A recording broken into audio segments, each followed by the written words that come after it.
The Big Secret. By Michael. Front Matter.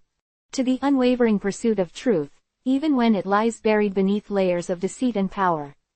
To the silent whistleblowers who risk everything to expose the rot, and to the investigative journalists who amplify their courage. This story is for those who believe that transparency is the bedrock of democracy, and that accountability is not an option, but a necessity.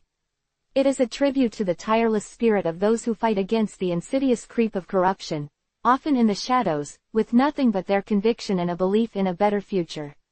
May their efforts never be in vain, and may their sacrifices remind us all that the fight for justice is a perpetual one, demanding constant vigilance and unwavering courage. This narrative is a testament to the idea that even the most formidable empires built on lies can, and must, crumble, for the health of any nation depends on the integrity of its foundations. For every whispered truth that echoes in the halls of power, and for every voice that dares to speak truth to power, this book is a testament. To those who have been silenced, this is a testament to your enduring spirit. To those who continue to fight, this is a salute to your unyielding resolve. And to all who believe in the fragile, yet vital, ideal of a just and accountable society, this is for you. Chapter 1. The Gilded Cage. The air in the Oval Office was thick with an almost palpable stillness, a silence that seemed to absorb sound rather than reflect it. Sunlight, filtered through the meticulously cleaned panes of the south portico windows, cast long, sharp shadows across the resolute desk, highlighting the flawless polish of its mahogany surface. It was a room designed for gravitas, for the weight of decisions that reshaped continents, a room that screamed of power and pronouncements. Yet, in these initial moments, as President Sterling surveyed his domain, an undercurrent of something else rippled beneath the surface of manufactured calm. It was an unease, a subtle tension that coiled in the pit of the stomach, a whisper of discord in the symphony of control. Sterling himself was the conductor of this grand, if precarious, orchestra. On the surface, he was the embodiment of American strength and resolve. His public persona was a carefully crafted masterpiece of charisma, his voice a resonant baritone that could soothe anxieties or ignite passions with equal ease. He moved with an economy of motion that suggested an iron will, his gaze direct and unflinching. The nation, weary from years of uncertainty and teetering on the precipice of unforeseen crises, clung to this image of unwavering authority like a drowning person to driftwood. He was their beacon, their steadfast leader in a storm-tossed world. But beneath the gleaming veneer, a different man was beginning to stir, a man whose temper could flare with startling suddenness, whose possessiveness over information bordered on the pathological, and whose disdain for any voice that dared to question his pronouncements was a cold, hard glint in his steely blue eyes. The gleaming mahogany of the desk was not merely furniture, it was a symbol, a testament to the enduring power of the office. The hushed corridors of the West Wing, usually alive with the murmur of aides and the rustle of important documents, seemed to hold their breath, anticipating the next command, the next decree.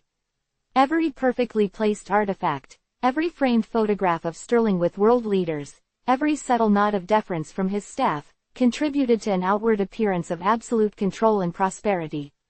It was a meticulously constructed facade, designed to project an image of an America at its zenith, unassailable and triumphant. Yet, the gleam of the brass fixtures seemed almost too bright, the silence too profound, as if they were desperately trying to drown out the gnawing rot that was festering beneath, unseen and unacknowledged by the cheering crowds. Sterling ran a hand over the smooth, cool wood of his desk, his fingers tracing the familiar contours. Each scratch, each minor imperfection, was a testament to the history of leadership that had occupied this space. But he saw it differently. He saw it as his. His to command, his to mold, his to preserve from the encroaching shadows that, in his mind, were constantly seeking to undermine his rightful place. His grip on the nation's reins was absolute, or so it seemed. He had ascended to this pinnacle through a shrewd blend of populist fervor and carefully cultivated promises, a promise of restoring a lost grandeur, of making America strong again. And for a time, the nation had believed. They had bought into the dream he sold, the vision of a resurgent empire. The room itself was a character in this unfolding drama. The thick Persian rugs muffled footsteps, ensuring that secrets could travel unimpeded through the hallowed halls. The portraits of past presidents seemed to watch with a silent, ancient judgment, their painted eyes privy to the whispered machinations that echoed in the spaces between official meetings. The air, circulated by unseen vents, carried the faint, sterile scent of lemon polish and old paper, a scent that usually signified order and diligence, but which now seemed to carry a hint of decay, like a perfectly preserved fruit beginning to turn. Sterling leaned back in his chair, the plush leather creaking softly. He was a man who understood the theater of power. He knew that perception was reality, and that the perception he cultivated was one of unshakable competence. The news cycles, his loyal confidants, were filled with his pronouncements of strength, his reassurances against a backdrop of escalating global tensions. He spoke of economic resurgence, of renewed national pride, of a clear and decisive path forward. He painted a picture of a nation united under his decisive leadership, a ship sailing confidently through treacherous waters. But the truth was far more volatile. The calm was a carefully constructed illusion, a delicate balancing act on the edge of a precipice. His fingers tapped a rhythmic, impatient beat on the desk. The unease wasn't just in the air, it was in him. A constant thrum of vigilance, a restless energy that demanded to be satisfied. He felt the weight of the office, not as a burden, but as a crown of thorns he alone was fit to wear. He saw the world through a lens of perpetual threat, a landscape populated by adversaries and potential betrayers. His inner circle, those closest to him, were not trusted allies, but instruments to be managed, their loyalty a commodity to be constantly tested and reinforced. He remembered a moment, not so long ago, when a minor policy disagreement had arisen. A cabinet secretary, a man Sterling had chosen for his perceived loyalty and quiet competence, had dared to suggest a more nuanced approach to a trade negotiation. Sterling's response had been swift and brutal. Not a reasoned debate, but a cold, cutting dismissal that left the secretary visibly shaken. "We don't entertain hypotheticals, Secretary," Sterling had said, his voice dangerously low. "We execute. Understand?" The secretary had nodded, his face pale, his dissent effectively extinguished before it could even fully form. It was a small incident, easily smoothed over by the machinations of his communications team, but it was indicative of a growing pattern. Sterling was not a listener, he was a commander. His possessiveness extended beyond mere policy. It was an insatiable hunger for control over the very narrative of his presidency. Every piece of information, every whispered conversation, every nascent rumor that touched his orbit, he felt compelled to know, to understand, and ultimately, to control. He had clandestine channels, a network of informants and operatives that extended far beyond the official intelligence apparatus. He needed to know what was being said in the deepest recesses of the White House, what anxieties were brewing in the halls of Congress, and what criticisms were being whispered on the streets.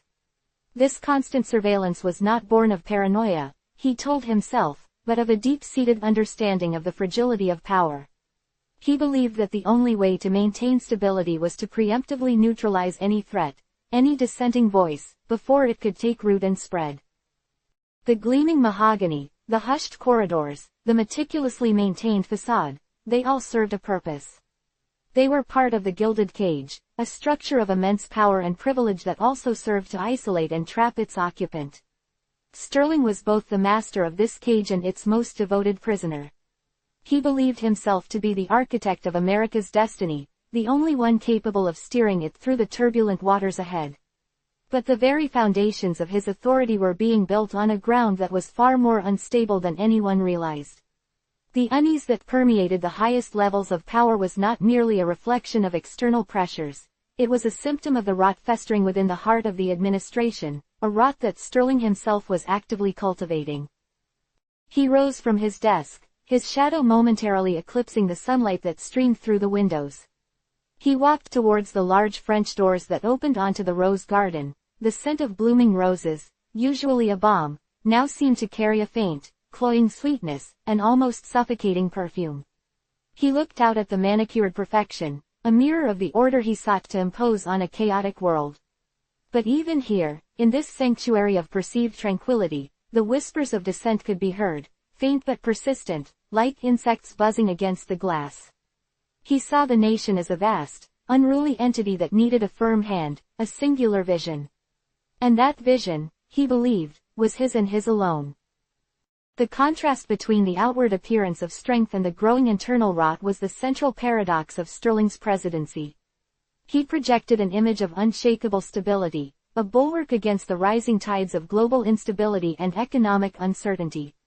His public pronouncements were filled with confident assurances, with promises of decisive action and unwavering resolve. The American public, starved for a sense of direction, found solace in his powerful rhetoric. Yet, behind the closed doors of the Oval Office, a different reality was unfolding. A reality characterized by a burgeoning authoritarianism, a chilling intolerance for dissent, and a growing obsession with control. Sterling's charismatic veneer was a carefully constructed shield, deflecting any scrutiny, any question. His smile, so readily deployed in public, could vanish in an instant, replaced by a chillingly cold expression that promised retribution for any perceived slight. His temper, usually kept carefully leashed, would sometimes snap, revealing a raw, unsettling fury that could leave even his most seasoned advisors trembling. This was not the measured anger of a leader facing a crisis, it was the petulant rage of a spoiled child who had been denied his way. He found himself increasingly impatient with the slow, deliberating processes of governance. The checks and balances, the checks on his power, felt like deliberate obstructions, designed by lesser minds to hinder his grand vision. He began to bypass established protocols, relying more and more on a select few individuals whose loyalty was absolute, and whose willingness to bend or break rules was unquestioned. This created a bubble, an echo chamber where his own opinions were amplified, and where any dissenting voice was not just ignored, but actively silenced. The news reports that flickered across the screens in the outer offices painted a picture of a nation regaining its footing, of economic indicators pointing upwards, of a strong and decisive hand guiding the ship of state. Sterling himself curated these narratives, working closely with his communications director, a woman named Evelyn Reed, whose own ambition was as boundless as her loyalty was manufactured. Reed was a master of spin, able to sculpt public perception with surgical precision, turning every minor victory into a triumph and every setback into a carefully orchestrated strategic maneuver. Sterling valued her ability to shape the narrative, to ensure that the polished facade remained unblemished. But the rot was spreading, a slow, insidious poison seeping into the very fabric of the administration. It was in the hushed conversations that stopped when a certain aide walked by, in the averted gazes of those who knew too much, in the subtle shifts in policy that seemed to benefit a select few, and in the increasing isolation of the president himself, surrounded by sycophants and operatives, rather than genuine advisors.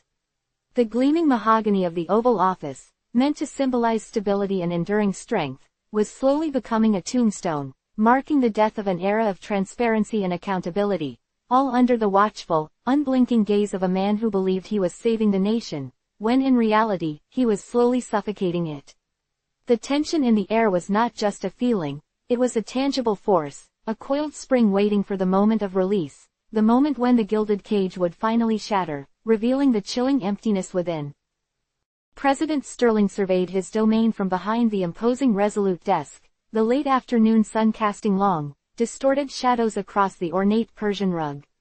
The Oval Office, a sanctuary of power and tradition, felt more like a gilded cage than ever before.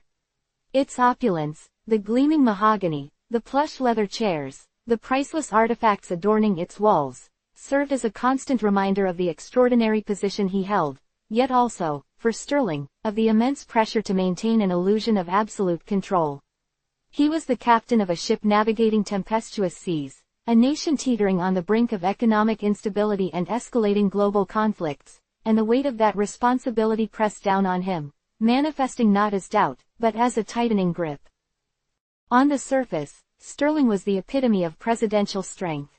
His public addresses were masterclasses in charisma, his voice a resonant instrument capable of inspiring confidence and rallying support.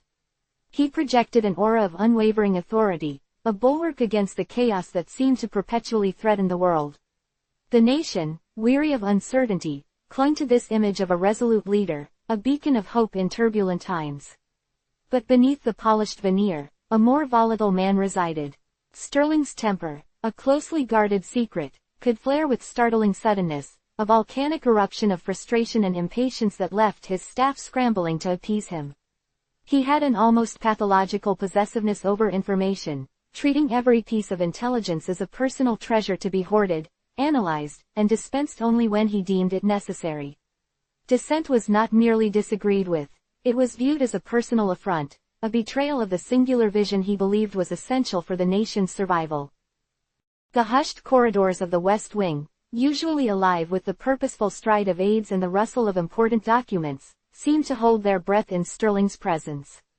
Each perfectly placed artifact, each framed photograph of Sterling with other world leaders, served to reinforce the outward appearance of control and prosperity. It was a meticulously crafted tableau, designed to project an image of an America at its zenith, unassailable and triumphant. Yet, the gleam of the brass fixtures seemed almost too bright, the silence too profound, as if desperately trying to drown out the gnawing rot that was festering beneath the surface. This was the paradox of Sterling's presidency, a masterful performance of stability masking an increasingly precarious reality. He ran a hand over the smooth, cool wood of his desk, his fingers tracing the familiar contours. Each scratch, each minor imperfection, was a testament to the history of leadership that had occupied this space. But Sterling saw it differently. He saw it as his legacy, his to shape, his to defend from the insidious forces that, in his mind, were constantly seeking to undermine his rightful authority. His ascent to the presidency had been a calculated campaign, a blend of populist fervor and precisely targeted promises of restoration and renewed national pride. The public, eager for a return to perceived greatness, had embraced his vision with fervent devotion. They had bought into the dream he sold, the image of a resurgent empire guided by a strong, decisive hand. The room itself was a silent witness to the unfolding drama. The thick Persian rugs muffled footsteps, ensuring that secrets could travel unimpeded through the hallowed halls. The portraits of past presidents seemed to watch with a silent, ancient judgment, their painted eyes privy to the whispered machinations that echoed in the spaces between official meetings.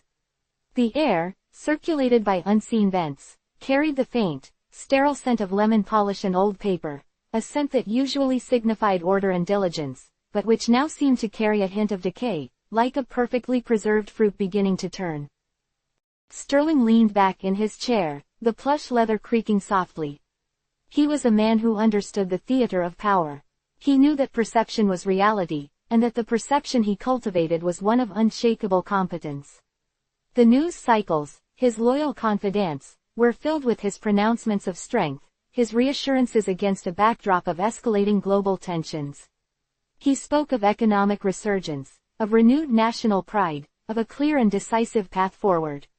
He painted a picture of a nation united under his decisive leadership, a ship sailing confidently through treacherous waters. But the truth was far more volatile. The calm was a carefully constructed illusion, a delicate balancing act on the edge of a precipice. His fingers tapped a rhythmic, impatient beat on the desk. The unease wasn't just in the air, it was in him. A constant thrum of vigilance, a restless energy that demanded to be satisfied. He felt the weight of the office, not as a burden, but as a crown of thorns he alone was fit to wear. He saw the world through a lens of perpetual threat, a landscape populated by adversaries and potential betrayers. His inner circle, those closest to him, were not trusted allies, but instruments to be managed, their loyalty a commodity to be constantly tested and reinforced. He remembered a moment, not so long ago, when a minor policy disagreement had arisen. A cabinet secretary, a man Sterling had chosen for his perceived loyalty and quiet competence, had dared to suggest a more nuanced approach to a trade negotiation. Sterling's response had been swift and brutal. Not a reasoned debate, but a cold, cutting dismissal that left the secretary visibly shaken. "We don't entertain hypotheticals, Secretary," Sterling had said, his voice dangerously low. "We execute. Understand?" The secretary had nodded, his face pale, his dissent effectively extinguished before it could even fully form. It was a small incident, easily smoothed over by the machinations of his communications team, but it was indicative of a growing pattern. Sterling was not a listener, he was a commander. His possessiveness extended beyond mere policy. It was an insatiable hunger for control over the very narrative of his presidency. Every piece of information, every whispered conversation, every nascent rumor that touched his orbit, he felt compelled to know, to understand, and ultimately, to control. He had clandestine channels, a network of informants and operatives that extended far beyond the official intelligence apparatus. He needed to know what was being said in the deepest recesses of the White House, what anxieties were brewing in the halls of Congress, and what criticisms were being whispered on the streets. This constant surveillance was not born of paranoia, he told himself, but of a deep-seated understanding of the fragility of power. He believed that the only way to maintain stability was to preemptively neutralize any threat, any dissenting voice, before it could take root and spread. The gleaming mahogany, the hushed corridors, the meticulously maintained facade, they all served a purpose. They were part of the gilded cage, a structure of immense power and privilege that also served to isolate and trap its occupant. Sterling was both the master of this cage and its most devoted prisoner. He believed himself to be the architect of America's destiny, the only one capable of steering it through the turbulent waters ahead. But the very foundations of his authority were being built on a ground that was far more unstable than anyone realized. The unease that permeated the highest levels of power was not merely a reflection of external pressures, it was a symptom of the rot festering within the heart of the administration, a rot that Sterling himself was actively cultivating. He rose from his desk, his shadow momentarily eclipsing the sunlight that streamed through the windows. He walked towards the large French doors that opened onto the rose garden. The scent of blooming roses, usually a balm, now seemed to carry a faint, cloying sweetness, an almost suffocating perfume. He looked out at the manicured perfection, a mirror of the order he sought to impose on a chaotic world. But even here, in this sanctuary of perceived tranquility, the whispers of dissent could be heard, faint but persistent, like insects buzzing against the glass. He saw the nation as a vast, unruly entity that needed a firm hand, a singular vision. And that vision, he believed, was his and his alone. The outward appearance of control, the unwavering authority he projected, was a fragile shell, protecting a core of simmering insecurity and an insatiable hunger for absolute dominion. The gilded cage, for all its splendor, was a prison of his own making, and the bars were forged from the very power he so desperately sought to wield. The air in the West Wing had always been thick with the scent of ambition and hushed urgency, a potent cocktail that most staff members inhaled with a mixture of exhilaration and trepidation.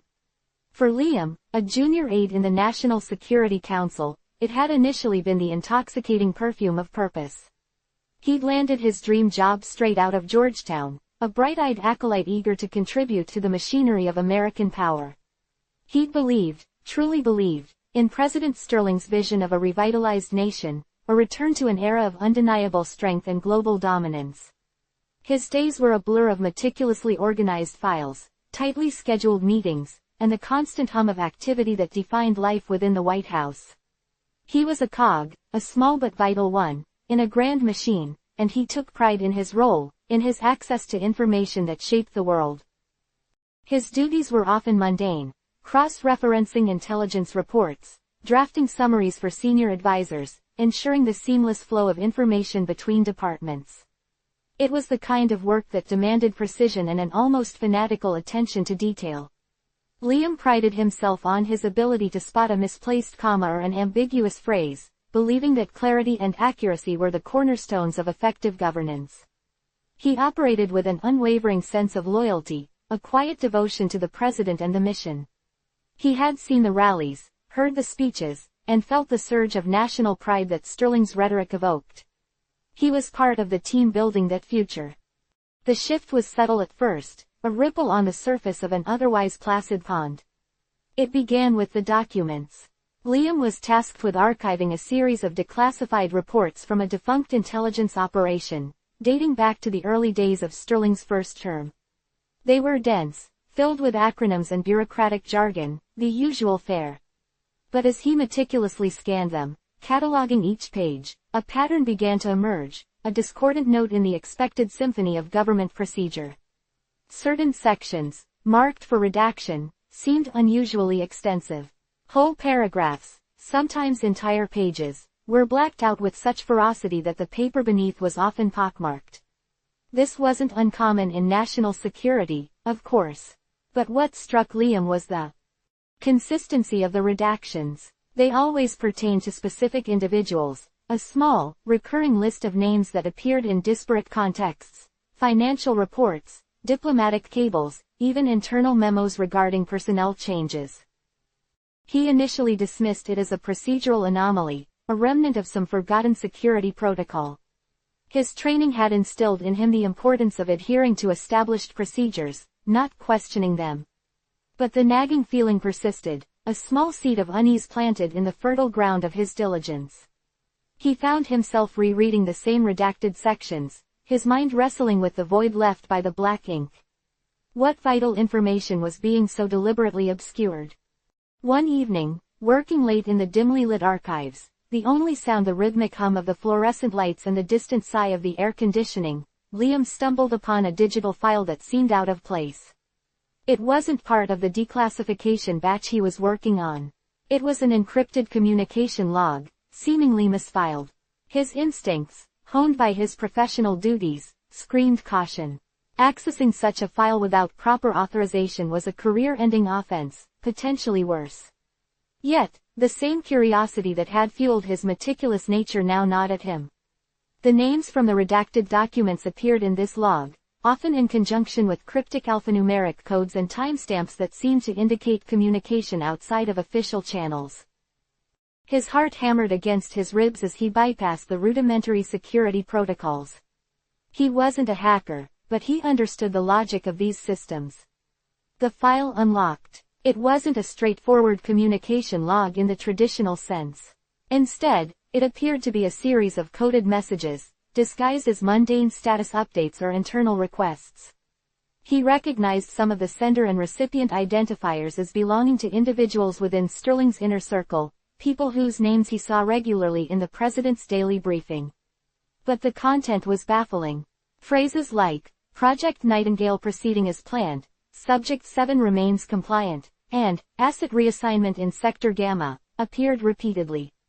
They were devoid of any context that would make them intelligible to an outsider, yet their persistent presence, coupled with the extreme security measures surrounding them, spoke volumes. He began to notice things he had previously overlooked. The hushed conversations that would abruptly cease when he entered a room. The way certain senior aides would exchange furtive glances when the president's personal business was mentioned, even in passing. The subtle but palpable tension that would descend upon certain meetings, a silence that felt less like respectful deference and more like a stifled gasp. He started paying closer attention to the body language of his colleagues, the involuntary flinches, the overly enthusiastic affirmations, the carefully neutral expressions that masked a deeper unease.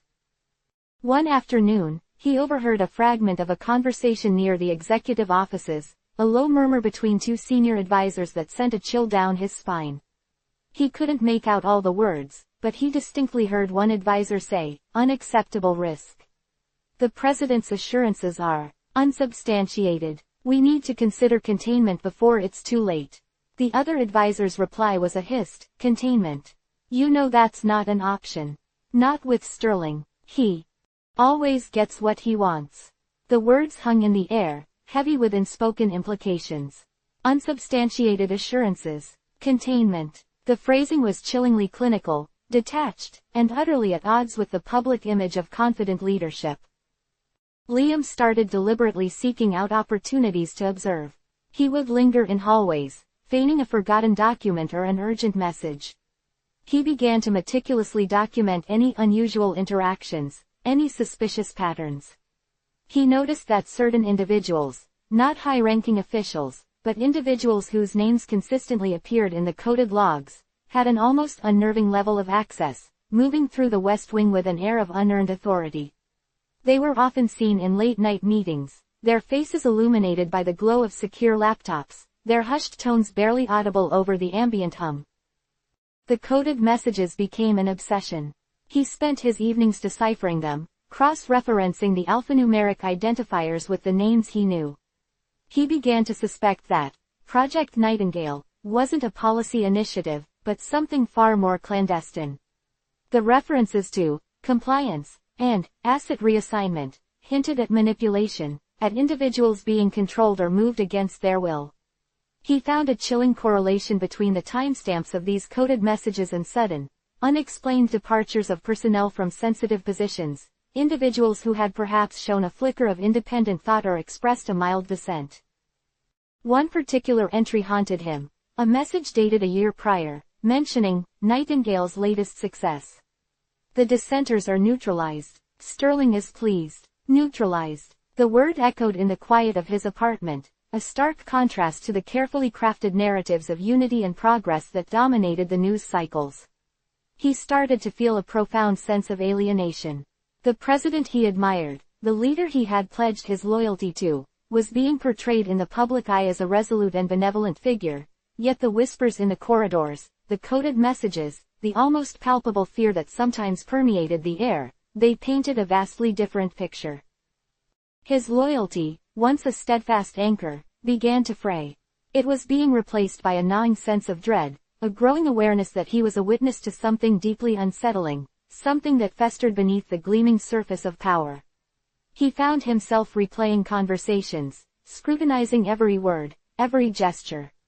He saw Sterling's public pronouncements of strength and integrity as a performance, a masterful deception designed to mask a far more sinister reality. The gilded cage wasn't just a metaphor for the president's isolation, it was a description of the entire administration, a system designed to protect a dangerous secret, to ensure that the carefully constructed illusion remained intact. Liam knew he was treading on dangerous ground. The network of informants, the surveillance, the sheer ruthlessness he was beginning to perceive, it was all part of an invisible architecture of control. To question it, to even acknowledge its existence, was to invite scrutiny, to become a target. He had seen how quickly people disappeared from the orbit of power, their careers derailed, their reputations tarnished, often without any public explanation.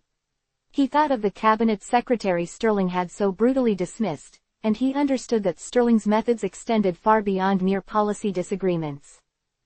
He started to feel like he was living a double life. By day, he was the diligent, loyal aide, performing his duties with outward professionalism.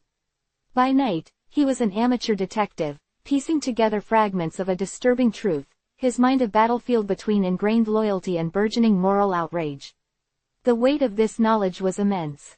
It manifested as sleepless nights, a constant knot in his stomach, and a growing paranoia that made him jump at every unexpected sound.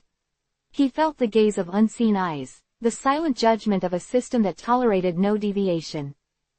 The coded messages offered tantalizing clues but no definitive answers. Who were the dissenters, who had been neutralized? What was the true nature of Project Nightingale? Was Sterling aware of every facet of these operations, or was he merely the figurehead, the benevolent mask for something far more sinister being orchestrated by those around him?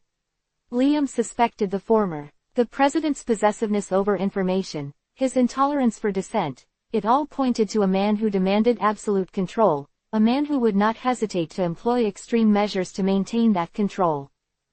He started to feel the isolation keenly. He couldn't confide in anyone. Every colleague was a potential informant, every conversation a potential trap. The sense of camaraderie he had once felt within the West Wing had evaporated, replaced by a pervasive atmosphere of suspicion. He was an observer in a dangerous game, privy to secrets that could unravel the carefully constructed narrative of the Sterling presidency. He was a witness to the whispers in the corridors, and he knew, with a chilling certainty, that those whispers were a prelude to a storm. The path ahead was fraught with peril, but the alternative, to remain silent, to allow the rot to fester unchecked, was becoming increasingly unbearable. The gilded cage was not just confining the president, it was threatening to swallow them all. The question now was not whether the facade would crumble, but when, and what would be revealed in its wake. The inconsistencies in the documents, the cryptic messages, the hushed anxieties, they were all threads in a tapestry of deceit, and Liam was beginning to see the full, terrifying picture. The whispers were growing louder, no longer just rumors, but the muffled cries of truth struggling to break free from the suffocating grip of power.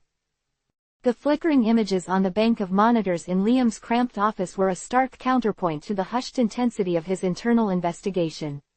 Each channel, a window onto a world seemingly teetering on the brink, amplified the sense of unease that had become his constant companion.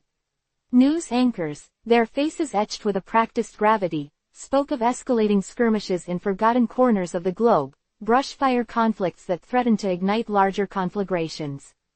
The economic forecasts, when they dared to be honest, painted a grim picture of inflation gnawing at the purchasing power of ordinary citizens, of markets behaving with a volatility that defied traditional analysis, a sort of financial fever that seemed to mirror the nation's own growing anxieties. It was a narrative of instability, of a world unraveling at the seams, and it played out relentlessly, a soundtrack to the gnawing suspicion in Liam's gut. The carefully curated pronouncements from the White House, President Sterling's regular addresses designed to project an image of unshakable resolve, now seemed like desperate attempts to plug gaping holes in a sinking ship.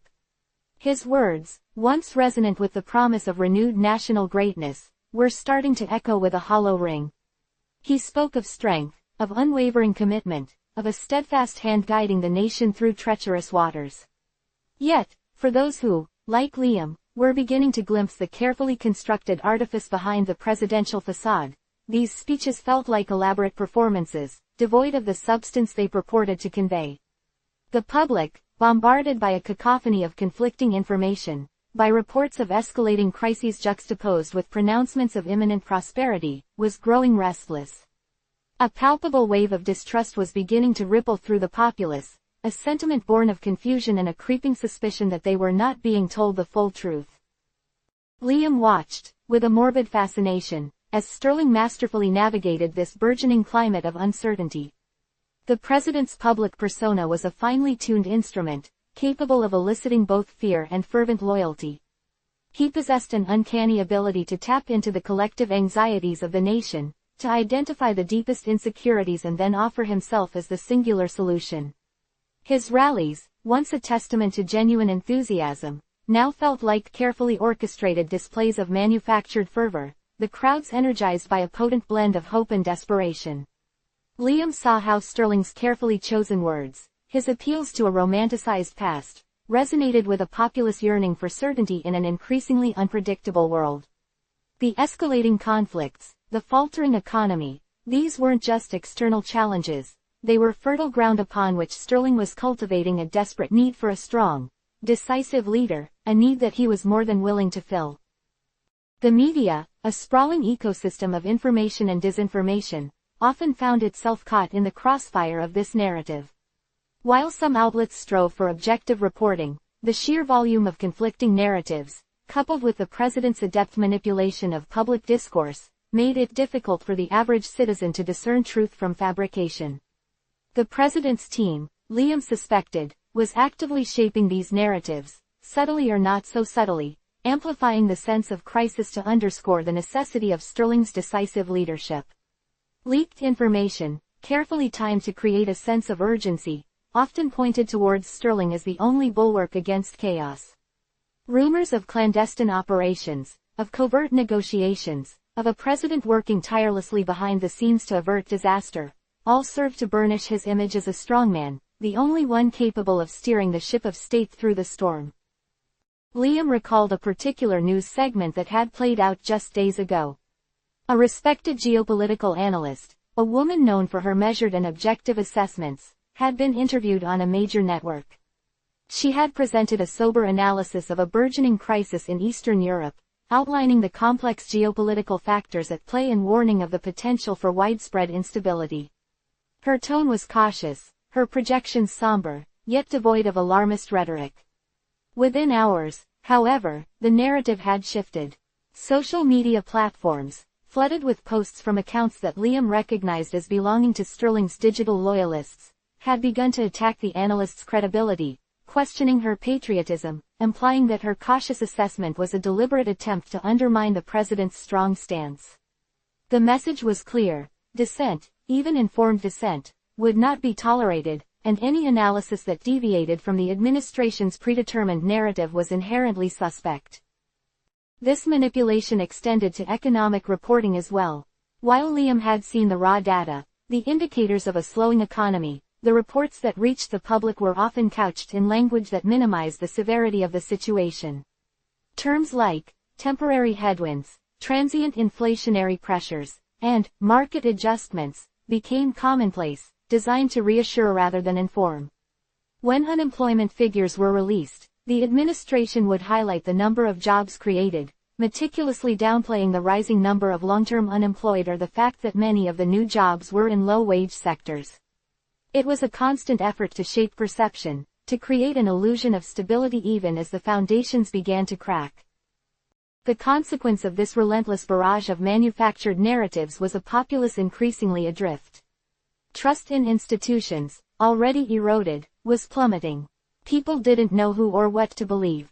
The conflicting messages fostered a sense of disempowerment, a feeling that events were spiraling out of control, and that the only hope lay in a leader who promised to restore order, no matter the cost. This was the breeding ground for Sterling's brand of authoritarian populism. He offered simple solutions to complex problems, scapegoats for societal ills, and a promise of a return to a mythical golden age. And in their desperation, many were willing to listen, to believe. Liam saw this pattern mirrored in the internal dynamics of the White House itself. The hushed urgency he had once found exhilarating had morphed into a palpable tension, a pervasive atmosphere of anxiety. Senior advisors, their faces drawn and sleepless, would often engage in hushed, animated discussions in the corridors, their voices laced with a mixture of frustration and fear. The carefully maintained veneer of unity was beginning to crack, revealing the deep divisions and anxieties that simmered beneath the surface. Yet, publicly, the administration presented a united front, each member seemingly vying to outdo the other in their pronouncements of unwavering loyalty and confidence in the president's vision. He remembered a private briefing he had attended, where a high-ranking economic advisor, a man usually known for his stoic demeanor, had broken rank, his voice trembling as he presented projections that deviated sharply from the approved White House narrative. He had spoken of potential supply chain disruptions, of a looming energy crisis, of the precariousness of international trade agreements. He had emphasized the need for transparency and for a multi-pronged approach to mitigate the risks. But his words had been met with a chilling silence, followed by a swift, almost surgical dismantling of his arguments by a senior aide who, with a cold, dismissive tone, had reminded him of the president's clear and unwavering commitment to economic resurgence.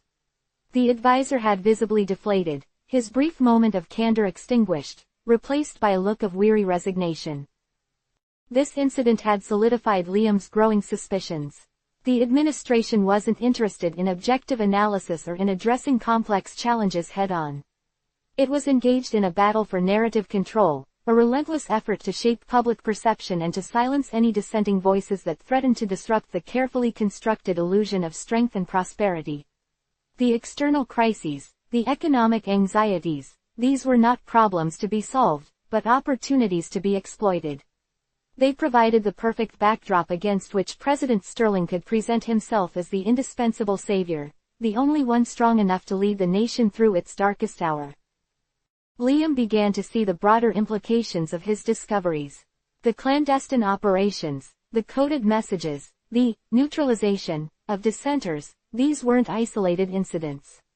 They were part of a larger strategy, a systematic effort to consolidate power by fostering an environment of fear and uncertainty, and then positioning the president as the sole guarantor of stability.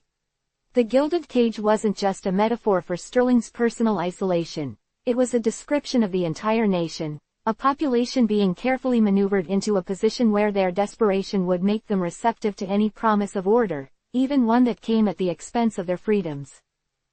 The news reports, once a source of factual information, had become a weapon in this silent war for hearts and minds. Each report of a foreign skirmish, each grim economic forecast, was a brick laid in the foundation of Sterling's narrative. The public's growing unease was not an unintended consequence. It was a deliberate outcome, a necessary precursor to the acceptance of increasingly authoritarian measures. Liam understood, with a terrifying clarity, that he was witnessing the methodical dismantling of democratic norms, all under the guise of protecting the nation from itself, from the chaos that Sterling so expertly amplified. The president's public addresses, once a source of inspiration, were now chilling demonstrations of his mastery over the art of propaganda, his words weaving a spell that lulled a nation into a dangerous complacency, a willingness to trade freedom for the illusion of security.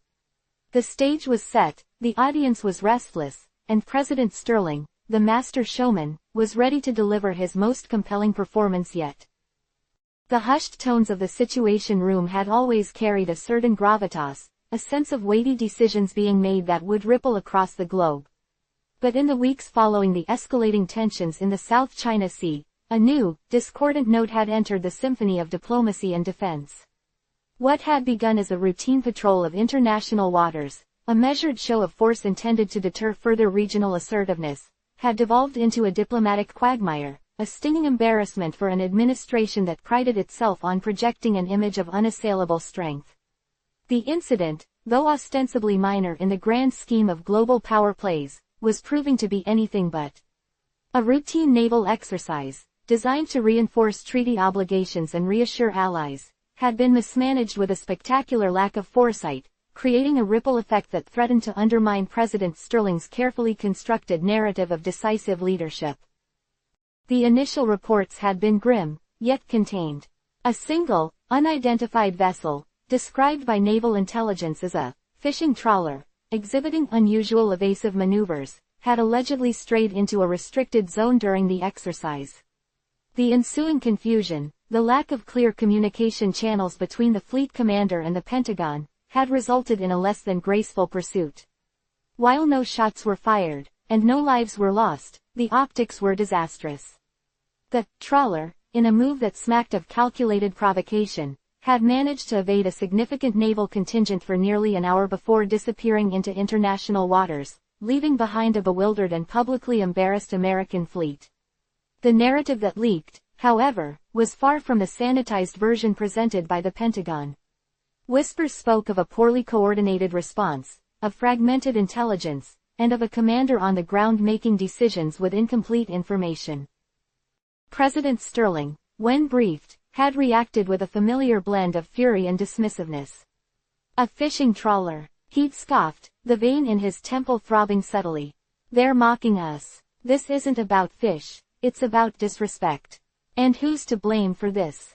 This humiliation. His gaze swept across the faces of his National Security Advisor, the Secretary of Defense, and the Chairman of the Joint Chiefs, a silent accusation hanging heavy in the air. The implication was clear. Someone had failed, and Sterling, as always, was not about to accept responsibility for any perceived weakness. He saw it not as an unfortunate operational hiccup, but as a personal affront, a chink in the gilded armor he so meticulously maintained. The media, ever hungry for a narrative of presidential fallibility, had pounced. Op-eds questioned the administration's competence, opining on the perceived decline in naval readiness and the president's ability to manage even minor international incidents. Pundits, their voices laced with a feigned concern, debated the strategic implications, the erosion of American authority, and the emboldening of adversaries. It was a chorus of criticism that Sterling had grown accustomed to, a soundtrack to his presidency, but this time, the notes of dissent seemed to strike a particularly discordant chord. The incident, however insignificant in its immediate physical consequences, had become a potent symbol, a visual representation of a leadership perceived as faltering.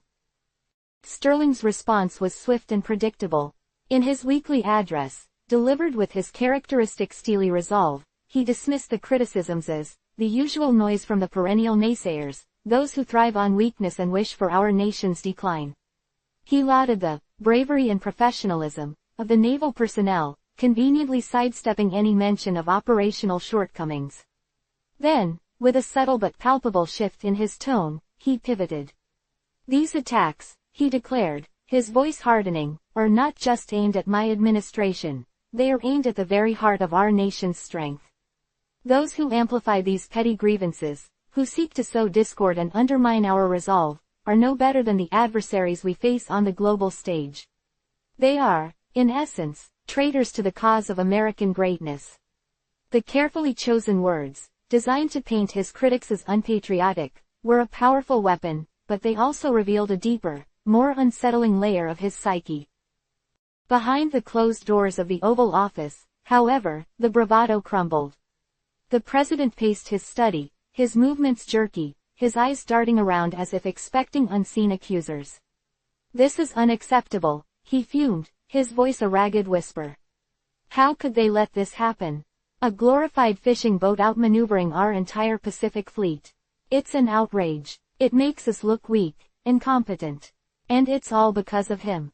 He slammed his fist onto a mahogany desk, the sound echoing in the opulent silence. "Admiral Thorne. He's always been too cautious, too by the book. He needs to be made an example of. This incident is on his head, and his alone." Admiral Thorne, a decorated officer with decades of loyal service, was blindsided. He had followed protocol, reported the facts as he understood them, and had even submitted a preliminary assessment detailing the communication breakdowns and intelligence gaps that had contributed to the poor outcome. He had not, however, blamed the president or his civilian leadership. Now, he found himself the sole scapegoat. Thorne, a man who had always believed in the chain of command and the sanctity of truth, was being sacrificed on the altar of Sterling's ego. The president's paranoia, a constant undercurrent in his administration, had found its latest target. He couldn't tolerate the idea that any perceived failure was a reflection of his own judgment or leadership. Instead, he needed a fall guy, a convenient vessel to absorb the blame and preserve his carefully crafted image. The directive from the president was unequivocal. Thorne would be reassigned, a clear demotion disguised as a strategic pivot. The official announcement cited Thorne's need for new challenges in a different theater, a laughable euphemism that fooled no one. The news rippled through the Pentagon like a shockwave.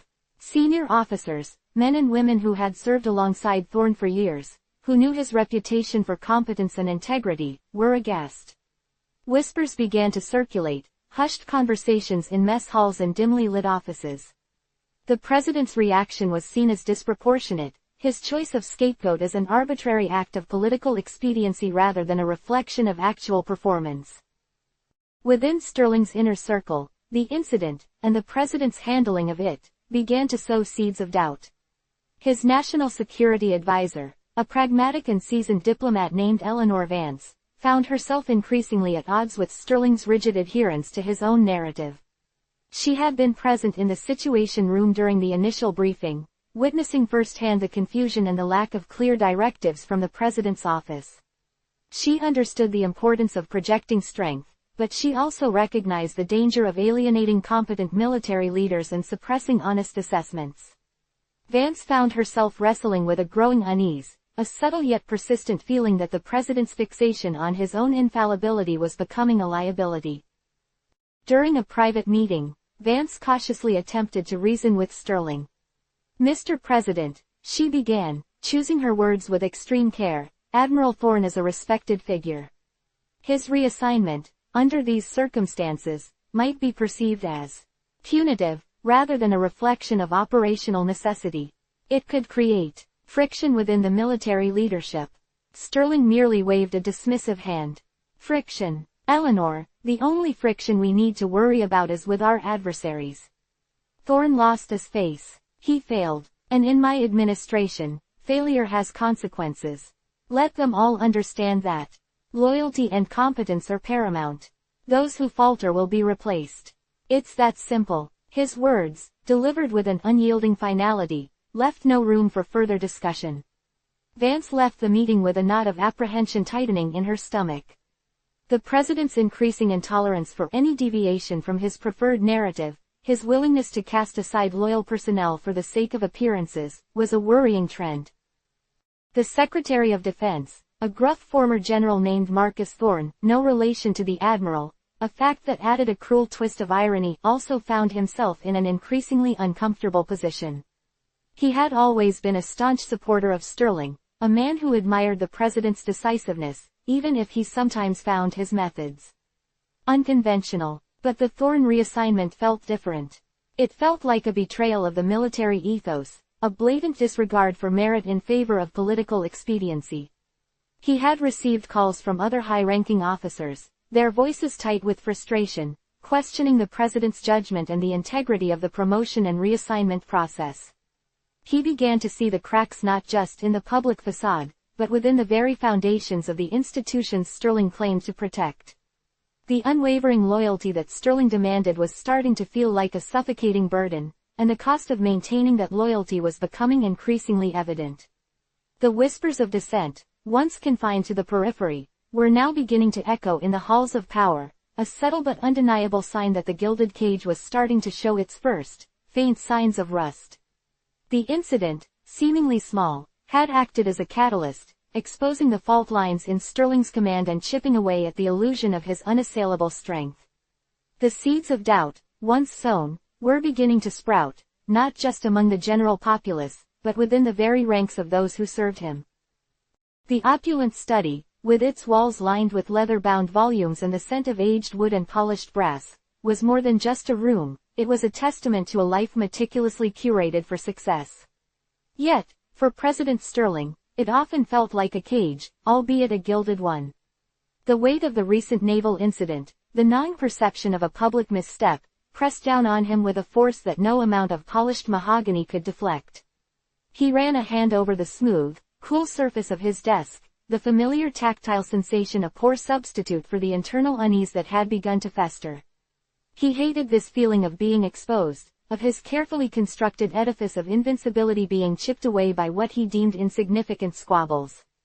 It was the same gnawing dissatisfaction that had plagued him since he was a boy, a constant hum of needing more, of needing to prove himself, over and over, to an unseen audience that held him perpetually in judgment. His mind, unbidden, drifted back to a time before the towering ego, before the carefully calibrated speeches and the strategic smiles. He saw a younger Sterling, not yet the president, but a boy adrift in a sea of indifference. His father, a man of formidable wealth but even more formidable emotional distance, had been a titan of industry, his world a landscape of mergers, acquisitions, and a cold, hard calculus of profit and loss. Young Sterling had craved his father's approval with a desperate, almost physical ache, a hunger that went unfed. He remembered the gleaming mahogany of his father's study, a room that mirrored the current one in its grandeur, yet felt colder, more remote. He'd often linger at the doorway, a small figure hovering on the periphery, listening to the clipped, decisive tones of his father's voice as he brokered deals, his hands, strong and calloused from years of command, never quite reaching out to embrace. There were the hushed dinners, the forced pleasantries with men in sharp suits who spoke of things Sterling could only grasp at the edges of: stock portfolios, offshore accounts, the subtle art of leverage. He'd felt like an alien presence, a child stumbling into a viper's den, acutely aware of his own perceived inadequacy. These were the elites his father moved amongst, the arbiters of a world Sterling yearned to conquer, yet felt fundamentally excluded from. He remembered a particular evening, the air thick with cigar smoke and the clinking of crystal glasses. He'd been maybe 10 years old, clutching a meticulously crafted model airplane he'd spent weeks building, hoping to impress his father with his precision and focus. His father had glanced at it, a perfunctory nod, then turned back to his conversation. A toy, he'd said dismissively, his gaze already back on the papers spread across his desk. The words had landed like a physical blow, the pride in his creation turning to ash. It wasn't just the dismissal, it was the implicit judgment, the subtle message that his efforts, his passion, were ultimately trivial in the grander scheme of his father's ambitions. This feeling of being an outsider, of not quite belonging to the rarefied circles his family occupied, had bred a fierce, almost predatory ambition. He learned early on that power was the only true currency, and validation was a scarce commodity that had to be seized, not earned. He watched his father, not with admiration, but with a sharp, analytical gaze, dissecting the man's methods, cataloging his strengths and, more importantly, his perceived weaknesses. He saw how his father wielded influence, how he commanded respect, often through intimidation, through the sheer force of his will and his vast fortune. Sterling vowed, in the silent chambers of his young heart, that he would surpass him, not just in wealth, but in absolute, unassailable power. He would build his own gilded cage, grander and more impenetrable than any his father had ever conceived. The resentment towards those who seemed to possess an effortless grace, a natural entitlement to the world's privileges, simmered beneath the surface. He saw them at boarding school, the sons and daughters of dynasties, their laughter light and unburdened, their futures seemingly preordained. He, on the other hand, had to fight for every inch, to constantly prove his worth, to outmaneuver, to dominate. The games they played, the subtle social hierarchies, the unspoken rules of engagement, were a battleground where he honed his skills in strategy and deception. He learned to wear a mask, to project an image of confidence and superiority, even when his insides churned with insecurity. He remembered a particular classmate, a boy named Julian, whose family name was spoken with a reverence Sterling could only dream of. Julian possessed an easy charm, a natural leadership that drew people to him. Sterling observed him, studied him, and then, through a series of calculated moves, orchestrated Julian's downfall in a student election, subtly twisting perceptions, exploiting a minor indiscretion, and emerging victorious. The victory was hollow, a temporary balm on a wound that refused to heal. He had won the battle, but the gnawing emptiness remained, a constant reminder that true belonging, true acceptance, was still out of reach. This pattern repeated itself throughout his adolescence and early adulthood. Each success, each acquisition of power, was not a destination, but merely a waypoint on a relentless journey. He was a man perpetually chasing a mirage of fulfillment, forever convinced that the next triumph, the next display of dominance, would finally fill the void. This lifelong pursuit had shaped his worldview into something stark and unforgiving. The world, in Sterling's eyes, was a zero-sum game. For him to win, others had to lose. For him to be strong, others had to be weak. The concept of collaboration, of shared success, was alien to him. He saw diplomacy as a form of strategic warfare, and adversaries not as entities with legitimate interests, but as obstacles to be overcome, or, preferably, crushed. His ambition wasn't merely a desire for power, it was a deeply ingrained survival mechanism, a desperate attempt to compensate for a perceived fundamental lack, a deep-seated insecurity that he masked with an unyielding veneer of strength. The recent incident with the fishing trawler, as trivial as it was on the surface, had tapped directly into this wellspring of personal history. It wasn't just a dent in his administration's image, it was a personal insult, a reminder of the times he had felt undermined, outmaneuvered, and disrespected. It reawakened the boy who had stood at the doorway of his father's study, the adolescent who had been belittled by a carelessly dismissive word. The need to assert control, to eliminate any perceived weakness, was not just a presidential prerogative, it was a deeply personal imperative. Admiral Thorne, the loyal officer, became a convenient symbol of everything Sterling despised: perceived incompetence, a lack of ruthless efficiency, and, most damningly, an inability to anticipate and neutralize threats, both external and internal. Sterling's reaction to the incident was not solely a political calculation, it was an echo of his past, a desperate attempt to prove, yet again, to himself and to the world, that he was in absolute command, that he was the ultimate arbiter of success and failure. The ruthlessness with which he demanded loyalty, the swiftness with which he punished perceived infractions, were not just the hallmarks of an authoritarian leader, but the ingrained reflexes of a man who had learned, from a very young age, that the only way to survive, and ultimately to triumph, was to be the strongest, the most unyielding, the one who never showed a crack in the gilded armor. The seeds of his ambition, sown in the fertile ground of a childhood yearning for validation, had blossomed into a formidable, and potentially dangerous, force. His drive for power was not a political strategy, it was a deeply personal mission, a lifelong quest to silence the inner voice that whispered of inadequacy, a quest that justified any means, however Machiavellian, to achieve its ultimate, all-consuming end. Chapter 2. The Puppeteer's Strings. The junior aide, a young man named Leo with an almost unnerving capacity for detail, felt the icy grip of dread tighten with each passing hour. He'd started this investigation on a whim, a quiet curiosity fueled by whispers of market anomalies that seemed too convenient, too perfectly timed. Now, sifting through mountains of financial data, his initial intrigue had morphed into a chilling certainty. The patterns were too consistent, the benefits too singular, to be the result of mere chance. President Sterling's personal holdings, accounts Leo had painstakingly unearthed through a labyrinth of shell corporations and offshore trusts, were showing an almost supernatural knack for being on the right side of seismic market shifts.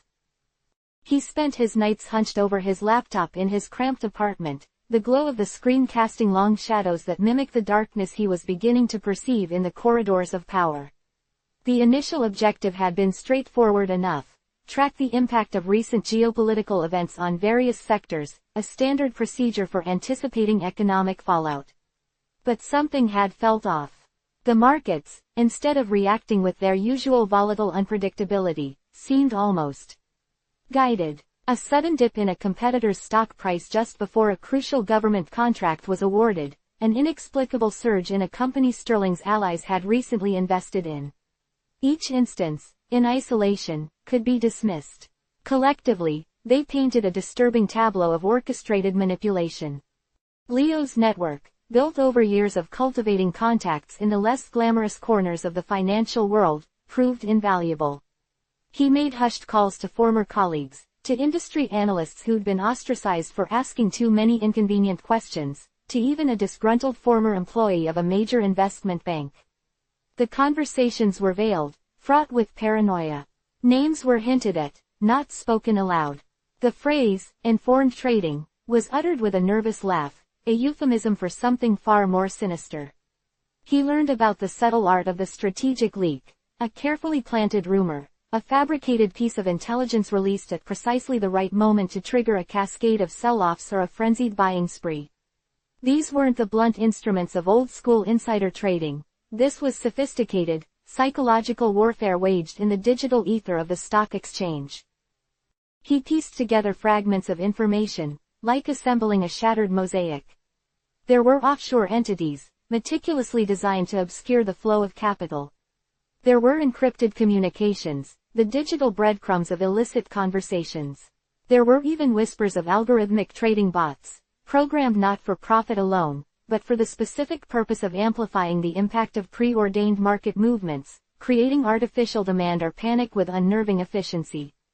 Leo found himself poring over trading logs that showed massive, synchronized buy or sell orders originating from accounts that, when traced back, dissolved into a complex web of nominee directors and shell companies.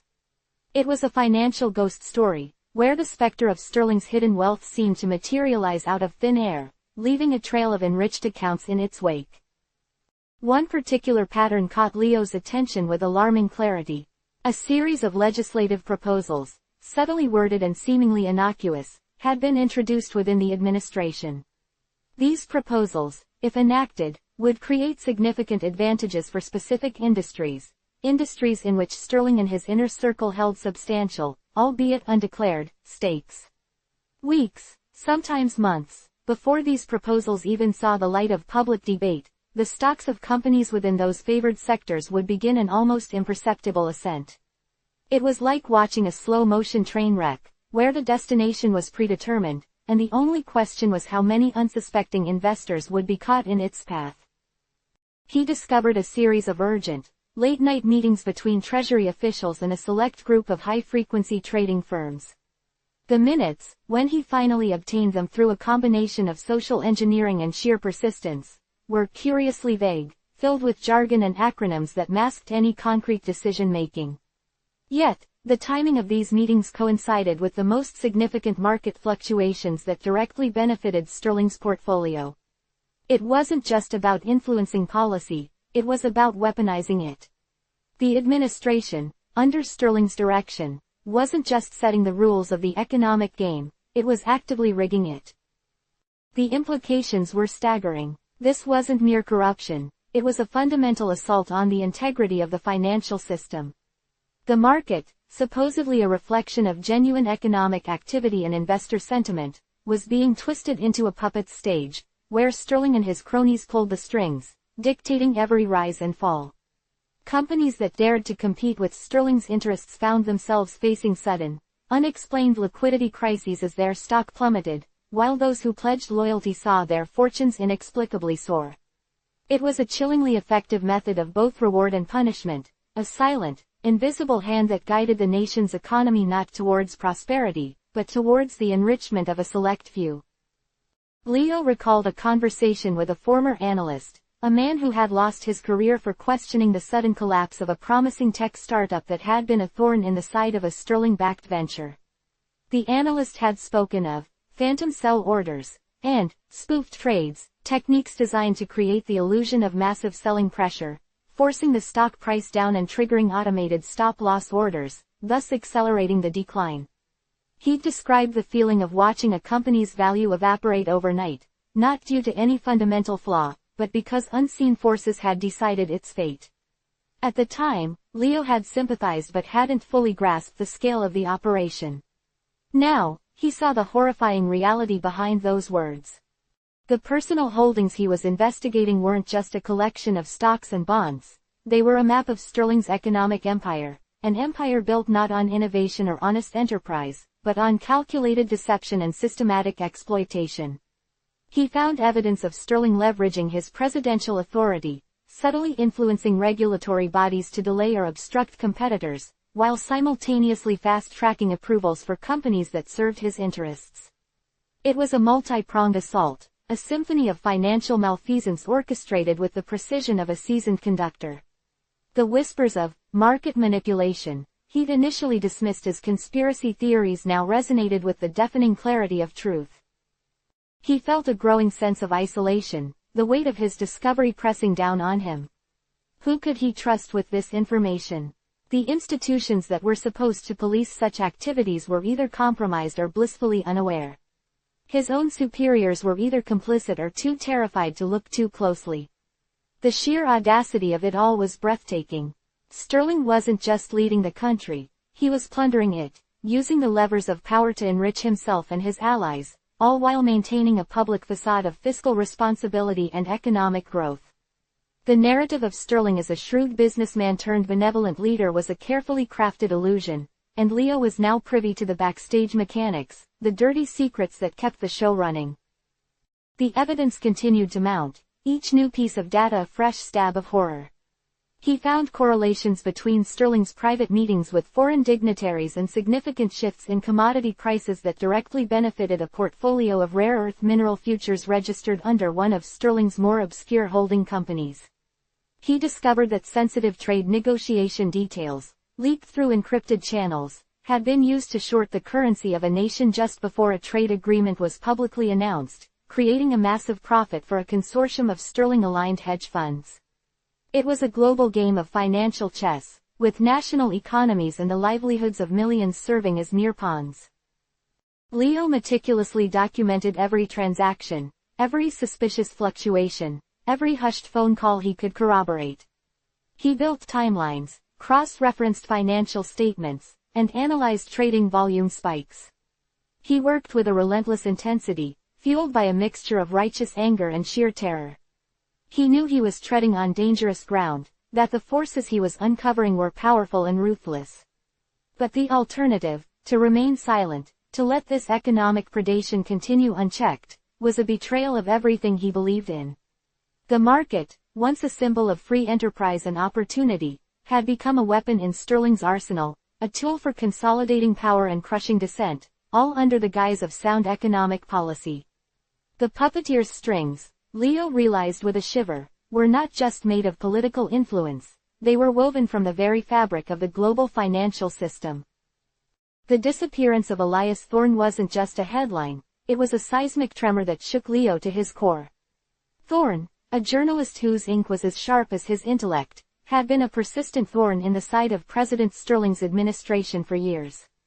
His articles, meticulously researched and fiercely independent, had a knack for uncovering the rot beneath the polished veneer of power. Leo had followed Thorne's work avidly, recognizing a kindred spirit in the journalist's relentless pursuit of truth. Now, Thorne was gone. The official story, disseminated with practiced haste through official channels and amplified by Sterling-friendly media outlets, was that Thorne had perished in a boating accident. A sudden squall, a rogue wave, a tragic misfortune that befell a lone, intrepid reporter on a solo excursion. It was a neat, self-contained narrative, designed to elicit sympathy and preclude further inquiry. But Leo, already immersed in the murky depths of Sterling's financial machinations, felt the familiar chill of orchestrated deceit. The timing was too precise, the explanation too facile. Thorne had just published an exposé, a damning piece that, while not directly implicating Sterling, hinted strongly at systematic financial impropriety within the administration, focusing on irregularities in government contracts awarded to companies with undisclosed ties to Sterling's inner circle. The article, though carefully worded to avoid outright libel, had been a precisely aimed dart, drawing blood from the administration's carefully guarded secrets. Leo remembered reading Thorne's final article, The Shadow Ledger, following the money trail in Sterling's capital. It had been published online just 2 days before Thorne's supposed demise. The piece detailed a pattern of preferential treatment in lucrative government infrastructure projects, highlighting how certain firms, seemingly out of nowhere, had secured contracts worth billions, despite lacking the requisite experience or competitive bids. Thorne had pointed to shell corporations with complex ownership structures, registered in jurisdictions known for their financial secrecy, as the common thread connecting these favored entities. He hadn't named Sterling directly, but the implication was clear. The president's administration was a conduit for enriching a select group of individuals who operated in the shadows, their financial dealings obscured from public scrutiny. Leo had felt a surge of adrenaline as he read it, recognizing echoes of his own findings. Thorne was painting a similar picture, albeit with a journalist's flair for narrative and a public platform. Thorne's exposé had been a powerful validation of Leo's own suspicions, a public voice screaming what Leo had been quietly uncovering in spreadsheets and financial reports. And now, Thorne was silenced. Permanently. The news of Thorne's death had sent ripples of unease through the limited circle of individuals who were aware of Leo's investigation. He received a coded message from one of his most trusted, and most paranoid, contacts in the financial underworld, a former hacker-turned-consultant who specialized in digital forensics. The message was terse, devoid of pleasantries. They silenced the canary. Watch your back. It was a chilling confirmation of Leo's darkest fears. The accident narrative was a meticulously constructed lie. Elias Thorne hadn't just drowned, he had been made to disappear. Leo's mind raced, replaying every detail of Thorne's final article. The journalist had been known for his meticulous fact-checking and his uncanny ability to connect seemingly disparate pieces of information. He had a reputation for being thorough, for leaving no stone unturned. The idea that Thorne, a man who treated every detail with the gravity of a surgeon, would embark on a solo boating trip during a period of volatile weather, without informing anyone of his plans, without any precautionary measures, was preposterous. It reeked of a staged event. He remembered Thorne's meticulous approach to his own security. The journalist had often written about the importance of operational security for whistleblowers and investigative journalists, advocating for encrypted communications, burner phones, and secure meeting locations. It was inconceivable that Thorne would disregard his own advice so recklessly. Leo began to meticulously re-examine Thorne's last few days, piecing together a timeline from public records, social media posts carefully scrubbed of any incriminating content, he suspected, and hushed whispers from his own network. Thorne had been working on something significant, something that had clearly put him in danger. His last few public appearances had been marked by a certain tension, a heightened sense of awareness. Leo recalled a brief encounter at a cafe a week prior, where Thorne had been speaking animatedly on his phone, his voice lowered, his eyes darting around as if expecting to be overheard. He'd clutched a worn leather briefcase tightly, his knuckles white. Even then, Leo had sensed Thorne was on the cusp of a major revelation. The official investigation into Thorne's disappearance was predictably superficial. The Coast Guard had conducted a perfunctory search, finding a few scattered debris pieces that were vaguely attributed to Thorne's vessel. Autopsy reports, or rather, the lack thereof, were conveniently vague, citing unrecoverable remains, due to prolonged exposure to the elements. It was a masterful exercise in plausible deniability, leaving just enough ambiguity to deter deep dives while projecting an image of diligence. Leo felt a cold dread settle in his stomach. This was not just about financial manipulation anymore. This was about the eradication of truth. Sterling wasn't just rigging the markets, he was silencing dissent with a brutal finality that belonged to a dystopian novel, not a democratic nation. Thorne's disappearance was a clear message to anyone who dared to question Sterling's authority or expose his secrets. The price of truth was absolute erasure.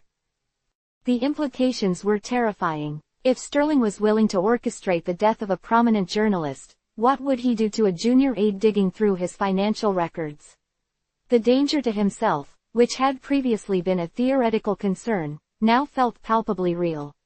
The whispers of Sterling's ruthlessness, once dismissed as the hyperbole of political rivals, now echoed with the chilling resonance of undeniable fact. Leo delved deeper into Thorne's research, cross-referencing the journalist's findings with his own. Thorne had focused on a specific cluster of offshore entities that had recently received significant capital injections. These entities, in turn, had funneled funds into various speculative ventures, all of which seemed to be strategically positioned to benefit from impending government policies. It was a complex, multi-layered scheme designed to launder Sterling's illicit gains and obscure their origin. Thorne had been closing in, connecting the dots between the shell companies, the speculative investments, and the administration's policy decisions. Leo managed to obtain a heavily encrypted fragment of Thorne's communication logs through his contacts. The logs revealed a series of increasingly urgent messages exchanged with an anonymous source, referred to only as Deepwater.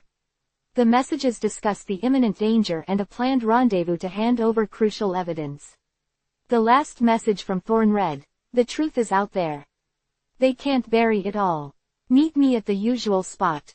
Be careful." The rendezvous point was never explicitly stated, but the context suggested a secluded location, likely near the coast. Thorne had been lured into a trap. The phrase, Deepwater, struck Leo. It was a maritime term, evocative of the ocean, of hidden depths. Could this have been a codename for an informant within the maritime industry, or perhaps someone involved in illegal shipping operations that Sterling's financial network might have utilized? Thorne's death wasn't just an accidental drowning, it was a meticulously planned assassination, disguised as a tragic accident. The perpetrators had ensured that Thorne's voice, and more importantly, his evidence, would be permanently extinguished. Leo felt a profound sense of responsibility. Thorne had died trying to expose the truth, and now the truth was in Leo's hands, albeit in fragmented form. The disappearance of the journalist had elevated the stakes from a financial investigation to a fight for justice, a battle against a power that was willing to commit murder to protect its secrets. He realized that the puppeteer wasn't just manipulating financial markets, he was manipulating life and death, controlling the fate of those who dared to challenge him. He had to be more cautious than ever. His methods, already clandestine, had to become almost invisible. He started using more sophisticated encryption, communicating through a series of anonymized channels, and employing counter-surveillance techniques. He felt the weight of Thorne's sacrifice, a heavy burden that fueled his determination. Thorne had been a beacon of truth, and his silencing was an act of profound darkness. Leo knew that the only way to truly honor Thorne's legacy was to continue his work, to bring the puppeteer's strings out of the shadows and expose them for all to see, no matter the personal cost. The investigation had transformed from a professional curiosity into a deeply personal crusade. The disappearance of Elias Thorne was not an end, it was a grim, terrifying beginning. It was the moment Leo understood the true, terrifying reach of President Sterling's power and the brutal lengths he would go to maintain his absolute control. The carefully constructed facade of democratic governance was merely a thin veneer over a system of absolute power, maintained through coercion, deception, and, now, Leo knew, violence. The narrative of Sterling as a shrewd businessman had been replaced in Leo's mind with something far more sinister. A ruthless dictator, wielding financial power as his primary weapon, and eliminating any opposition with ruthless efficiency. He was not just a puppeteer, he was a predator. The chilling reality of Elias Thorne's fate had etched itself into Leo's consciousness, transforming his meticulous financial investigation into a desperate race against a shadowy, all-powerful entity. The disappearance of the journalist, once a stark warning, had become a brutal testament to the depths of President Sterling's depravity. Leo now moved through the labyrinthine corridors of power with a heightened sense of paranoia, each whispered conversation, each flickering shadow, a potential threat. He knew that Sterling's influence extended far beyond the sterile confines of boardrooms and legislative chambers. It permeated every level of the administration, a malignant force that corrupted everything it touched. The initial thrill of uncovering financial impropriety had long since been replaced by a gnawing fear, a primal instinct for survival that urged him to be more cautious, more elusive, than ever before. His every action was now a calculated risk, every digital footprint meticulously erased, every physical movement shrouded in a veil of plausible deniability. The world had become a chessboard, and Leo was acutely aware that he was not merely a player, but a pawn in a game where the stakes were not just careers, but lives. It was amidst this suffocating atmosphere of fear and suspicion that a new, unexpected lifeline emerged. A series of anonymous messages began to appear in Leo's encrypted inbox, each one more cryptic than the last. They spoke of internal dissent, of a growing unease within Sterling's inner sanctum. The sender, who identified themselves only as Phoenix, claimed to be privy to the inner workings of the president's clandestine operations, a mole planted deep within the heart of the beast. Initially, Leo was skeptical. The digital landscape was rife with disinformation, and Sterling's administration was particularly adept at manufacturing false narratives. Yet, the information provided by Phoenix, though fragmented and delivered in a disembodied voice, possessed an unsettling ring of authenticity. It corroborated details Leo had only begun to suspect, offering glimpses into clandestine meetings, offshore accounts, and a network of influence that extended far beyond the publicly acknowledged sphere of Sterling's power. Phoenix's communications were not merely a stream of data, they were laced with a palpable sense of anguish, a quiet desperation that resonated with Leo's own growing disillusionment. The messages spoke of a moral compromise, of sleepless nights spent grappling with the weight of complicity. "The rot is deeper than you know," one message read, the digital typeface conveying a tremor of fear. "I see the decisions made, the lives disregarded. It's a sickness, and I can't bear to be a part of it any longer." The sender described a pervasive atmosphere of fear within Sterling's inner circle, where loyalty was enforced through intimidation and any hint of dissent was met with swift, brutal repercussions. Phoenix detailed how Sterling maintained his iron grip not just through political maneuvering and financial leverage, but through a sophisticated web of blackmail and coercion, preying on the vulnerabilities of those around him. The motivations of this anonymous insider were a complex tapestry of guilt, fear, and a desperate yearning for redemption. Phoenix painted a grim picture of moral decay, of men and women once considered paragons of public service slowly succumbing to the corrosive allure of power and the insidious whispers of self-preservation. The corruption, Phoenix confessed, had started subtly, with minor ethical lapses and convenient oversights, but had metastasized into a full-blown disregard for law and morality. There were mentions of Sterling leveraging compromising information, gathered through clandestine surveillance and intelligence operations, to ensure the unwavering obedience of his key advisors and cabinet members. One particular passage hinted at a devastating personal cost: "They are holding my family over my head. Sterling knows my weakness. He uses it to ensure my silence. But there's a breaking point, a line even I won't cross." This veiled reference to personal leverage added a layer of urgency and profound risk to Phoenix's clandestine activities. The threat was not abstract. It was visceral, immediate, and deeply personal. The exchange of information became a high-stakes game of cat and mouse, conducted through a series of burner phones, encrypted servers, and dead drops. Phoenix, terrified of leaving any digital footprint, insisted on face-to-face meetings in anonymized locations, always at odd hours, always with an escape route meticulously planned. Leo, accustomed to the sterile environment of financial analysis, found himself navigating a world of hushed alleyways, abandoned warehouses, and dimly lit diners. Each meeting was a gamble, a test of nerve and ingenuity. He learned to recognize the subtle signs of surveillance, the seemingly casual glances that lingered too long, the anonymous vehicles that appeared in his rearview mirror with unnerving regularity. The fear was a constant companion, a cold knot in his stomach that tightened with every passing day. He knew that discovery meant not just the end of his investigation, but likely a fate far worse, mirroring the grim trajectory of Elias Thorne. One of the most critical pieces of information Phoenix provided was a series of encrypted financial statements for a shell corporation Leo had only vaguely identified in his earlier research. This corporation, Athelred Holdings, was a nebulous entity, its origins lost in a labyrinth of offshore registrations and shell companies. Phoenix's documents, however, provided a direct link, a digital key that unlocked a hidden vault of illicit transactions. The statements detailed a series of massive transfers, originating from a series of anonymous accounts and flowing into Athelred Holdings, before being disseminated into a complex web of speculative investments. The amounts were staggering, far exceeding what any legitimate business could generate. The timing of these transfers was also highly suspicious, often coinciding with the announcement of significant government policy changes or the awarding of lucrative contracts. Phoenix also provided an internal memo, heavily redacted but still legible in its chilling implications. The memo, dated almost a year prior, outlined a proposal for a new infrastructure project, a sprawling network of high-speed rail lines designed to connect key economic hubs across the country. The memo detailed the projected costs, the anticipated benefits, and, crucially, a list of preferred contractors.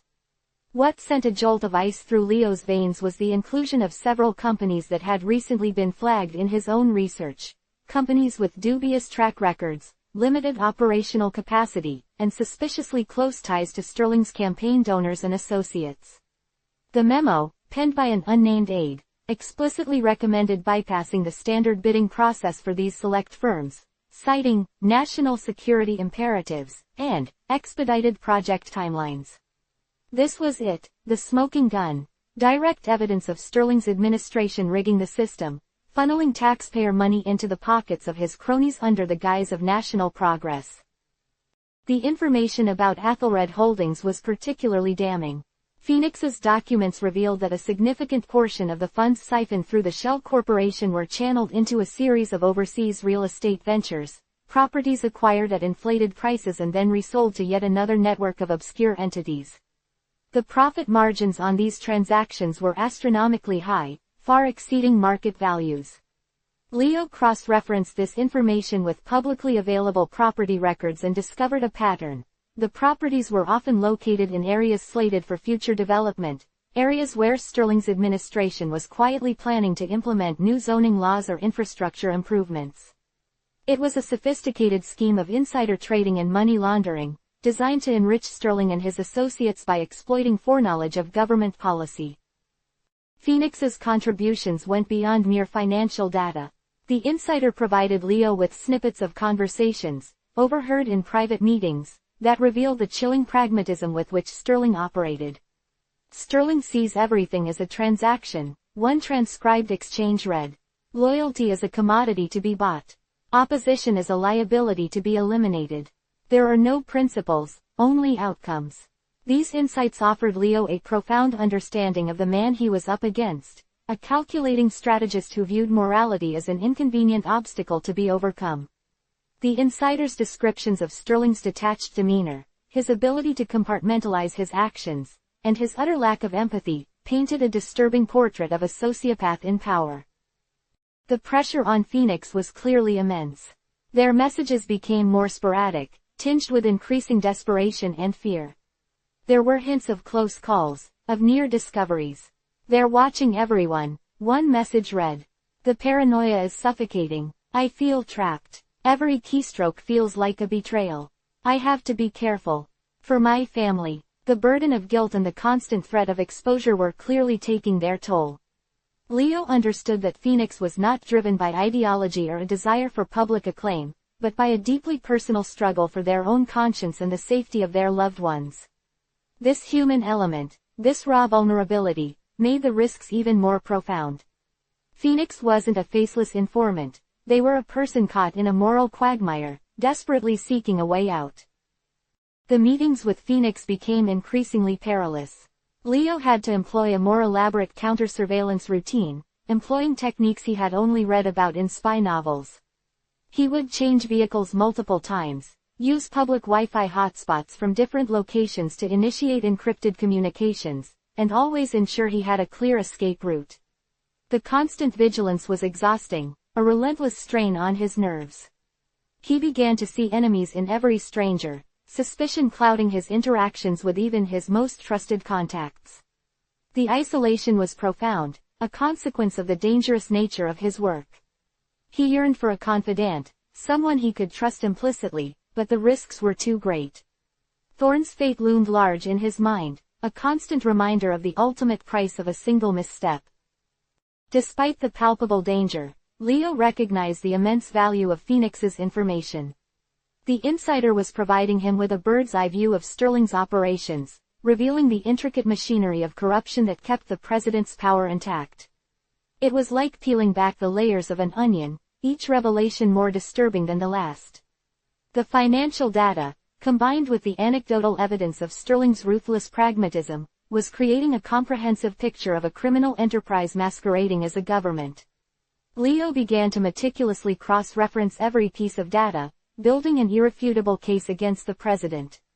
He was no longer just investigating financial irregularities, he was building a prosecution, piece by painstaking piece. The question of Phoenix's ultimate endgame remained a persistent enigma. Were they seeking to expose Sterling, to dismantle his empire, or simply to extricate themselves from a situation that had become unbearable? The fragmented nature of their communications left room for interpretation, but Leo focused on the tangible evidence, the verifiable facts that Phoenix provided. He knew that the insider's motivations, however complex, were secondary to the crucial role they were playing in illuminating Sterling's crimes.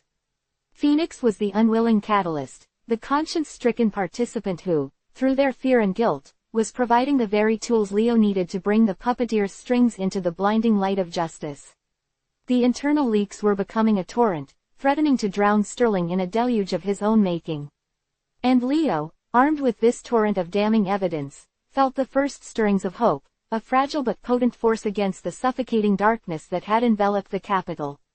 The precarious alliance forged in secrecy and fear was the only thing standing between Sterling's absolute power and the truth that threatened to dismantle it all. President Sterling's strength wasn't merely in the levers of power he controlled, the legislative bills, the financial instruments, the shadowy intelligence agencies, but in his profound understanding of human psychology, particularly its frailties. He had honed his craft not in the sterile halls of academia, but in the brutal arena of public life, learning to exploit fear, doubt, and the inherent human desire for simple truths. When confronted with the irrefutable, the tangible evidence Leo was painstakingly assembling, Sterling didn't cower. He didn't apologize. He attacked. His response was a masterclass in deflection, a meticulously choreographed dance of denial designed to sow discord and doubt. To Leo's meticulously compiled reports, detailing the flow of illicit funds through Athelred Holdings and the rigged infrastructure contracts, Sterling offered not reasoned rebuttal, but a venomous counter-narrative. The accusations, he declared from the ornate podiums of presidential press conferences, were nothing more than the desperate machinations of disgruntled has-beens and radical ideologues seeking to undermine the nation's progress. The evidence, he sneered, was fabricated, the product of a rogue element within the intelligence community, a thinly veiled jab at Leo's own precarious position. These are baseless allegations, Sterling would proclaim, his voice resonating with manufactured sincerity, trumped-up charges designed to destabilize our great nation during a time of unprecedented growth and prosperity. They are the whispers of enemies of the state, attempting to sow discord and erode the public's faith in the institutions that protect them. The words were carefully chosen, laced with an insidious charm that could make even the most absurd claims sound plausible. He weaponized patriotism, twisting legitimate concerns into acts of sedition. The media, those that remained loyal to Sterling's increasingly autocratic vision, became his willing accomplices. They amplified his pronouncements, dissecting his denials with an almost religious fervor. Opinion pieces appeared, penned by sycophants and intellectual mercenaries, dissecting the flaws in Leo's investigatory methods, highlighting any perceived inconsistencies with laser-like focus, while conveniently ignoring the mountain of corroborating evidence. These articles painted Leo not as a diligent investigator seeking truth, but as a reckless, ambitious individual blinded by personal vendettas or, worse, a pawn of foreign powers. The narrative shifted from Sterling's alleged corruption to Leo's alleged malevolence. The individual behind these scurrilous claims, one prominent commentator, a man whose career had been built on defending the administration's every move, declared on a nationally televised program, has a history of erratic behavior. His financial analyses, while once respected, have lately been unconventional. One must question his judgment, his stability. Perhaps he is experiencing a personal crisis, projecting his own anxieties onto the president. The insinuation was subtle yet devastating. Leo wasn't just wrong, he was unstable. This was the art of gaslighting, an insidious psychological manipulation that sought to make the victim doubt their own sanity, their own perception of reality. Sterling wasn't just refuting facts, he was dismantling the very foundation upon which those facts stood, the credibility of the messenger. He masterfully exploited the human tendency to believe authority figures, especially when that authority was amplified by a chorus of supportive voices. The sheer volume of the denials, the unwavering confidence with which they were delivered, began to chip away at the edges of public certainty. Leo, poring over news transcripts in the dim glow of his encrypted laptop, felt a cold dread creep into his heart. He saw his meticulous work, the countless hours spent deciphering complex financial trails, the perilous meetings with Phoenix, being systematically reduced to the ramblings of a disturbed mind. He saw the narrative twisting, morphing, becoming something unrecognizable. The public, bombarded with conflicting information, began to retreat into their pre-existing biases. Those who already supported Sterling readily accepted his denials, seeing them as further proof of his strength and resilience. Those who were already skeptical found themselves in a quagmire of doubt. Was Leo a hero or a madman? Was Sterling a criminal or a victim of a smear campaign? Sterling's strategy was to create a fog of confusion, a cacophony of noise that drowned out the clear, sharp notes of truth. He understood that in the information age, perception often trumped reality. By making the truth seem elusive, by casting doubt on its sources, he could effectively neutralize its power. The goal wasn't necessarily to convince everyone that he was innocent, but to make enough people question the accusations that any real accountability would be impossible. Phoenix, too, became a target of this psychological warfare, though their identity remained a closely guarded secret. The anonymous source, the Phantom Insider, was painted as a phantom menace, a digital boogeyman conjured by those who wished to harm the president. Sterling hinted at foreign intelligence operations, at attempts to destabilize the government through cyber-terrorism and misinformation campaigns, subtly implying that the leaks were part of a larger, more sinister plot. The message was clear. Anyone who dared to leak information was not a whistleblower, but a traitor. The administration's propaganda machine worked overtime. Online trolls, paid operatives, and unwitting patriotic citizens flooded social media platforms with counter-narratives. They resurrected old, discredited theories about Leo's past, exaggerated minor missteps in his career, and fabricated new scandals. The goal was to create a dossier of negativity, a psychological war of attrition aimed at discrediting him beyond repair. Every anonymous comment, every retweet of a misleading article, was another brick in the wall Sterling was building between the truth and the public. One particularly insidious tactic involved selectively quoting Phoenix's messages, stripping them of context, and then presenting them as evidence of their instability or malicious intent. A cry for help, a moment of despair expressed by Phoenix, could be twisted into a confession of guilt or a threat. The administration's digital surrogates would then dissect these manipulated snippets, weaving elaborate theories about Phoenix's motivations, portraying them as a disgruntled employee seeking revenge or a foreign agent attempting to destabilize the economy. Leo felt the tightening noose of Sterling's gaslighting campaign. He saw how easily people could be swayed, how readily they accepted the comforting falsehood over the discomforting truth. He saw the erosion of trust in legitimate journalism, as Sterling's loyal media outlets presented their skewed narratives as objective reporting, while discrediting any independent news sources, fake news. The very foundations of a free and informed society were being systematically undermined. The complexity of Sterling's scheme was chilling. It wasn't just about denying accusations, it was about actively reconstructing reality. He wasn't just a president caught in a scandal, he was a leader under siege, a benevolent figure fighting against unseen forces. This narrative, consistently reinforced, created a powerful emotional resonance, appealing to a primal need for order and security. People wanted to believe in a strong leader, a protector, not a corrupt politician. Sterling fed that desire, even as he fed his own insatiable greed. The consequences of this manufactured chaos were dire. It made it increasingly difficult for Leo to find new allies, for potential whistleblowers to come forward. Who would dare to speak out when the very act of speaking truth could be twisted into an act of treason? Who would believe them when Sterling and his surrogates had already created an army of online debunkers ready to pounce on any new piece of information? The fear of being branded a traitor, of having their own lives and families scrutinized and attacked, was a powerful deterrent. Leo found himself more isolated than ever.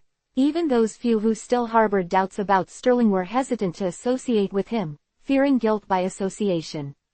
He was becoming a pariah, his name whispered with a mixture of fear and suspicion. Sterling had succeeded in transforming the accuser into the accused. The game had changed. It was no longer just about uncovering financial malfeasance. It was about fighting for the very definition of truth in a world Sterling was determined to warp to his will. The puppeteer's strings were not just pulling the levers of power, they were subtly, insidiously, manipulating the minds of millions. And Leo, once a mere investigator, now found himself in a desperate battle for the soul of public perception. The weight of this responsibility was crushing, but it also fueled a new resolve. He had to find a way to cut through the noise, to pierce Sterling's carefully constructed illusion, before the truth was buried forever. The polished mahogany of the Oval Office, a symbol of supposed probity and unwavering resolve, now felt like a gilded cage, its secrets festering beneath a veneer of presidential dignity. Leo, armed with encrypted drives and a growing sense of grim purpose, found himself navigating a labyrinth of hushed whispers and furtive glances, a stark contrast to the bombastic denials spewing from the president's public podium. He wasn't just chasing financial shadows anymore, he was digging into the very soul of the man orchestrating the nation's disarray, unearthing truths that clawed at the foundations of Sterling's carefully cultivated image. The information gleaned from Phoenix, painstakingly pieced together from fragmented data streams and encrypted communications, painted a portrait far more disturbing than mere corruption. It spoke of a profound moral rot, a sickness that permeated the highest echelons of power. The initial leads had been subtle, almost innocuous. Encrypted emails, initially dismissed as routine administrative chatter, began to reveal a pattern of unsettling familiarity between President Sterling and certain female members of his staff. These weren't the perfunctory exchanges one might expect between a leader and his loyal subordinates. Instead, they were laden with veiled suggestions, personal inquiries that strayed far beyond professional boundaries, and an unsettling undercurrent of expectation. Leo, initially focused on the financial machinations, had almost overlooked them, but Phoenix, with their uncanny knack for identifying anomalies, had flagged them as statistically significant deviations from standard presidential correspondence.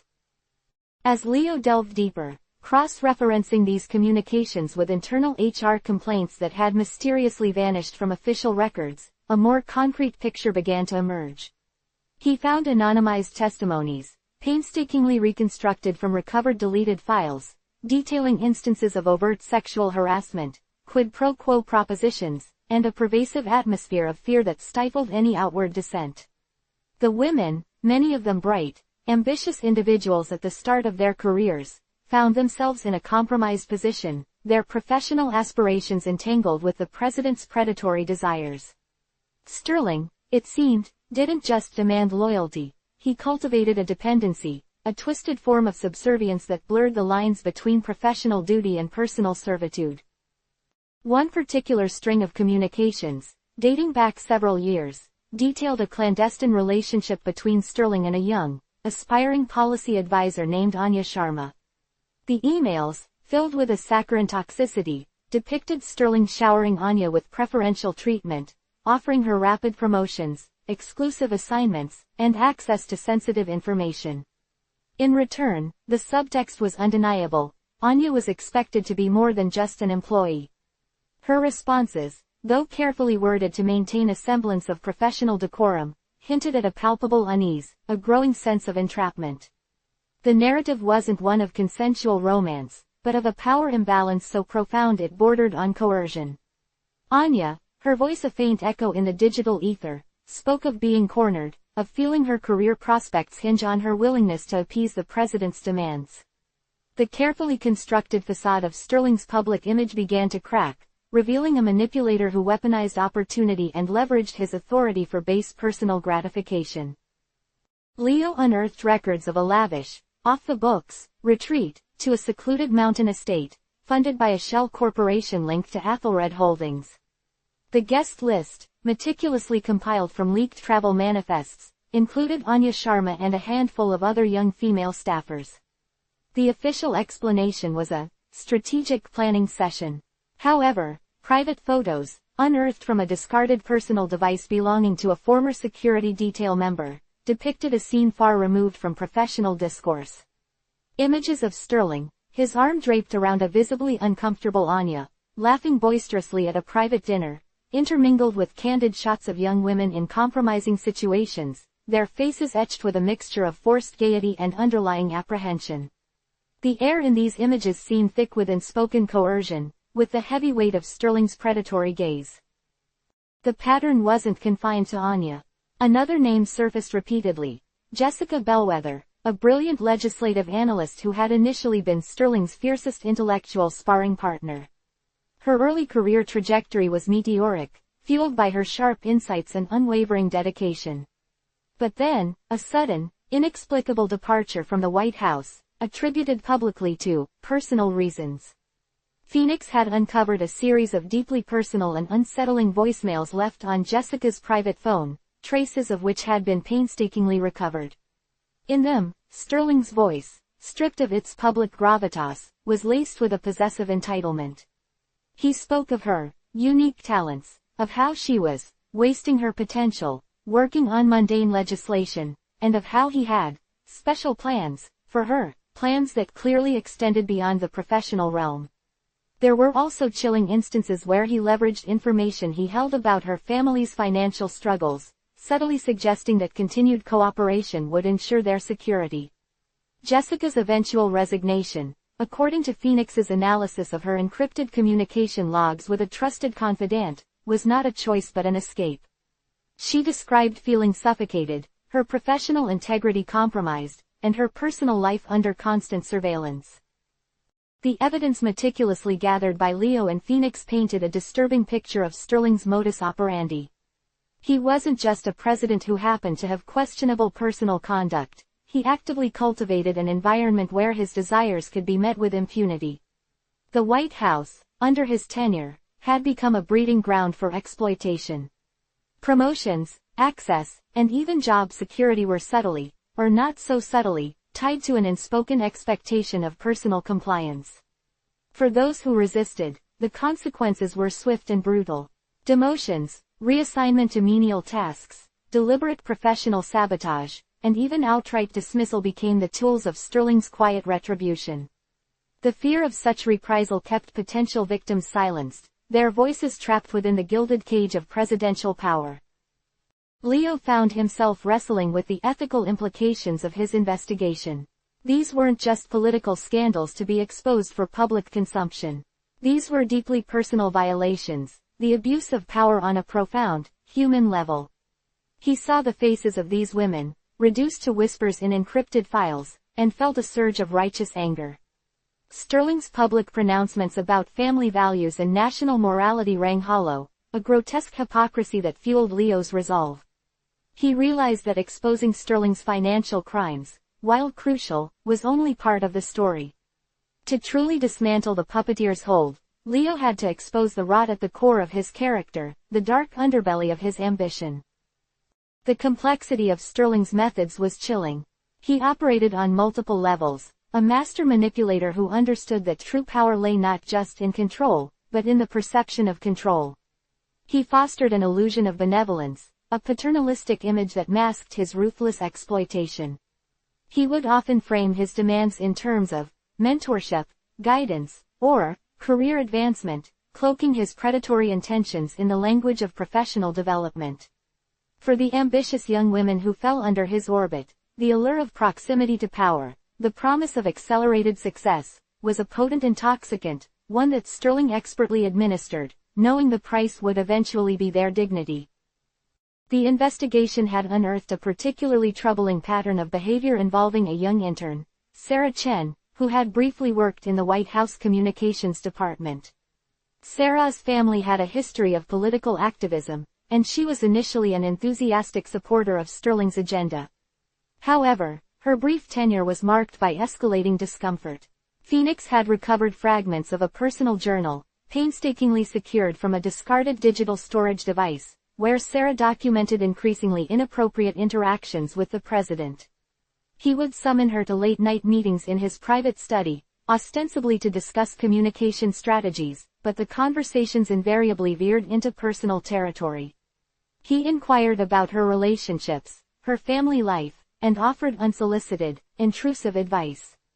One entry chillingly described Sterling cornering her by the fireplace, his hand lingering on her arm for an uncomfortably long time as he spoke of her potential to be a national asset, a phrase that sent shivers down her spine. Sarah's journal detailed her growing fear, her attempts to avoid these encounters, and her eventual decision to resign abruptly, citing personal health reasons, a narrative she was pressured to adopt to avoid further scrutiny. The subsequent attempts by Sterling's office to discredit her, to paint her as a disgruntled employee seeking attention, were also documented, showcasing a systematic effort to silence and punish any who dared to resist. Leo understood that these weren't isolated incidents. They were the calculated actions of a man who saw people, particularly women, as instruments for his own gratification and advancement. The power he wielded wasn't just political, it was deeply personal, and he used it to enforce a silent, insidious form of compliance. The consequences for those caught in his web were devastating, not just professionally, but emotionally and psychologically. The trust they had placed in their leader, the belief in the integrity of the institution they served, was shattered, leaving behind a profound sense of betrayal and violation. The intelligence that Phoenix provided suggested that Sterling's predatory behavior extended beyond direct personal interactions. There were indications of him using his knowledge of his staff's personal lives, gleaned through his vast intelligence network and invasive personal inquiries, to manipulate them. Threats of exposing personal secrets, of jeopardizing family members' well-being, or of derailing promising careers were used as leverage to ensure silence and complicity. This created an atmosphere of pervasive fear, where even those who had not been directly targeted by his advances felt the chilling effect of his power and were reluctant to speak out, lest they become the next victim or be associated with those who had. The unearthed financial records, when viewed through the lens of these personal transgressions, took on a darker hue. The shell corporations and illicit fund transfers weren't just about lining Sterling's pockets, they were the mechanisms used to facilitate his exploitative lifestyle. The money that flowed through Athelred Holdings wasn't just funding political campaigns or enriching cronies, it was also discreetly financing lavish gifts, secret rendezvous, and the silencing of any potential witnesses or victims. The secluded mountain estate, the opulent gifts, the hushed compensation for those who were discreet, all of it was meticulously accounted for, a testament to Sterling's calculated approach to maintaining his illicit empire. It was a chilling illustration of how financial corruption and personal depravity were intertwined, feeding into each other to create a self-perpetuating system of abuse. Leo felt the weight of this knowledge pressing down on him. The fight was no longer just about corruption in the abstract, it was about human beings, about lives irrevocably damaged by the unchecked ambition and twisted desires of one man. He saw the faces of Anya, Jessica, Sarah, and countless others whose stories remained untold, their pain buried beneath layers of secrecy and intimidation. The image of Sterling, the benevolent patriarch of a nation, was a carefully constructed lie, a monstrous deception designed to conceal the predator lurking beneath. The strings of the puppeteer were not just manipulating policy and public opinion, they were weaving a web of fear and coercion around the very people tasked with serving him, turning the halls of power into a hunting ground. The journey into the inner sanctum had revealed not just political secrets, but a deeply personal betrayal, a testament to Sterling's profound capacity for cruelty and his absolute disregard for the humanity of those he deemed beneath him. The revelation was not just damning, it was profoundly disturbing, a stark reminder of the dark places power could lead, and the devastating consequences for those who fell prey to its allure. Chapter 3. The Crumbling Empire. The ticker tape, once a vibrant cascade of green signifying burgeoning wealth, now bled a frantic, crimson hue. Leo watched from his cramped office, the glow of the monitor reflecting in his weary eyes, as the Dow Jones Industrial Average plunged with an alacrity that defied gravity. It wasn't a gentle decline, a market correction born of natural economic cycles. This was a cataclysm, a violent implosion, a precipitous freefall orchestrated by unseen hands. Sterling's machinations, once abstract figures on encrypted spreadsheets, had materialized into a tangible, terrifying reality for millions. The carefully constructed edifice of American economic exceptionalism, so long trumpeted by Sterling himself, was now collapsing, brick by brick, into a chasm of his making. The initial tremors had been subtle, dismissed by most as minor fluctuations. A few disgruntled analysts had raised red flags, their voices drowned out by the triumphant pronouncements from the White House about unprecedented growth and Sterling's unparalleled financial acumen. But Leo, privy to the inner workings of Sterling's schemes, knew the cracks were fundamental, the rot deeper than anyone dared to imagine. The vast sums siphoned off, the phantom companies created and dissolved, the manipulation of vital commodities, these weren't just acts of personal enrichment. They were deliberate destabilizations, designed to create chaos from which Sterling and his inner circle could extract maximum profit, regardless of the collateral damage. Now, that damage was no longer confined to the shadowy corners of offshore accounts, it was seeping into the very bedrock of everyday American life. The stock market's collapse was merely the overture to a symphony of economic despair. Across the nation, the dominoes began to fall with sickening regularity. The whispers of impending layoffs quickly escalated into a roar of mass redundancies. Factories that had hummed with the tireless rhythm of production fell silent, their assembly lines frozen, their machinery gathering dust. The "Made in America" labels, once a source of national pride, became relics of a bygone era, replaced by stark, closed, signs plastered across storefronts. In cities that had once thrived with bustling commerce, entire blocks now wore the desolate air of ghost towns. The vibrant marketplaces, filled with the chatter of vendors and the laughter of shoppers, were replaced by an eerie stillness, punctuated only by the mournful wail of distant sirens. Leo's data feeds painted a grim picture of the human cost. He saw satellite images of once thriving industrial parks now shrouded in an unnatural quietude, their sprawling complexes eerily empty. He cross-referenced this with unemployment claims, a tidal wave of desperation engulfing government agencies. The sheer volume was staggering, a statistical representation of lives irrevocably altered. Families, who had meticulously budgeted and planned for their futures, found their savings accounts decimated. The carefully accumulated nest eggs, meant for college tuition, retirement, or perhaps a long-dreamed-of vacation, had vanished overnight, wiped out by Sterling's insatiable greed. The dreams of generations, built on the promise of stability and upward mobility, were dissolving like mist in the harsh light of reality. The narrative of economic prosperity, so carefully curated by Sterling and his allies, had shattered. Now, the air was thick with the palpable fear of the ordinary citizen. Grocery store aisles, once overflowing with abundance, began to show signs of strain. The shelves, which had always been replenished with reliable regularity, now featured gaps, a subtle but terrifying indicator of disruptions in the supply chain. Prices for essential goods began to inch upwards, a cruel irony as people's incomes simultaneously plummeted. The simple act of putting food on the table, once a mundane chore, became a source of profound anxiety for millions. Leo's investigation had uncovered the intricate network of shell corporations and opaque financial instruments Sterling had employed. These weren't merely tools for tax evasion, they were weapons designed to siphon liquidity from the real economy, to create artificial scarcity, and to gamble with the nation's financial well-being.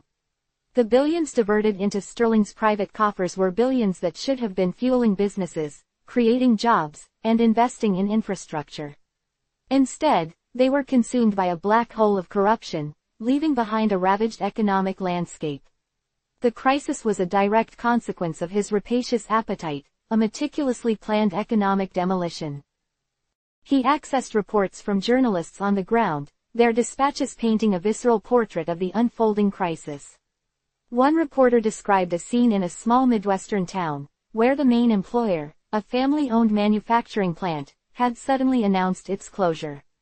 The owner, a man whose family had run the business for 3 generations, stood amidst his devastated employees, his face etched with disbelief and despair.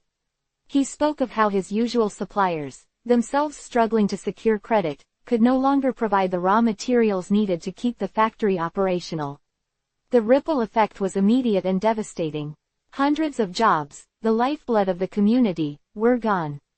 Homes were foreclosed, families were forced to relocate, and the once proud town began to crumble under the weight of economic despair. The reporter captured the quiet desperation in the eyes of the workers, the hushed conversations about making ends meet, the gnawing uncertainty about the future. Another account detailed the plight of small business owners in a major metropolitan area.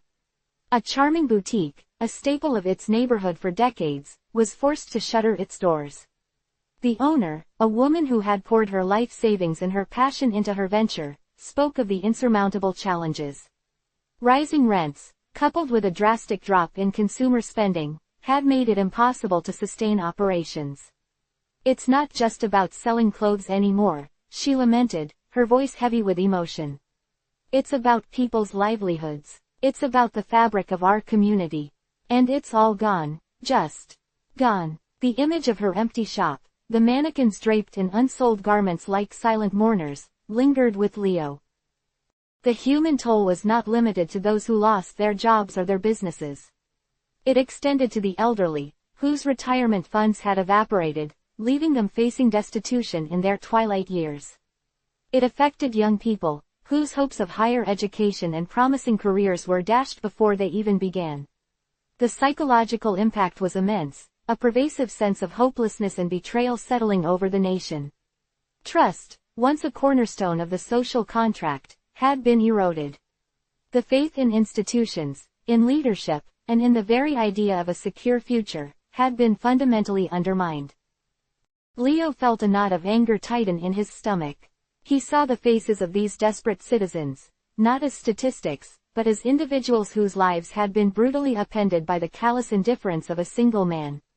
Sterling's public pronouncements of sympathy, his carefully worded statements offering support and reassurance, rang hollow and grotesque against the backdrop of the widespread devastation he had wrought. These were not mere economic downturns. They were deliberate acts of financial sabotage, a systematic dismantling of the nation's economic stability for personal gain. He delved deeper into the financial records, seeking to understand the intricate mechanisms of Sterling's sabotage. The sheer scale of the operation was breathtaking. It involved sophisticated market manipulation, insider trading on an unprecedented scale, and the strategic collapse of key financial institutions that had been deliberately weakened by Sterling's machinations. He had orchestrated, controlled demolitions, using his influence to trigger the downfall of companies and industries, only to swoop in and acquire their assets at fire sale prices through his network of proxies and shell corporations. The process was brutal, efficient, and utterly devoid of empathy. The concept of economic freefall had, until now, been a theoretical construct, a term used in financial news reports. Now, Leo was witnessing its raw, unadulterated manifestation. The nation, once a beacon of economic prosperity, was teetering on the brink of collapse. The once vaunted American dream had become a cruel mockery for millions, its promise of opportunity and security replaced by the grim reality of hardship and uncertainty. The financial ruin mirrored the moral bankruptcy that had taken root at the highest office, a chilling testament to the destructive power of unchecked ambition and absolute corruption. The nation's economic arteries had been systematically poisoned, and the consequences were now bleeding into every aspect of its citizens' lives. The emptiness of the storefronts, the silent factories, the anxious faces of families struggling to make ends meet, These were the indelible marks of Sterling's legacy, a testament to a nation brought to its knees by the avarice of its leader. The economic fallout was not a singular event, but a cascading series of disasters. As the stock market plummeted, so too did the value of real estate. Mortgages became underwater, trapping homeowners in a seemingly inescapable debt cycle. The housing market, once a bedrock of American wealth, began to contract sharply, leading to a wave of foreclosures that left families homeless and communities devastated. The ripple effect was profound, impacting every sector of the economy. Banks, holding vast portfolios of devalued mortgages and toxic assets, faced insolvency. The credit markets seized up, making it nearly impossible for businesses, large and small, to secure the loans they needed to operate, let alone expand. This, in turn, further exacerbated unemployment, creating a vicious cycle of economic decline. Leo found himself poring over detailed reports from economists, their analyses stark and unflinching. They spoke of a lost decade, of an economic recovery that would be long, arduous, and uncertain. The confidence that had once characterized the nation's financial outlook had been replaced by a deep-seated pessimism. Investors, burned by the sudden and violent market collapse, became risk-averse, hoarding capital rather than investing it, further stifling economic growth. The entrepreneurial spirit, a hallmark of the American economy, was being systematically extinguished by the pervasive climate of fear and uncertainty. He cross-referenced the financial data with intelligence reports detailing the social unrest that was beginning to simmer across the country. Protests erupted in major cities, initially driven by economic grievances, but quickly evolving into broader expressions of anger and disillusionment with the government. The once steady hand of law enforcement found itself stretched thin, struggling to maintain order amidst widespread public discontent. The narrative that Sterling's administration had so assiduously crafted, one of strength, stability, and prosperity, had been irrevocably shattered, replaced by the stark reality of a nation in crisis. The sheer audacity of Sterling's plan, as revealed in the decrypted financial documents, was chilling. He had not simply sought to profit from existing market conditions, he had actively engineered the crisis. The manipulation of commodity prices, the artificial inflation and subsequent deflation of asset bubbles, the deliberate destabilization of key financial institutions, it was a calculated assault on the nation's economic infrastructure. His objective was not just personal wealth, but a profound consolidation of power. By creating widespread economic chaos, he aimed to sow discord, erode public trust in democratic institutions, and position himself as the sole savior, the indispensable leader who could navigate the nation out of the abyss he himself had created. Leo accessed a series of internal memos from Sterling's economic advisors, memos that had been carefully buried and classified. These documents revealed a stark division within his inner circle. Some, blinded by loyalty or greed, had actively participated in the schemes. Others, however, had expressed grave concerns, warning of the catastrophic consequences of Sterling's actions. These dissenting voices had been systematically silenced, their warnings dismissed as alarmist, their careers threatened, and their reputations smeared. One particularly damning memo, penned by a disillusioned Treasury Department official, detailed a desperate plea to Sterling, outlining the imminent dangers of a full-blown economic collapse and the immense human suffering that would ensue. The response, scrawled in Sterling's own hand at the bottom of the memo, was chillingly brief: collateral damage is inevitable. Profit maximization is paramount. The profit maximization had come at a devastating cost. The once bustling main streets of America were now dotted with the somber signs of shuttered businesses. Local economies, built on the foundation of these small enterprises, crumbled. The closure of a single factory could decimate an entire town, leading to a mass exodus of residents, leaving behind empty houses and a profound sense of loss. The social fabric of these communities, woven over generations, was torn asunder. The intangible sense of pride and belonging, once associated with working and living in these places, was replaced by a gnawing anxiety and a desperate struggle for survival. Leo saw the faces of the people impacted in the grainy footage from news reports and leaked social media feeds. A single mother, tears streaming down her face as she packed her meager belongings into a U-Haul, her eviction notice a stark white rectangle against the peeling paint of her front door. A grizzled factory worker, his hands calloused from decades of labor, standing outside the silent gates of his former workplace, his expression one of utter bewilderment and despair. An elderly couple, their faces etched with worry, sitting on their porch, contemplating the future of their once comfortable retirement, now rendered precarious by the evaporation of their savings. These were not just statistics, they were the human embodiment of Sterling's economic freefall, their lives shattered by the insatiable greed of a man who wielded power with utter disregard for its consequences. The carefully constructed image of American prosperity, a national brand built over decades, had been systematically dismantled, leaving behind a landscape of desolation and despair, a stark monument to Sterling's corrupt reign. The pronouncements from the Oval Office, once delivered with a veneer of concerned patriotism, had long since devolved into the rasping incantations of a war hawk. Sterling, perched behind his mahogany desk, a fortress of polished wood and carefully arranged patriotism, spoke of sacrifice and duty, his words echoing through the sterile halls of power. But the reality of that sacrifice, the true calculus of duty, was a phantom to him, a distant echo heard only through the carefully filtered reports of generals and the somber pronouncements of undertakers. The war, initially a carefully orchestrated distraction, had taken on a life of its own, a voracious entity fed by Sterling's insatiable appetite for control and his growing paranoia. The justifications for the continued engagement, thin as they were, grew increasingly convoluted.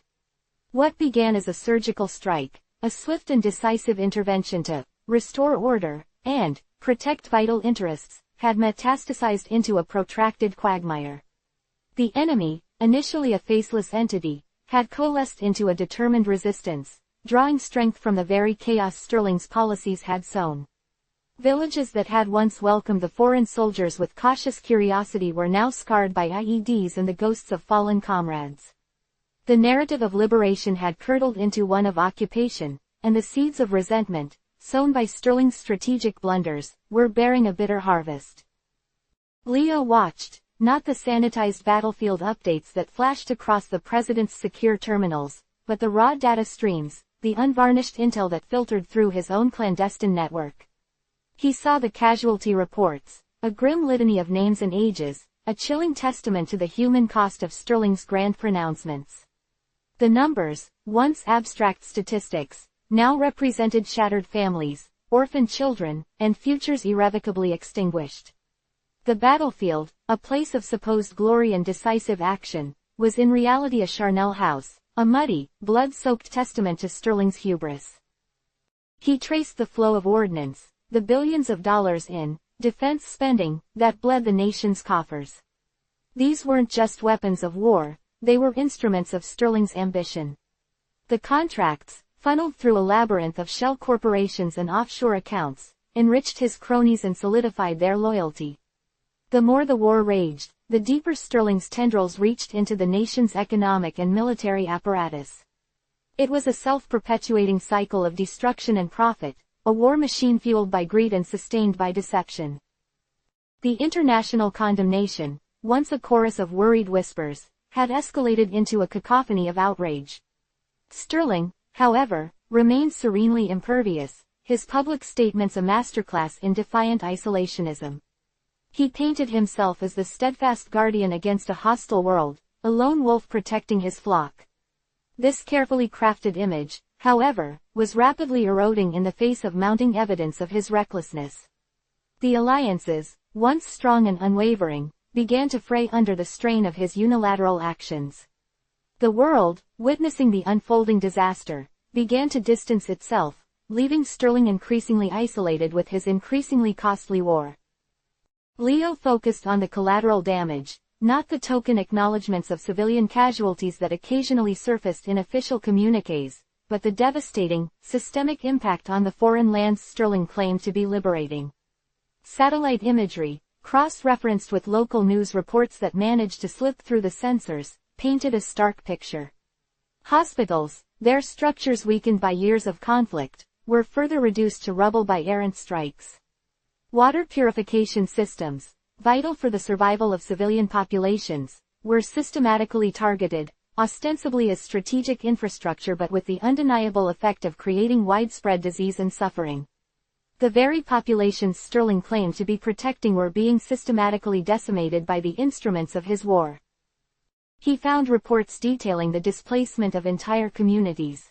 Families, uprooted from ancestral homes, were crammed into makeshift refugee camps, their lives reduced to a desperate scramble for food and shelter. The children, their eyes wide with a trauma no child should ever bear, were the most vulnerable. Reports of child soldiers, conscripted into the ranks of both sides by desperate warlords exploiting the chaos, began to surface, a chilling indictment of Stirling's inability, or unwillingness, to control the consequences of his protracted conflict. The war, intended to be a demonstration of American strength, was instead showcasing its destructive capacity, leaving behind a trail of broken lives and shattered societies. The soldiers on the ground, the men and women Stirling lauded as heroes in his carefully choreographed speeches, bore the brunt of the endless conflict. Leo accessed encrypted communications, personal messages sent home by weary soldiers. They spoke not of glory, but of exhaustion, of the gnawing fear that permeated every patrol, of the psychological toll of witnessing constant death and destruction. The camaraderie, once a source of strength, was increasingly tinged with despair, as comrades were lost to enemy fire, to IEDs, and to the unseen enemy of mental fatigue. The returning veterans, their bodies scarred and their minds traumatized, found little solace at home, often struggling with a society that lauded their service but offered little understanding of their pain. The public discourse, manipulated by Stirling's propaganda machine, had largely become desensitized to the ongoing slaughter. The constant barrage of patriotic rhetoric and the carefully curated news cycles had dulled the nation's awareness of the true cost of the war.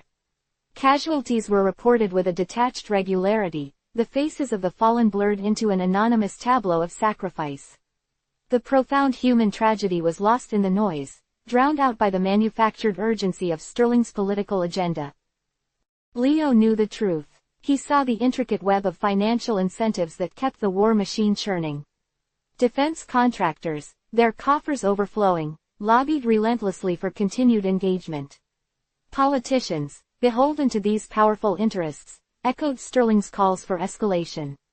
The media, either complicit or cowed, largely towed the administration line, broadcasting Stirling's justifications with unquestioning deference.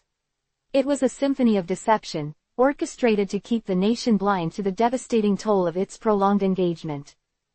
He unearthed internal memos that detailed Stirling's cynical calculations. The war was not about national security, it was about personal power.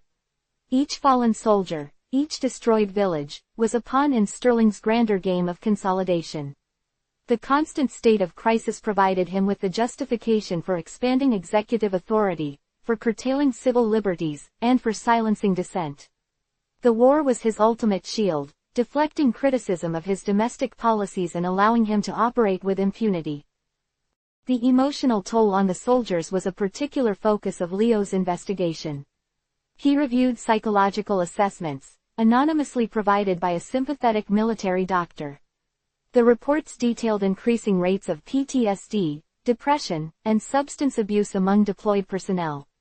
The constant exposure to violence, the moral compromises demanded by the battlefield, and the overwhelming sense of futility were taking a devastating toll.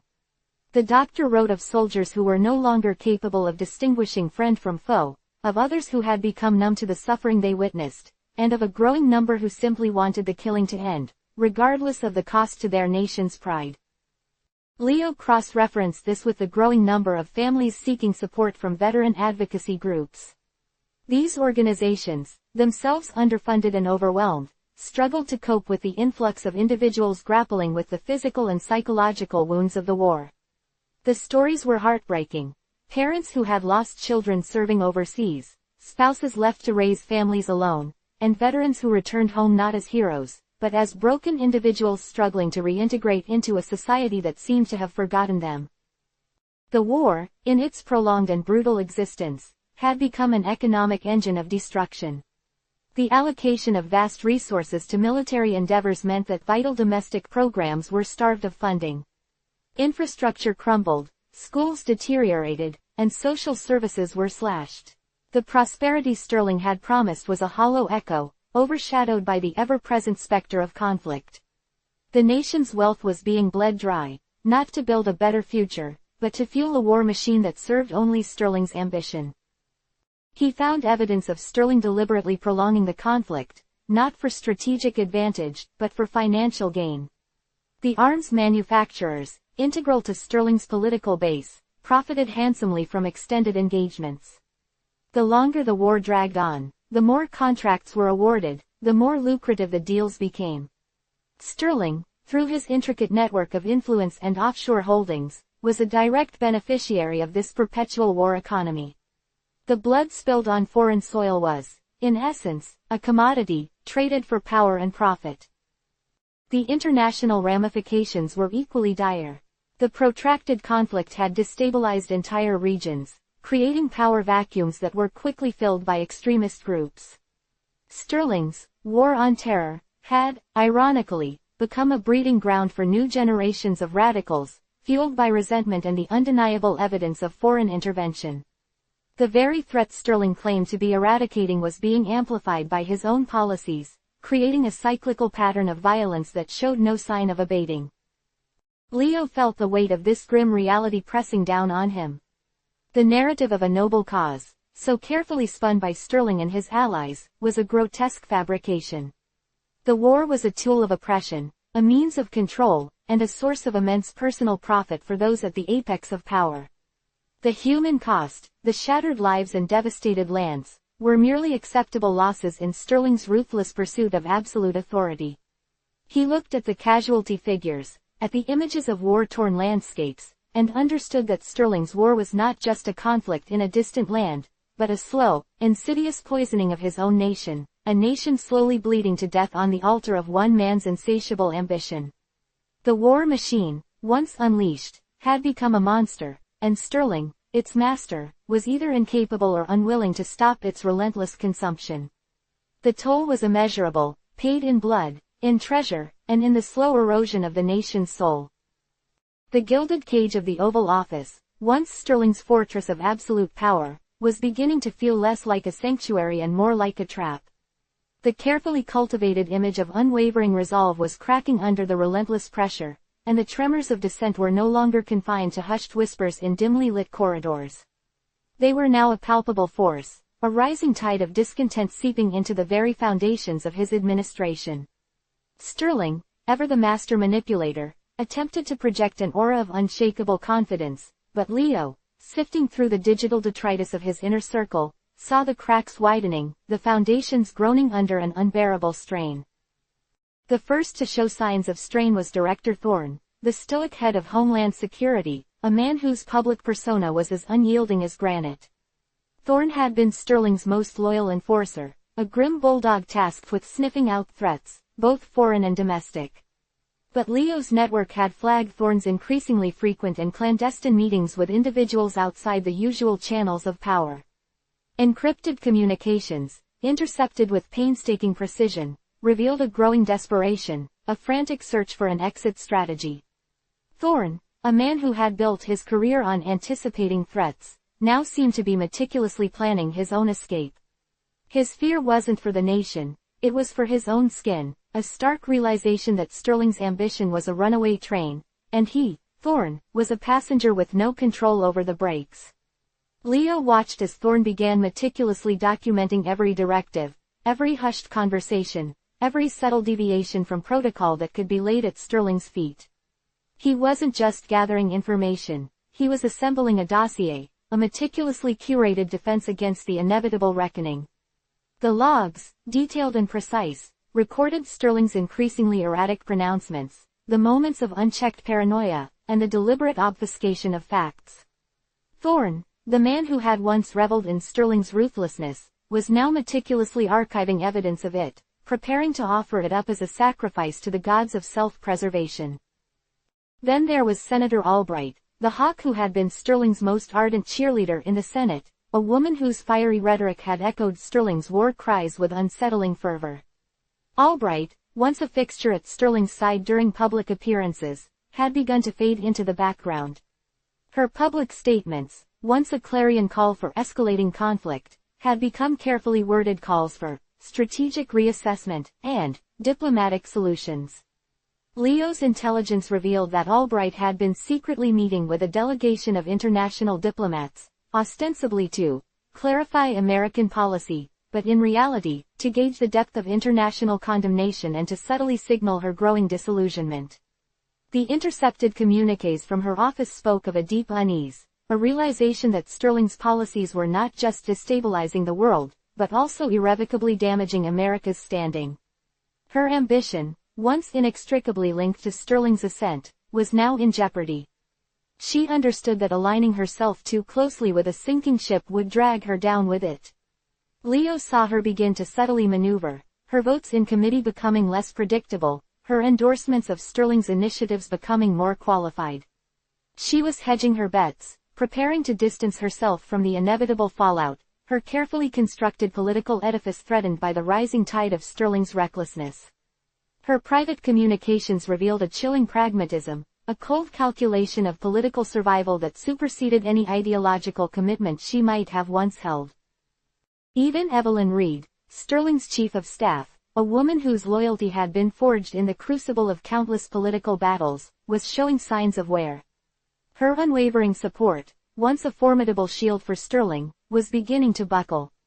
Leo's sources within the White House indicated that Reed had been engaging in a series of hushed conversations with members of the Joint Chiefs of Staff, ostensibly to ensure operational efficiency, but with an underlying current of seeking military counsel on how to mitigate the damage of Sterling's increasingly unilateral decisions. Her exhaustion was palpable, not just the physical fatigue of long hours, but a deeper, soul-crushing weariness born of a constant struggle to shield Sterling from his own worst impulses. Leo intercepted emails where she meticulously documented Sterling's increasingly irrational demands, framing them as executive directives that require careful interpretation for optimal national security outcomes. It was a subtle form of sabotage, a way to inject a semblance of reason into Sterling's madness, while simultaneously creating a paper trail that could be used to distance herself should the need arise. She was walking a razor's edge, trying to preserve the remnants of Sterling's presidency while simultaneously protecting herself from its catastrophic collapse. Her private memos detailed her attempts to subtly reframe Sterling's directives, to find the least destructive interpretations, and to strategically leak information about the challenges of implementing his more extreme policies, hoping to sow seeds of doubt among his more moderate advisors. The pressure wasn't just on the political operators. The military, too, was beginning to buckle. General Thompson, a decorated officer who had initially been a staunch advocate for Sterling's military policies, was becoming increasingly vocal in his private counsel against further escalation.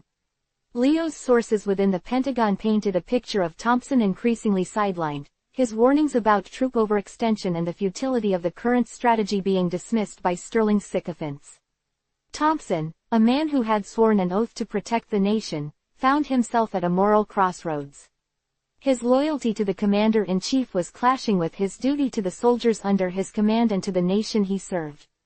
Leo's analysis of intercepted military communications revealed Thompson's quiet but persistent efforts to inject realism into battlefield assessments, to temper the optimistic projections demanded by the White House with the stark realities of the ground truth. He began to discreetly disseminate unvarnished casualty reports and intelligence briefings that contradicted the administration's narrative, hoping to arm those who were still willing to listen with the facts. The whispers of dissent grew louder, coalescing into a dangerous murmur. A cadre of mid-level State Department officials, privy to the escalating international backlash, began to anonymously leak damaging documents to investigative journalists. These leaks, carefully curated to expose Sterling's disregard for international law and his deliberate misrepresentations of the conflict, began to appear in publications that Sterling had long dismissed as biased. Leo's team monitored the increasing volume of these leaks, tracing their origins to individuals who had previously been staunch defenders of Sterling's foreign policy. Their disillusionment was palpable, a slow-burning anger fueled by the knowledge that their own reputations were being tarnished by association with Sterling's increasingly disastrous agenda. They saw themselves as patriots, forced to betray their government to save it from itself. The documents they released weren't just bureaucratic minutiae. They were damning evidence of Sterling's hubris, his contempt for diplomatic norms, and his willingness to sacrifice global stability for personal gain. Even within the intelligence community, a sector generally known for its unwavering loyalty to the executive branch, cracks were beginning to appear. A group of analysts within the CIA, horrified by the manipulation of intelligence to support Sterling's war agenda, began to surreptitiously feed Leo's network with counterintelligence reports. These reports, meticulously detailed and thoroughly corroborated, systematically debunk the administration's justifications for the ongoing conflict, highlighting the fabricated threats and the manipulated data that had been used to propel the nation into prolonged warfare. Their actions were a profound act of betrayal, a crossing of a sacred line, but they viewed it as a necessary intervention, a desperate attempt to expose the truth before the nation plunged further into the abyss. They were the unsung heroes, working in the shadows, their lives at immense risk, driven by a deep-seated commitment to the principles of truth and accountability. Sterling, blinded by his own narcissism, initially dismissed these tremors as the usual grumblings of a dissenting minority. He remained ensconced in his echo chamber, surrounded by a shrinking circle of true believers and ambitious sycophants. But the sheer volume and persistence of the dissent, the increasing frequency of negative press, and the subtle but undeniable shift in the demeanor of his closest advisors began to chip away at his carefully constructed facade of invincibility. Leo observed Sterling's private communications, the increasingly frantic tone of his directives, the thinly veiled threats directed at those he suspected of disloyalty. The paranoia, once a manageable undercurrent, was now a raging torrent, threatening to consume him. He initiated internal investigations, his accusations of treason flying wildly, further alienating those who still remained. He turned on his own, suspecting betrayal in every shadow, and in doing so, he accelerated the very unraveling he desperately sought to prevent. The moral compromises being made by those caught in Sterling's orbit were stark.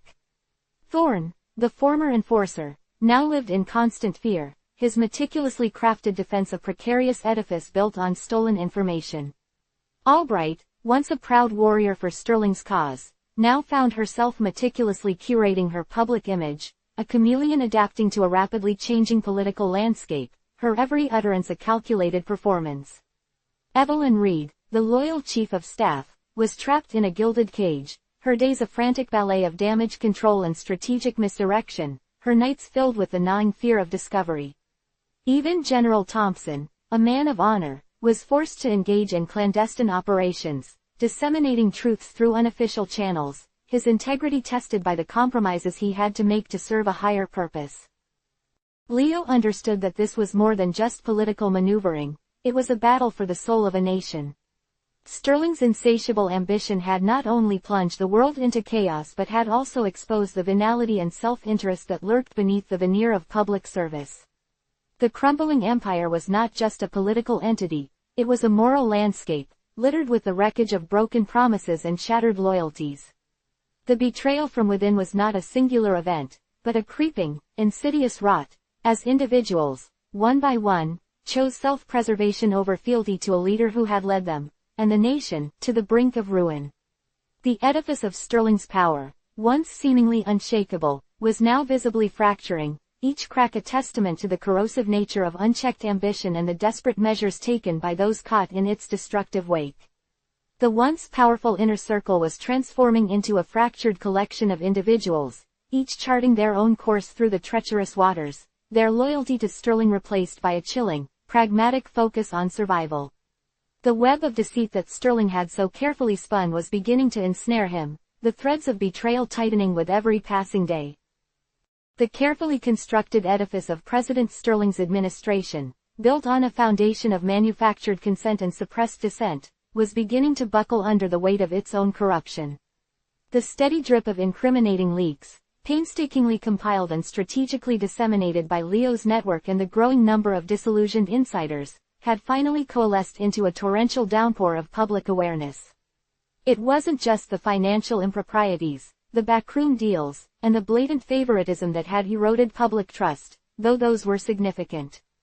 It was the insidious way in which these corrupt practices had directly contributed to the nation's current woes. A crippled economy teetering on the brink of collapse and a protracted, bloody war that seemed to offer no end in sight, only an ever-increasing tally of young lives lost. The economic hardship was no longer an abstract statistic for most Americans. It was the empty shelves at the grocery store, the foreclosed homes, the shuttered businesses that dotted Main Street like tombstones. The promised prosperity, the cornerstone of Sterling's campaign platform, had dissolved into a bitter reality of rampant inflation and widespread unemployment. The nation's financial markets, once a beacon of stability, were now volatile and unpredictable, a direct reflection of the deep-seated corruption that had infected the highest levels of government. Industries that had once thrived were now faltering, their executives entangled in scandals or facing the crippling effects of Sterling's cronyism.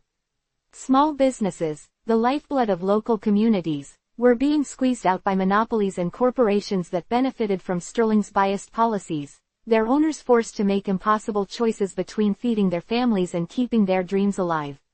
The narrative of a strong, resilient economy was a cruel mockery to those struggling to survive, their everyday existence a constant testament to Sterling's failures and the systemic rot he had allowed to fester.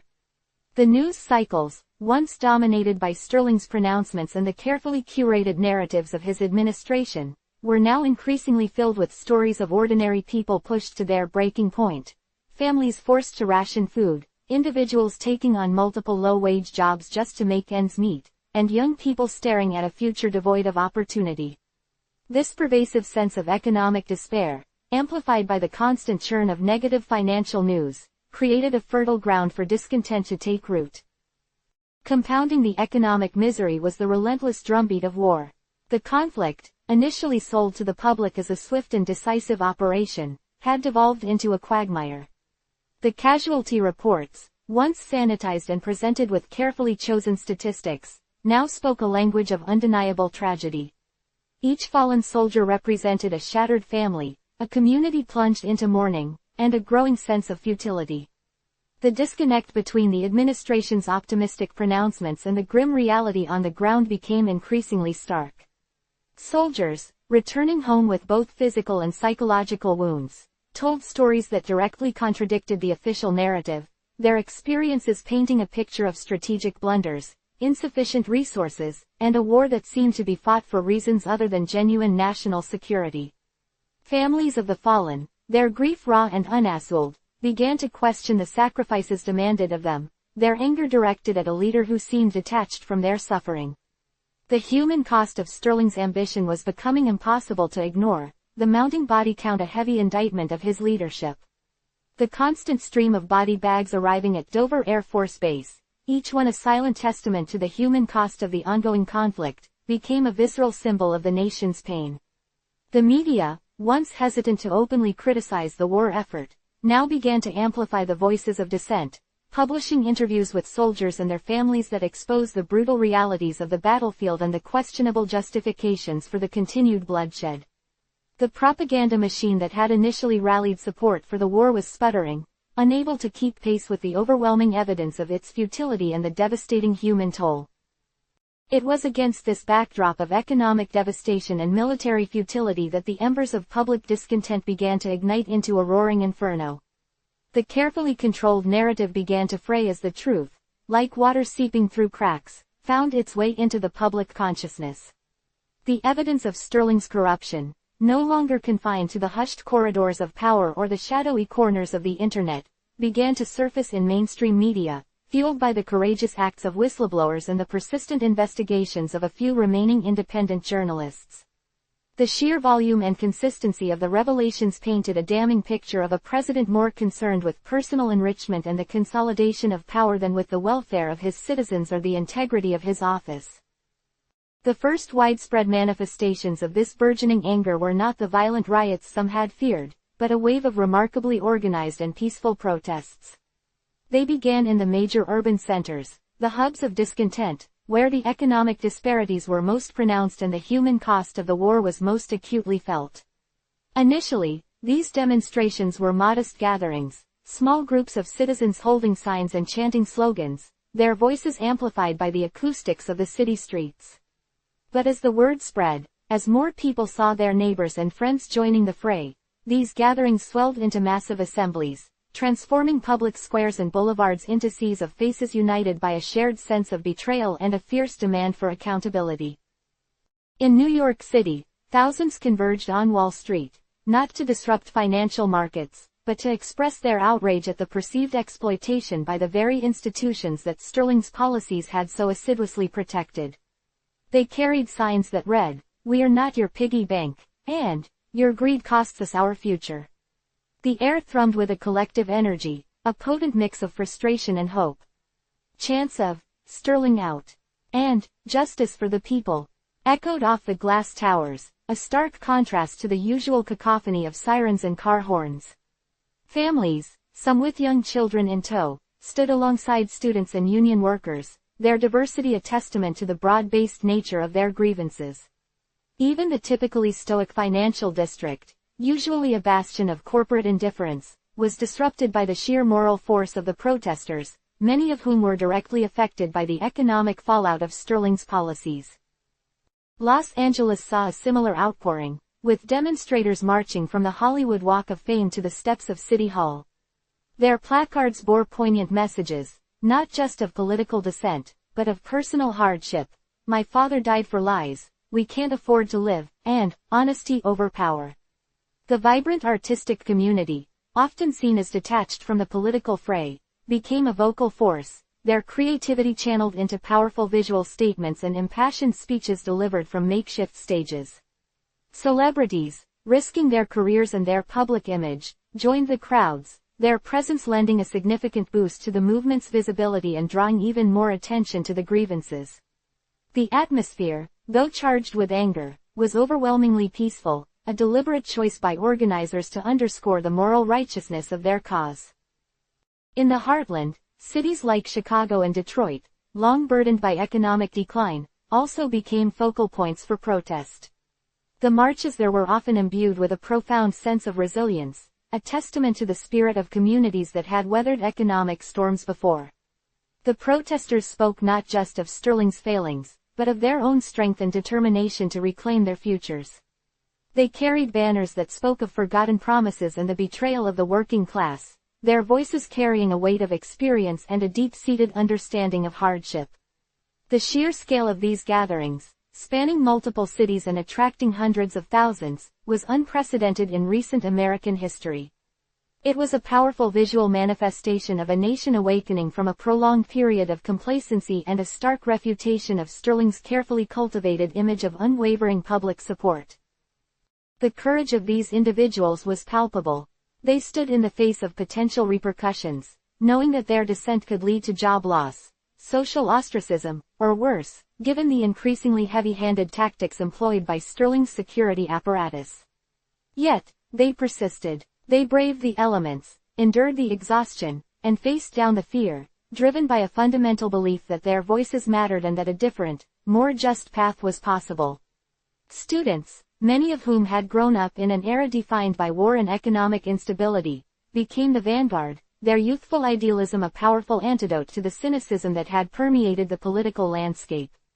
Veterans, disillusioned by the endless conflict and the lack of support for those who had served, joined their ranks, their first-hand accounts of the war lending a somber gravity to the protesters' demands. Blue-collar workers, their livelihoods threatened by Sterling's economic policies, marched alongside white-collar professionals who had witnessed the rot from within the corporate world. This broad coalition, united by a shared sense of betrayal, demonstrated the depth of the crisis facing the nation. The sheer scale and intensity of these demonstrations should have been a deafening alarm bell for President Sterling. Instead, it was met with a chillingly predictable response: dismissal and derision. From the gilded confines of the Oval Office, Sterling, insulated by his sycophants and his own warped perception of reality, viewed the protesters not as concerned citizens demanding change, but as a misguided, ungrateful rabble manipulated by his political enemies. His public statements regarding the demonstrations were laced with contempt, framing them as nothing more than a coordinated effort by the radical fringe to undermine his legitimate authority and the progress he claimed to have made. "These are not the voices of the American people," Sterling declared in a televised address, his tone dismissive and condescending. These are the whiners, the perpetually dissatisfied, those who lack the vision to see the strength and prosperity this administration has brought to our great nation. They are being fed lies by the fake news media and orchestrated by those who seek to divide us. We will not be swayed by their manufactured outrage. He went on to tout his administration's supposed successes, citing economic indicators that bore little resemblance to the lived experiences of the vast majority of the population and speaking of military victories that existed only in the realm of propaganda. This response was not only tone-deaf, it was incendiary. Instead of acknowledging the legitimate grievances of the people, Sterling chose to attack them, to question their patriotism, and to dismiss their suffering. This callous disregard for the will of the populace only served to pour gasoline on the smoldering embers of discontent. The protesters, seeing their peaceful demonstrations met with scorn and accusations of being manipulated, felt a surge of righteous anger. Sterling's dismissiveness validated their belief that he was fundamentally out of touch with the nation he led, that he saw the people not as constituents to be served, but as obstacles to his own agenda. The administration's efforts to discredit the movement were as blatant as they were ineffective. State-sponsored media outlets, still largely loyal to Sterling, ran segments that portrayed the protesters as violent extremists, looters, and unpatriotic malcontents. Anonymous sources within the White House were quoted in sympathetic publications, painting a picture of a peaceful president under siege by anarchists and foreign agents. This desperate attempt to reframe the narrative backfired spectacularly. The more Sterling and his allies attempted to demonize the protesters, the more sympathy and support the movement garnered. Ordinary citizens, witnessing the blatant manipulation of information, recognized the tactic for what it was: a desperate attempt by a crumbling regime to cling to power by any means necessary. The very act of suppressing dissent and attempting to control the narrative only highlighted the authoritarian tendencies that many had long suspected Sterling of harboring. The streets, once filled with quiet desperation, now buzzed with a defiant energy, fueled by Sterling's own hubris. His dismissiveness had inadvertently become a powerful unifying force, transforming a collection of disparate grievances into a cohesive and formidable opposition. The crumbling empire was not just showing cracks, it was beginning to openly resist its architect. The hushed whispers of dissent had, in a remarkably short time, swelled into a deafening roar. It wasn't just the news cycles or the increasingly vocal protests that underscored the unraveling of President Sterling's regime, it was the quiet, relentless work of those operating in the shadows, the individuals who understood that public outcry, while vital, was merely the visible tip of an iceberg of deeply entrenched rot. Among them, a lone figure had emerged not by choice, but by the stark, undeniable weight of the evidence they carried. Elias Vance, once a mid-level investigative aide within the administration, had become, against all odds, a whistleblower of immense consequence. His transformation was not a sudden, dramatic event, but a slow, agonizing descent into a reality he could no longer deny. He had witnessed firsthand the meticulous construction of Sterling's facade, the elegant lies spun with the precision of a seasoned tailor, each carefully placed thread designed to obscure the ugly truth of a presidency built on graft and coercion. He had seen the policy decisions, the financial allocations, the diplomatic maneuvers, all twisted and perverted to serve the insatiable appetites of a select few, while the nation bled resources and its citizens suffered. The war, a brutal, endless drain on lives and treasure, was not a strategic necessity, but a cash cow for defense contractors and a convenient distraction from Sterling's internal machinations. The economic policies, hailed as revitalizing, were, in reality, a carefully orchestrated dismantling of fair competition, paving the way for Sterling's cronies to feast on the carcass of American industry. Elias had initially tried to rationalize. He told himself he was merely a cog in a vast machine, that his role was to follow orders, not to question the machinery itself. But the sheer scale of the deception, the casual cruelty with which Sterling's directives impacted the lives of ordinary people, began to gnaw at him. He saw the faces of veterans returning home broken, their sacrifices deemed expendable. He saw the despair in the eyes of families struggling to keep their homes, their livelihoods decimated by economic policies designed for the benefit of the few. He heard the casual cynicism of officials who spoke of the public not as citizens, but as a fickle mass to be managed, manipulated, and, if necessary, silenced. The tipping point came with the Phoenix Initiative, a clandestine program masked as a humanitarian aid effort in a war-torn region, which Elias discovered was a sophisticated money laundering scheme. Millions in taxpayer funds, ostensibly for rebuilding infrastructure and providing medical supplies, were being siphoned off, routed through shell corporations, and ultimately funneled back into offshore accounts controlled by Sterling and his inner circle. The evidence was irrefutable. Spreadsheets detailing illicit transfers, coded communications confirming the scheme, and internal memos outlining the ruthless suppression of anyone who dared to question the initiative's efficacy. Holding that data, Elias felt the weight of his complicity settle upon him like a shroud. He could no longer feign ignorance. The choice was stark: continue his comfortable, albeit morally compromised, existence within the gilded cage of the administration, or risk everything to expose the rot. The latter choice was terrifying. He knew the dangers. He had seen how Sterling dealt with perceived threats.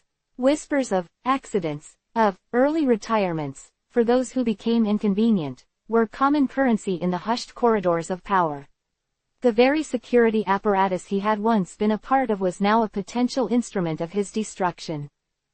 The decision to act was not born of grand heroism, but of a profound, soul-crushing sense of duty. He meticulously began to copy and encrypt the damning evidence. Late nights in his sterile, government-issued apartment became a clandestine operation. He used burner phones, encrypted flash drives, and a complex, multi-layered network of anonymous cloud storage. He slept little, his mind a constant churn of paranoia and resolve. Every shadow seemed to hold a threat, every unfamiliar car parked on his street sent a jolt of adrenaline through his veins. He felt the constant pressure of eyes on him, the imagined hum of surveillance bugs, the chilling certainty that he was a marked man. He knew he couldn't trust anyone within the system.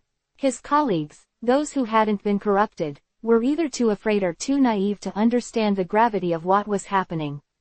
Sterling's grip was absolute, his network of loyalists and enforcers pervasive. So, Elias reached out to the fringes, to the independent journalists and the underground activist groups who had been sounding the alarm for years, dismissed by the mainstream as conspiracy theorists. He established secure communication channels, communicating through encrypted messages and burner phones, never meeting anyone face-to-face unless absolutely necessary, and then only in pre-arranged, anonymous locations, always with an escape route meticulously planned. The dissemination of information was a painstaking, high-stakes dance. He couldn't just dump everything at once. Sterling's propaganda machine would immediately try to discredit it, to bury it under a mountain of manufactured counter-narratives. Elias needed to time his releases, to feed the information strategically to different outlets, ensuring a steady drip feed of damning revelations that would keep the public's attention and force the administration to constantly play defense. He became a ghost, a phantom operator, his digital footprints erased as quickly as he made them. He lived in a state of perpetual anxiety, fueled by caffeine and the burning conviction that the truth, however dangerous to unearth, was the only weapon he possessed. His personal life withered, relationships frayed and broke. He stopped answering calls from concerned family, unwilling to endanger them with his dangerous reality. The once familiar comfort of routine was replaced by the constant, grinding vigilance required to survive. He was a man adrift, his old life receding with every passing day, his future an unknown, perilous landscape. He had to be hyper-aware of his surroundings, noting every detail, every deviation from the norm. A dropped paperclip on his desk, a misdialed number, a flicker of recognition in a stranger's eyes, any of these could be the signal that his cover was blown. One tense evening, as he was transferring a particularly sensitive cache of documents to a secure server, he felt it, a prickling sensation on the back of his neck, a primal instinct screaming danger. He saw it then, a dark sedan idling across the street, its tinted windows a black mirror reflecting the indifferent city lights. It wasn't his imagination. He had been compromised. His heart hammered against his ribs, a frantic drumbeat of fear. He moved with a speed born of pure adrenaline. He aborted the transfer, grabbed a pre-packed go bag containing essentials and a few pieces of critical data, and slipped out the back fire escape. The night air was cold, a stark contrast to the heat of panic coursing through him. He could hear the muffled slam of a car door behind him, the guttural growl of an engine accelerating. They were on him.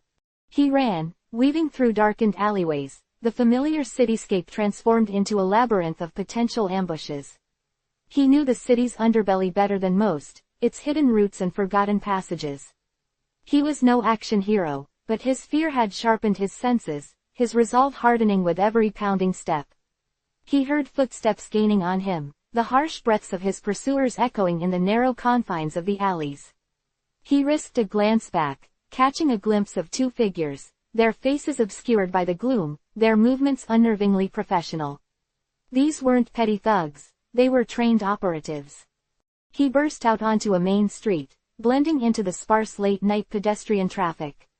He ducked into a crowded, grimy all-night diner, the smell of stale coffee and fried food a jarring juxtaposition to the life-or-death chase he was engaged in. He slid into a booth, feigning nonchalance, his eyes scanning the street through the grimy window. He saw the sedan cruise past, then circle back, its headlights sweeping across the diner's facade. They were patient. They would wait. Elias knew he couldn't stay put.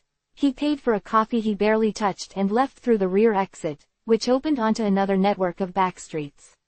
His mind raced, piecing together fragments of information, trying to understand how they had found him. Had he made a mistake? Had someone he trusted betrayed him? Or was it simply the inevitable consequence of poking a bear as powerful and ruthless as Sterling? He reached a pre-arranged safe house, a nondescript apartment rented under a false name in a different part of the city. The door clicked open to reveal a grim-faced woman, Lena Petrova, a veteran investigative journalist he had only communicated with through encrypted channels. Her eyes, sharp and weary, met his, and in them, he saw a shared understanding of the immense risks they were both taking. "They know," Elias rasped, his voice hoarse. Lena nodded, her expression hardening. "We suspected it. The last data drop was too clean, too efficient. Sterling's people are thorough, but they're also predictable in their brutality. We need to move, and we need to move now." Over the next few days, Elias lived in a state of suspended animation, his existence defined by Lena's watchful guidance and the constant threat of discovery. They moved from safe house to safe house, each location more transient and anonymous than the last. Elias felt the gnawing fear, the constant tremor of anxiety that threatened to paralyze him. He was a man stripped of his former identity, his life reduced to a series of evasive maneuvers. The moral imperative that had driven him now felt like a heavy burden, the weight of his knowledge almost crushing. He saw the faces of the victims of Sterling's corruption in his dreams, their silent pleas for justice fueling his determination. He worked with Lena, sifting through the vast trove of data he had managed to secure, cross-referencing, verifying, and meticulously piecing together the full extent of Sterling's malfeasance. The sheer scope of it was staggering. The illegal wars, the economic manipulation, the suppression of dissent, the systematic erosion of democratic institutions, all orchestrated with chilling precision. It wasn't just about personal enrichment, it was about absolute power, about molding the nation into a pliable instrument of Sterling's will. There were moments of profound doubt, of overwhelming despair. He questioned his own sanity, the effectiveness of his actions. Could one man, one set of leaked documents, truly bring down an empire? The odds were astronomically against him. He was a lone operative facing a vast, well-funded, and ruthless apparatus of power. The temptation to disappear, to simply vanish and try to reclaim some semblance of a normal life, was a siren song he had to constantly fight. But then he would think of the cost of his silence, the continued suffering of millions, and his resolve would harden once more. He understood that his personal survival was secondary to the mission. If he was captured or killed before the truth was fully exposed, it would all be for naught. He had to ensure that the evidence would survive him, that it would be disseminated in such a way that Sterling could not possibly suppress it. He devised a plan, a dead man's switch that would automatically release the most damning information to a global network of journalists and international watchdog organizations if he failed to check in for a predetermined period. It was a desperate measure, a final act of defiance, ensuring that even in death, his quest for truth would continue. The constant exposure to the dark underbelly of power had taken its toll. Elias Vance, the once unremarkable investigative aide, had been forged in the crucible of corruption and fear. He was a man haunted by what he knew, driven by a desperate hope that the truth, once unleashed, would be a force strong enough to dismantle the crumbling edifice of Sterling's reign. He was a living testament to the immense personal cost of challenging a tyrant, a symbol of the quiet, unyielding bravery that lies at the heart of resistance, even when faced with overwhelming odds and the chilling certainty of a deadly pursuit.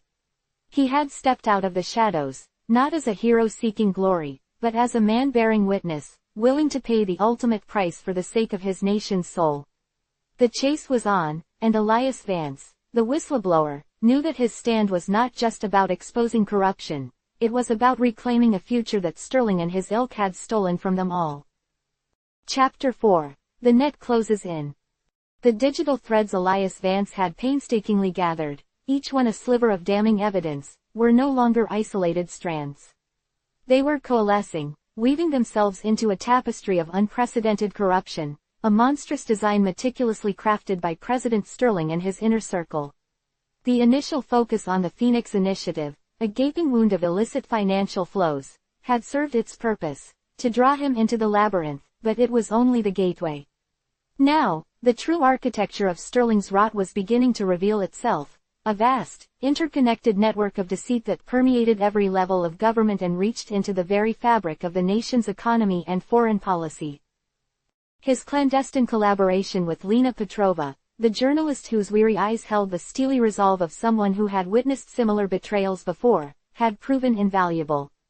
Lena, with her seasoned understanding of investigative journalism and her network of trusted sources, was adept at seeing the patterns Elias, still burdened by his insider's perspective, might overlook. They spent countless hours hunched over encrypted laptops in sterile, anonymous rooms, the only illumination the stark blue glow of the screens, the only sounds the soft clicks of keyboards and the occasional stifled sigh of disbelief or grim realization.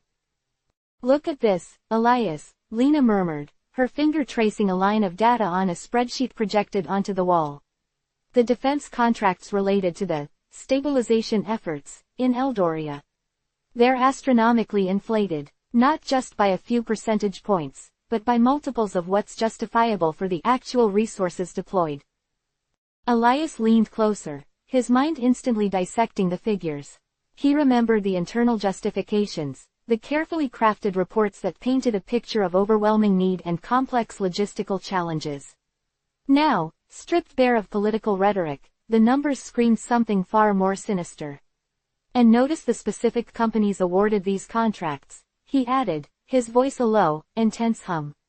"A significant portion of them are subsidiaries or shell corporations with direct ties to Sterling's campaign donors and, in some cases, individuals who have publicly endorsed his tough on terror stance. It's not about security, it's about a rigged market." The fabricated war justifications, once a source of nationalistic fervor and unquestioning public support, now appeared as carefully staged performances. Elias recalled the classified briefings, the intelligence reports subtly massaged, the dissenting voices within the military and intelligence communities effectively silenced or reassigned. He began cross-referencing the timelines of key policy decisions in Eldoria with the sudden influx of capital into these defense contractors. The correlation was chillingly precise. The more aggressive Sterling's rhetoric, the more draconian the measures taken to quell opposition within the Allied nations, the higher the stock prices of these select companies soared. "It's a feedback loop," Lena stated, her voice laced with a professional detachment that belied the gravity of their findings. "The war fuels the profits, and the profits fuel the war. The narrative of national security is just the propaganda that allows it to continue. But it's more than just profit. Look at the legislative actions that followed these boom periods." Elias's attention shifted to a different set of documents, redacted memos and proposed legislation that had miraculously passed through Congress with minimal debate.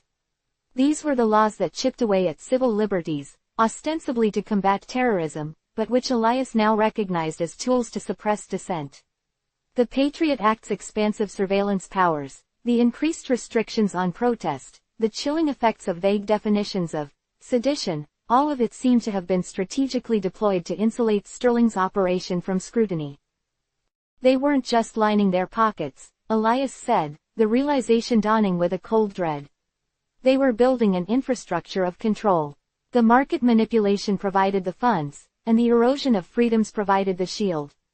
The war itself was a smokescreen, a convenient justification for both. He remembered the fear he had felt when he first started to suspect, the paranoid glances over his shoulder, the internal struggle between loyalty and conscience. Now, that fear was amplified tenfold, fueled by the sheer, unadulterated ambition he was uncovering. Sterling wasn't just a corrupt politician, he was a would-be autocrat, meticulously dismantling democratic safeguards to ensure his continued power and enrichment. Their investigation delved deeper, tracing the money not just through defense contracts, but into other sectors that had mysteriously benefited from Sterling's administration.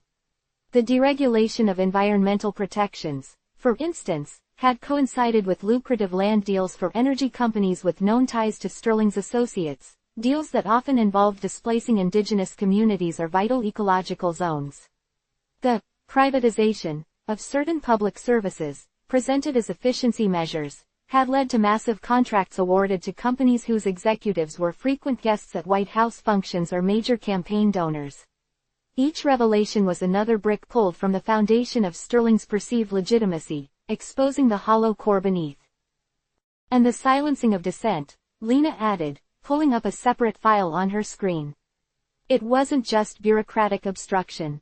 We're seeing a pattern of harassment, smear campaigns, and even unfortunate accidents, targeting journalists, academics, and activists who got too close.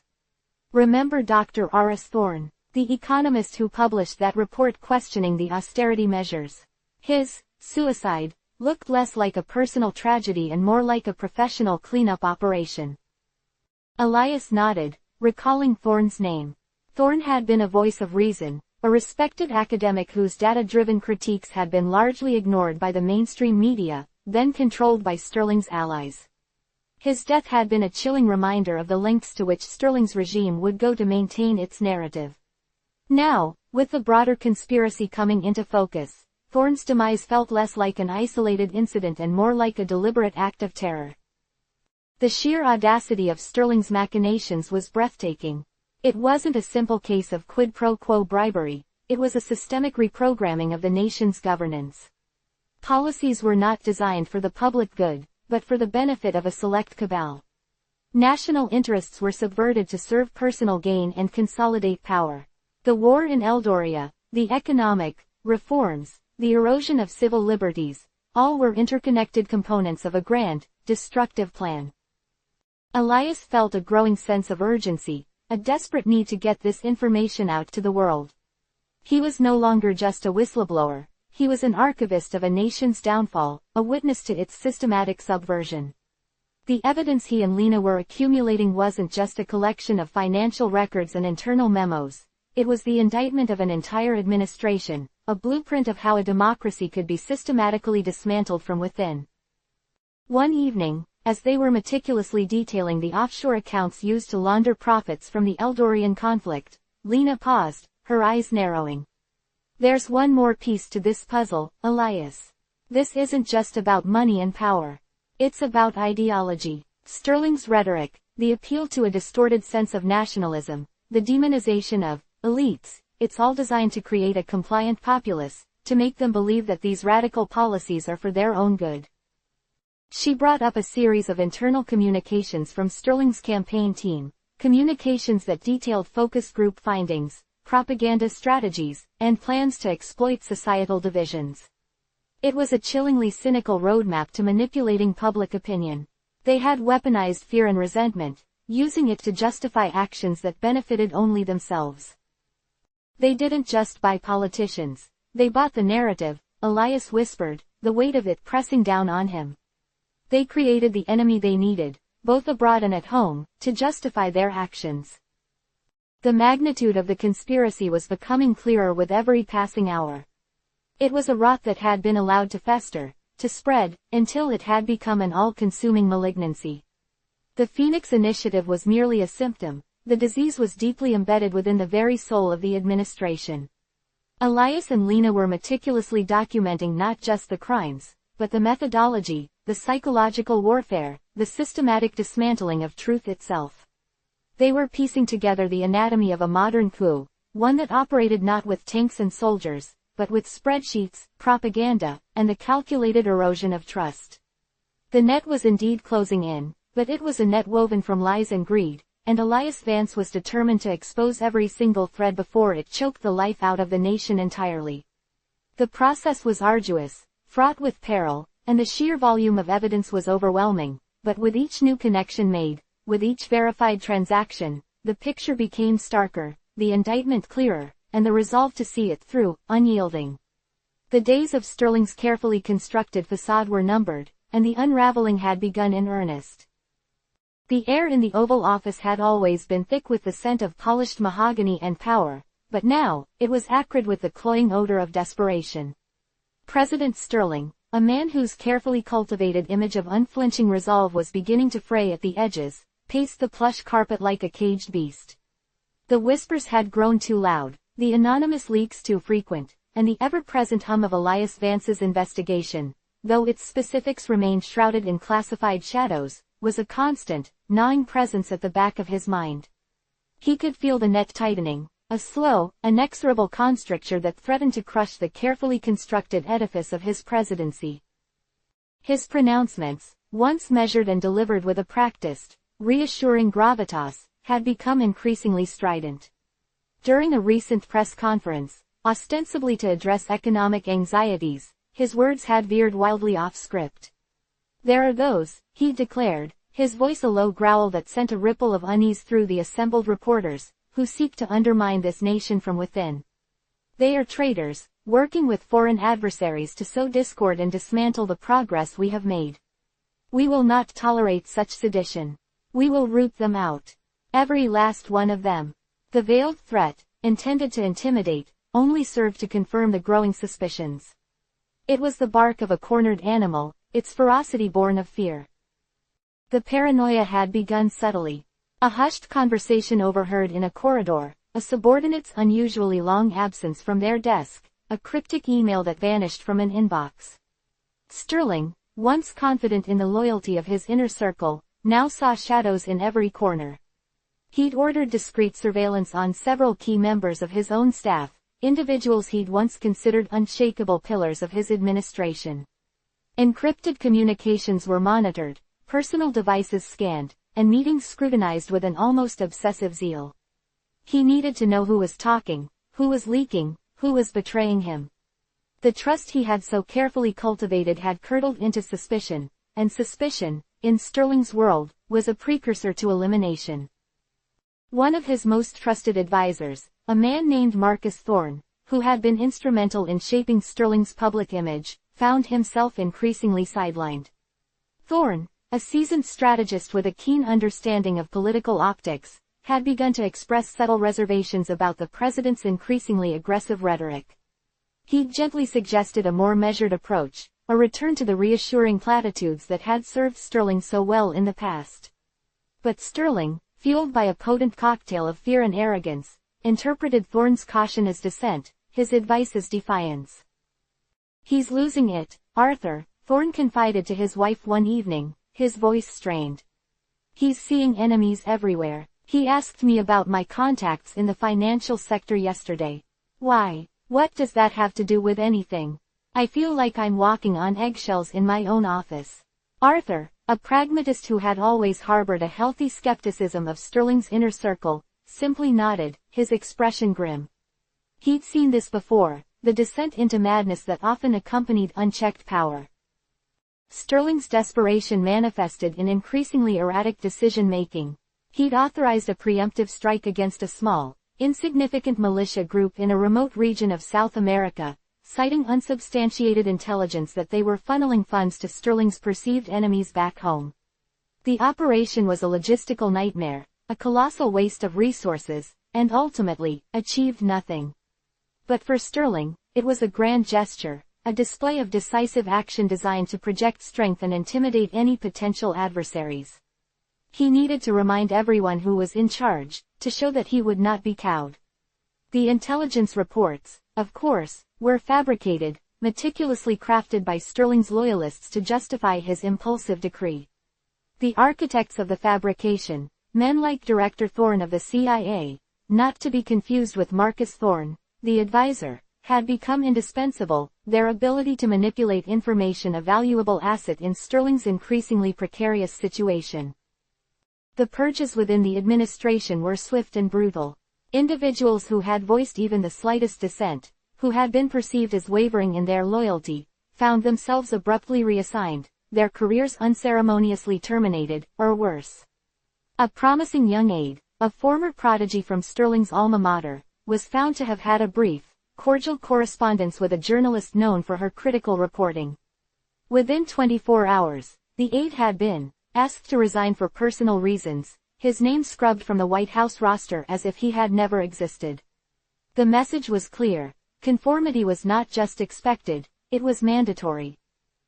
Sterling's public appearances became less about policy and more about preemptive strikes against imagined threats. He launched a blistering, personal attack on a respected Supreme Court justice who had dared to question the constitutionality of a new executive order. The president accused the justice of being a radical activist in robes, of being out of touch with the will of the American people, and of being influenced by foreign interests. The attacks, delivered with venom and devoid of any presidential decorum, were a stark illustration of Sterling's crumbling composure. He was no longer governing, he was lashing out, his actions dictated by an escalating sense of panic. He summoned Director Thorne to his private study late one night. The room, usually a sanctuary of quiet contemplation, was a scene of agitated energy. Sterling stood before a large map of the world, his face illuminated by the harsh glow of a single desk lamp, his knuckles white as he gripped a polished brass letter opener. "They're getting closer, Thorne," Sterling hissed, his voice barely a whisper, yet laced with a chilling intensity. "Vance, Petrova, they're digging. I can feel it. What do we have on them?" Thorne, a man whose cold pragmatism was legendary, maintained a stoic expression. He'd been trained to anticipate such demands, to have answers ready, even if those answers were carefully constructed fictions. "Vance is a ghost, Mr. President. His digital footprint is minimal, almost non-existent. Petrova, however, is more accessible. We have been monitoring her communications. Standard journalistic practices, nothing overtly treasonous. Yet," he paused, letting the implication hang in the air. "But we have also identified potential vulnerabilities."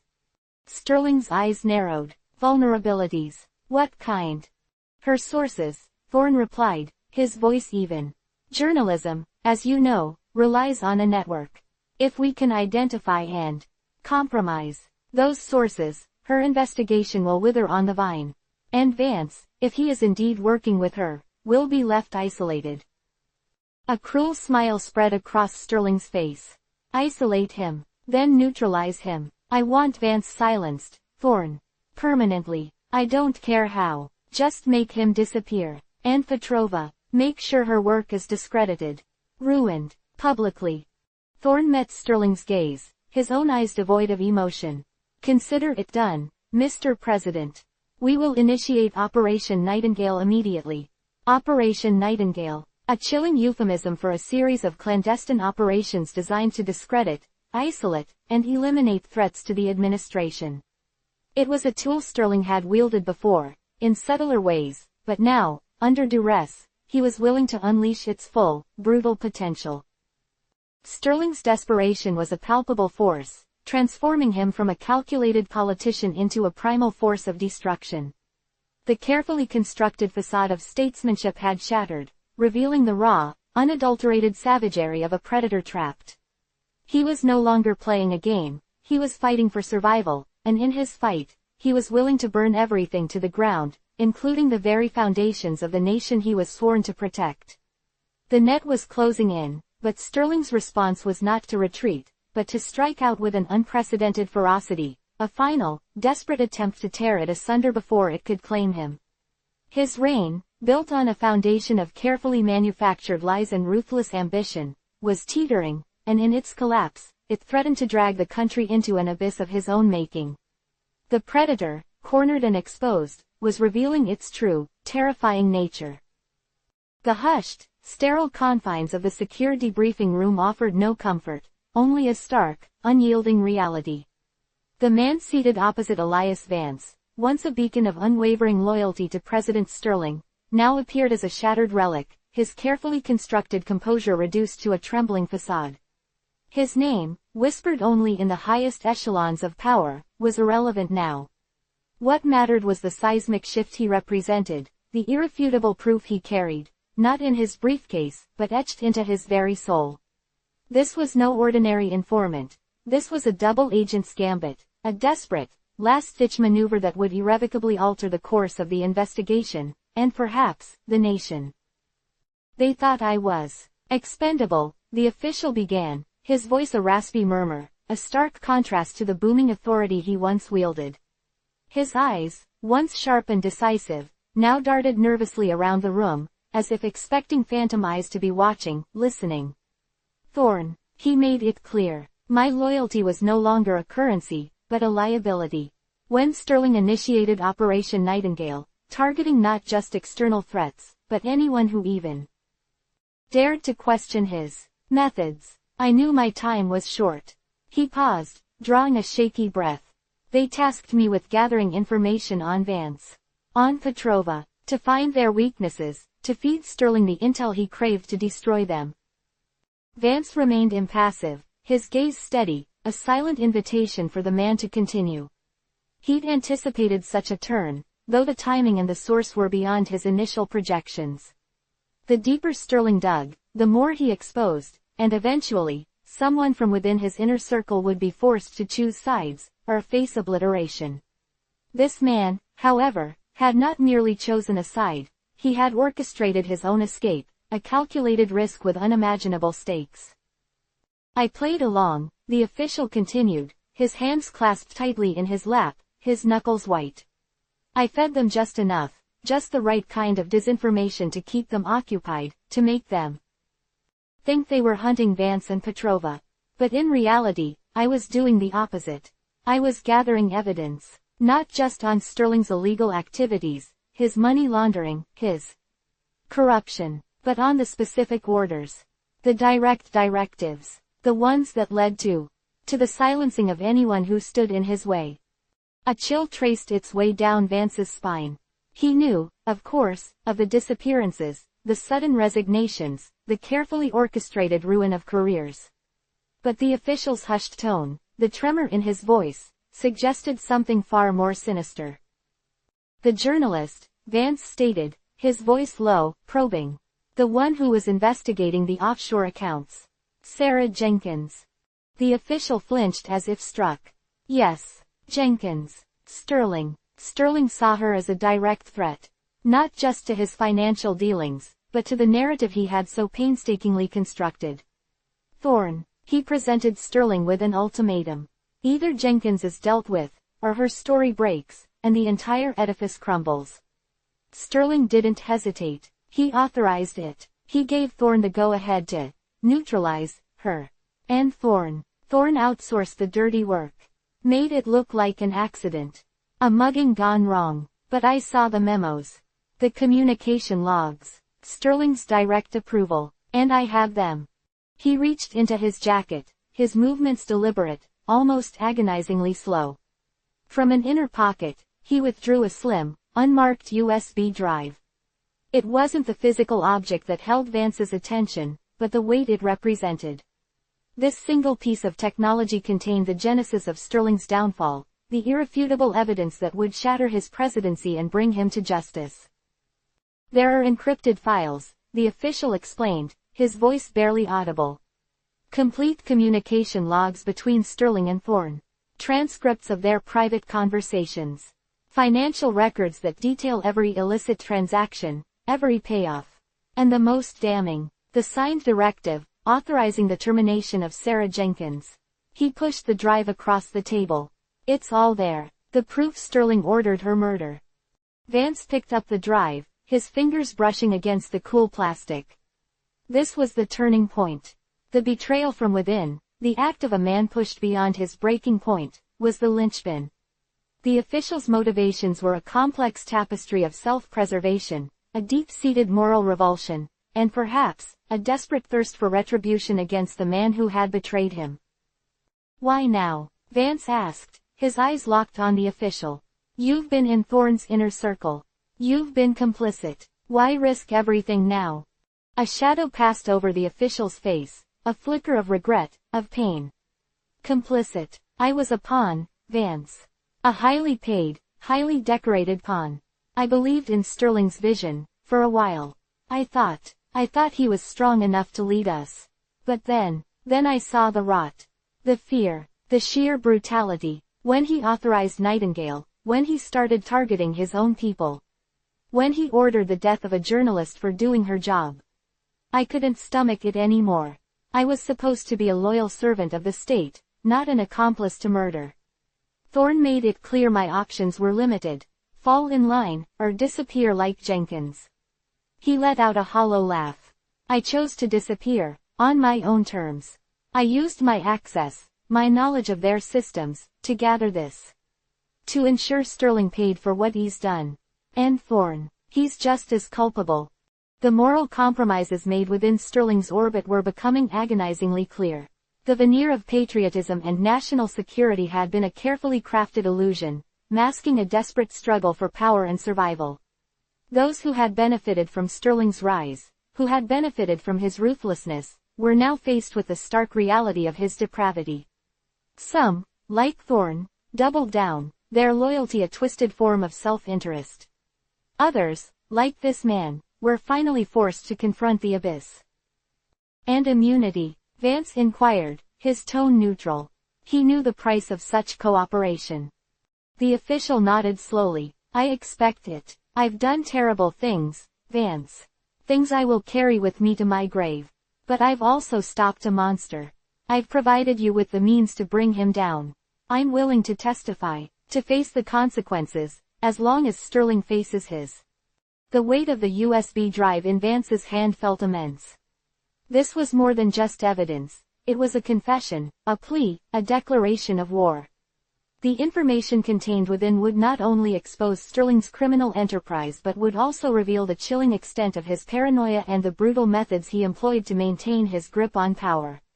It was the culmination of months of painstaking investigation, of navigating labyrinthine networks of lies and deception, all leading to this moment. "We'll need to verify everything," Vance said, his voice calm, professional. "Your cooperation will be crucial. We'll need to build a case that is unassailable." "I understand," the official replied, his gaze now fixed on Vance, a flicker of resolve returning to his eyes. "I will do whatever it takes. I've lost everything, Vance. My reputation, my career, my peace of mind. The only thing I have left is the truth. And I'm willing to sacrifice everything to see it prevail." The implications of this testimony were staggering. Sterling, insulated by layers of secrecy and deniability, had finally been exposed. The carefully cultivated image of a strong, decisive leader was now in tatters, replaced by the portrait of a paranoid tyrant orchestrating a reign of terror from the highest office in the land. The net, which Sterling had so desperately tried to tighten around his perceived enemies, had instead ensnared him, thanks to the calculated risk of a man who had finally found his conscience, or perhaps, his own desperate form of salvation. The double agent's gambit had paid off, and the game was far from over. It had, in fact, just entered its most dangerous and decisive phase. Vance knew that Sterling would not go down without a fight that would likely be as brutal and unforgiving as the man himself. The foundation of Sterling's presidency had been irrevocably shaken, and the tremors of its collapse would be felt across the nation. The USB drive, a small, unassuming piece of plastic, lay heavy in Elias Vance's hand. Its contents were a powder keg, poised to detonate the carefully constructed world of President Sterling. Yet, even with this undeniable proof of Sterling's descent into tyranny, the fight was far from over. The architects of Sterling's rise, the enablers of his descent, were not just the shadowy figures in his inner circle, they were also the ubiquitous voices that had broadcast his narrative, the pens that had inked his manufactured triumphs, and the cameras that had captured his staged sincerity. The media, once a powerful check on presidential authority, had, under Sterling's relentless pressure and strategic manipulation, largely become a conduit for his propaganda. Now, with the truth about Sarah Jenkins' murder, and the vast web of corruption it represented, poised to be unveiled, a reckoning was inevitable. For months, perhaps even years, a significant portion of the media had operated within the gilded cage Sterling had meticulously crafted. Fear, certainly, played a role. Threats of revoked access, of targeted investigations, of careers summarily ended, were potent deterrents. But there was also complicity born of comfort, of a desire not to rock the boat, of a gradual erosion of journalistic principles under the weight of presidential favor and access. Those who dared to stray from the approved narrative found themselves ostracized, their stories buried, their reputations smeared. Sterling's administration had perfected the art of controlling the information flow, of shaping public perception through carefully curated leaks, staged events, and the strategic marginalization of dissenting voices. The result was an environment where inconvenient truths withered on the vine, and fabricated realities bloomed unchecked. The whispers, however, could no longer be contained. The official's testimony, backed by the data on the USB drive, was more than just a secret passed to a trusted investigator, it was a spark that threatened to ignite a wildfire. Vance, working with a skeleton crew of loyal operatives, began the arduous process of cross-referencing and verifying the information. Each decrypted email, each authenticated memo, each cross-referenced financial transaction, painted a more damning picture of Sterling's presidency.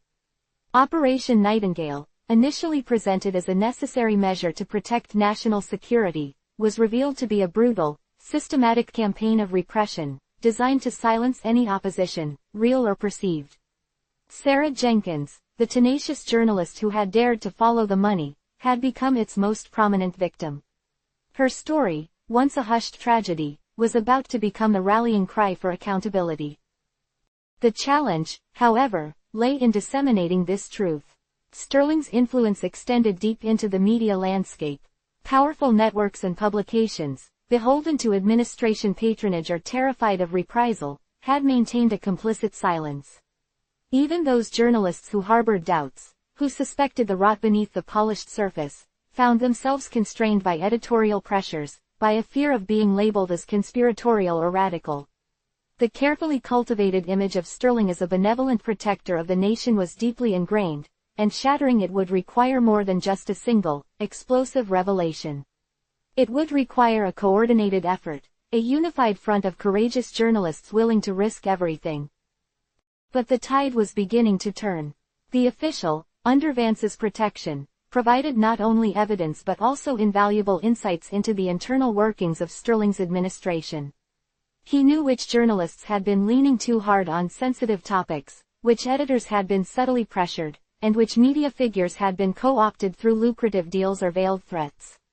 This knowledge became Vance's weapon, allowing him to identify potential allies within the press corps, those who had been sidelined, those who had been silenced, and those who, despite the risks, still held onto a semblance of journalistic integrity.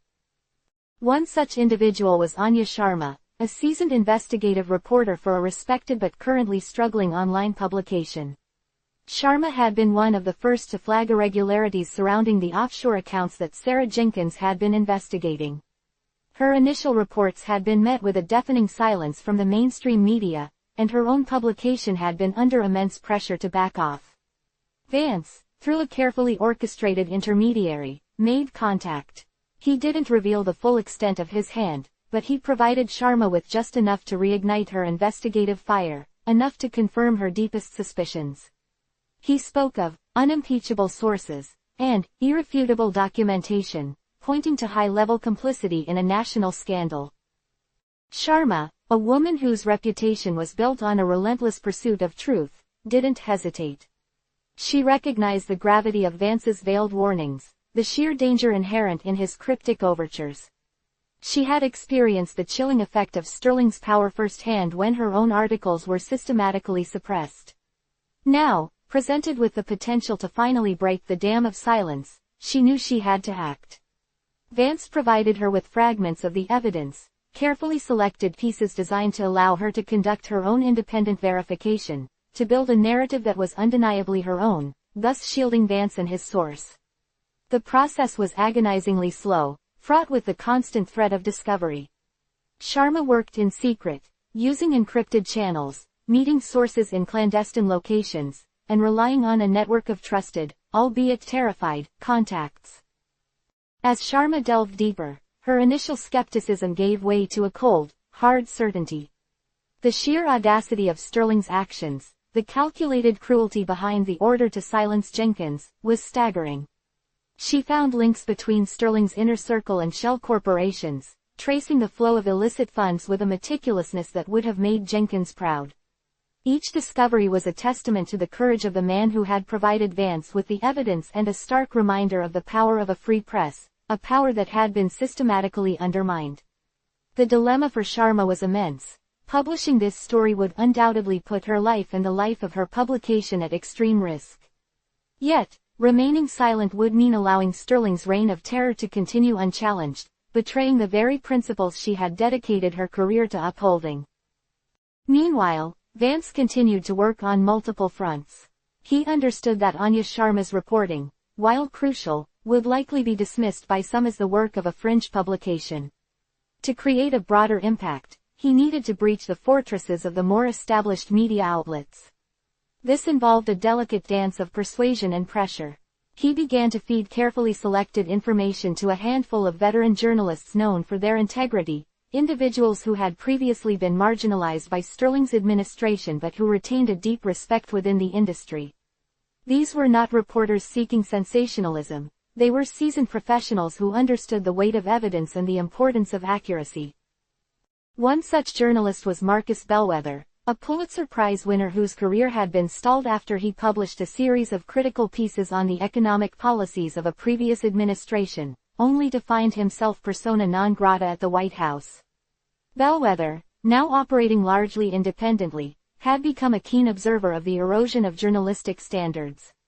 When Vance's indirect contact reached him, offering glimpses into a conspiracy that dwarfed anything Bellwether had previously investigated, the veteran reporter felt a surge of adrenaline he hadn't experienced in years.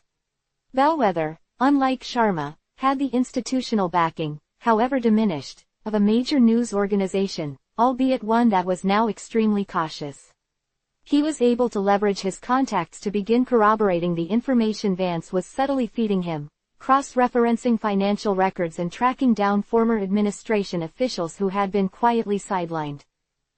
The process of swaying these established media figures was a testament to the power of irrefutable facts. Vance, through his intermediaries, provided just enough to pique their interest, to confirm the existence of a scandal far larger than anything publicly known. He didn't reveal the identity of his source, but he offered enough verifiable details about Operation Nightingale and the circumstances surrounding Sarah Jenkins' death to convince seasoned journalists that this was not just another political spat, but a genuine threat to democratic principles. He appealed to their sense of duty, to their professional pride, and to their understanding that their silence was, in itself, a form of complicity.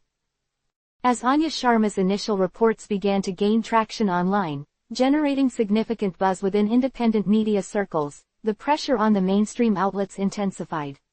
Critics began to question why prominent news organizations were ignoring what appeared to be a massive scandal. The public, increasingly fragmented in its news consumption but also increasingly distrustful of official narratives, started to notice the disparity. Social media, a double-edged sword that Sterling had often exploited, now became a powerful tool for disseminating Sharma's findings, bypassing the traditional gatekeepers. Hashtags related to Sarah Jenkins and Operation Nightingale began to trend, forcing editors and publishers to at least acknowledge the growing public interest. This burgeoning public outcry created a crucial opening for journalists like Marcus Bellwether. Faced with mounting evidence and the specter of being outscooped by independent outlets, some editorial boards began to reconsider their cautious approach. Bellwether, armed with corroborating evidence and the growing public demand for answers, was finally granted the green light to publish his own investigation. His story, released through the prestigious platform he commanded, carried a different kind of weight. It wasn't just a whisper from the fringes, it was a thunderclap from the heart of the establishment, detailing the systematic corruption and the chilling assassination order. The impact was immediate and profound. Sterling's carefully constructed image began to crack. The administration initially responded with its usual tactics: denials, dismissals, and attempts to discredit the reporting as politically motivated. Thorne, ever the loyal enforcer, issued strongly worded statements denouncing the reports as fabrications. But the evidence, particularly the information originating from Vance's source, was too strong, too detailed, to be easily dismissed. The official's testimony, while not yet public, formed the bedrock upon which the journalistic investigations were built, providing context and direction that allowed reporters to uncover specific, verifiable facts. Within the media landscape itself, a schism began to form. Some outlets, emboldened by the courage of Sharma and Bellwether, and perhaps sensing a shift in the political winds, began to cautiously explore the allegations. They started to fact-check the claims, to interview individuals who had been affected by Operation Nightingale, and to discreetly probe the financial links that Sterling's administration had so desperately tried to conceal. These were often journalists who had been quietly sidelined by Sterling, individuals who now found their suppressed investigations suddenly relevant and urgent. They began to piece together a mosaic of abuse of power, of compromised institutions, and of a president willing to cross any line to maintain his grip on power. Others, however, remained entrenched in their complicity, doubling down on their support for Sterling. They continued to parrot the administration's talking points, to dismiss the damning reports as biased attacks, and to cast doubt on the integrity of the journalists involved. This division within the media mirrored the growing polarization within the public, creating an information war where truth and falsehood clashed with unprecedented ferocity. Yet, the momentum was undeniably shifting. The undeniable evidence, coupled with the growing chorus of credible voices, was making it increasingly difficult for Sterling and his allies to maintain their narrative. The media's reckoning had begun, not as a unified outcry, but as a series of courageous breaches in a once impenetrable fortress of silence. Each published word, each broadcast segment that dared to question the official narrative, chipped away at Sterling's carefully constructed edifice, bringing the nation one step closer to the truth, and one step closer to accountability. The fear that had once held the media in thrall was slowly being replaced by a nascent sense of professional obligation, a recognition that their role as watchdogs was more critical now than ever before. The air in the hallowed halls of Congress crackled with an energy that had been absent for years. It was an energy born not of partisan bickering, but of a shared, if often unspoken, dread. The evidence Elias Vance had meticulously curated, the damnable truths unearthed by Sarah Jenkins and corroborated by Anya Sharma and Marcus Bellwether, had finally found fertile ground. A clandestine coalition, a bipartisan vanguard of legislators who had quietly resisted Sterling's corrosive influence, had been meeting in the shadows for weeks. They were a disparate group. Old guard senators who remembered a different era of presidential decorum, younger representatives who had witnessed firsthand the erosion of democratic norms, and a few who, though once aligned with Sterling, had been irrevocably shaken by the revelations. Speaker Evelyn Reed, a woman whose steely resolve had been forged in the crucible of countless political battles, called the meeting to order. The room, tucked away in a secure wing of the Capitol, was sparsely furnished, the only adornments the portraits of past speakers, silent witnesses to the weight of history. Vance, his face etched with a weariness that belied his determined eyes, presented the case. He laid out the USB drive's contents, the authenticated audio recordings of Sterling authorizing Operation Nightingale, the financial trails leading from illegal surveillance operations to offshore accounts controlled by his cronies, and the chilling correspondence that unequivocally linked the president to the order to silence Sarah Jenkins. He spoke not as an accuser, but as a custodian of facts, his voice steady as he detailed the systematic subversion of justice, the weaponization of government agencies, and the fundamental betrayal of public trust. The evidence was overwhelming, the implications catastrophic. Yet, the path forward was fraught with peril. Sterling's power, while tarnished, remained formidable. His base, fueled by a relentless media machine and a deep-seated distrust of institutions, was fiercely loyal. The impeachment inquiry, once initiated, would not be a swift, surgical procedure. It would be a brutal, protracted war, fought in the court of public opinion as much as in the legislative chambers.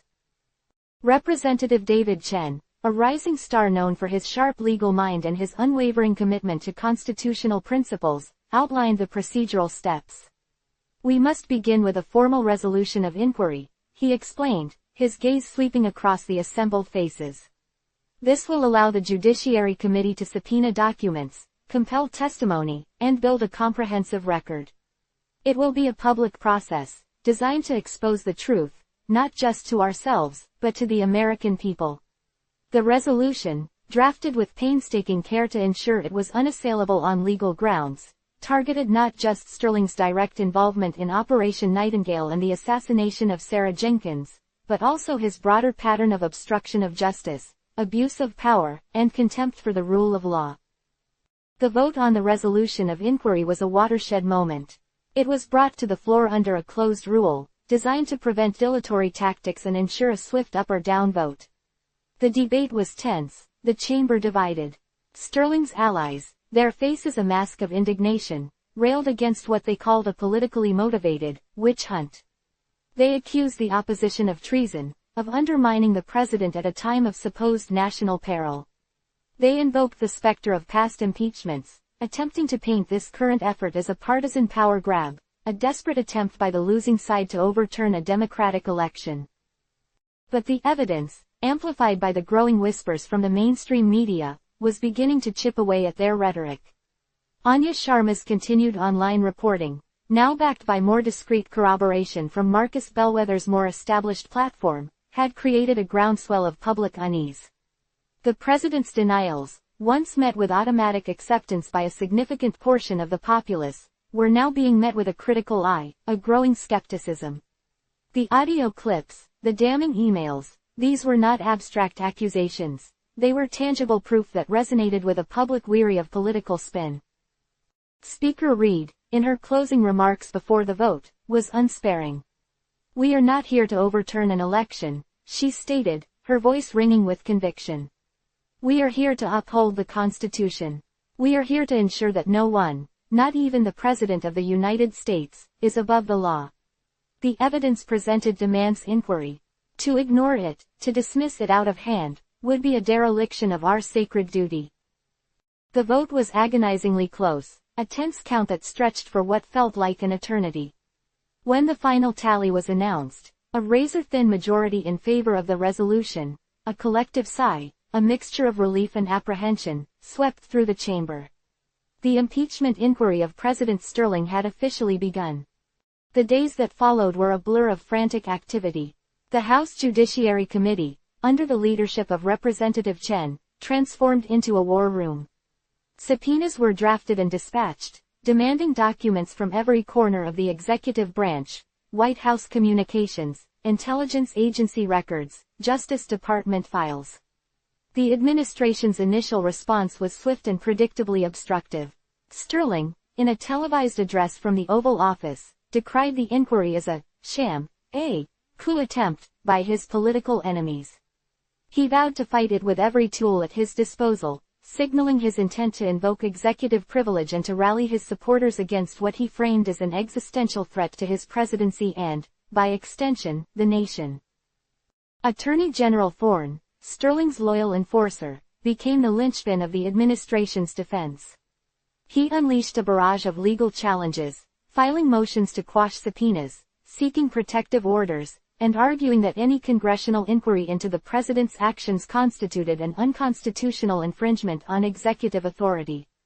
Thorne was a master of legalistic warfare, skilled in the art of delay and obfuscation.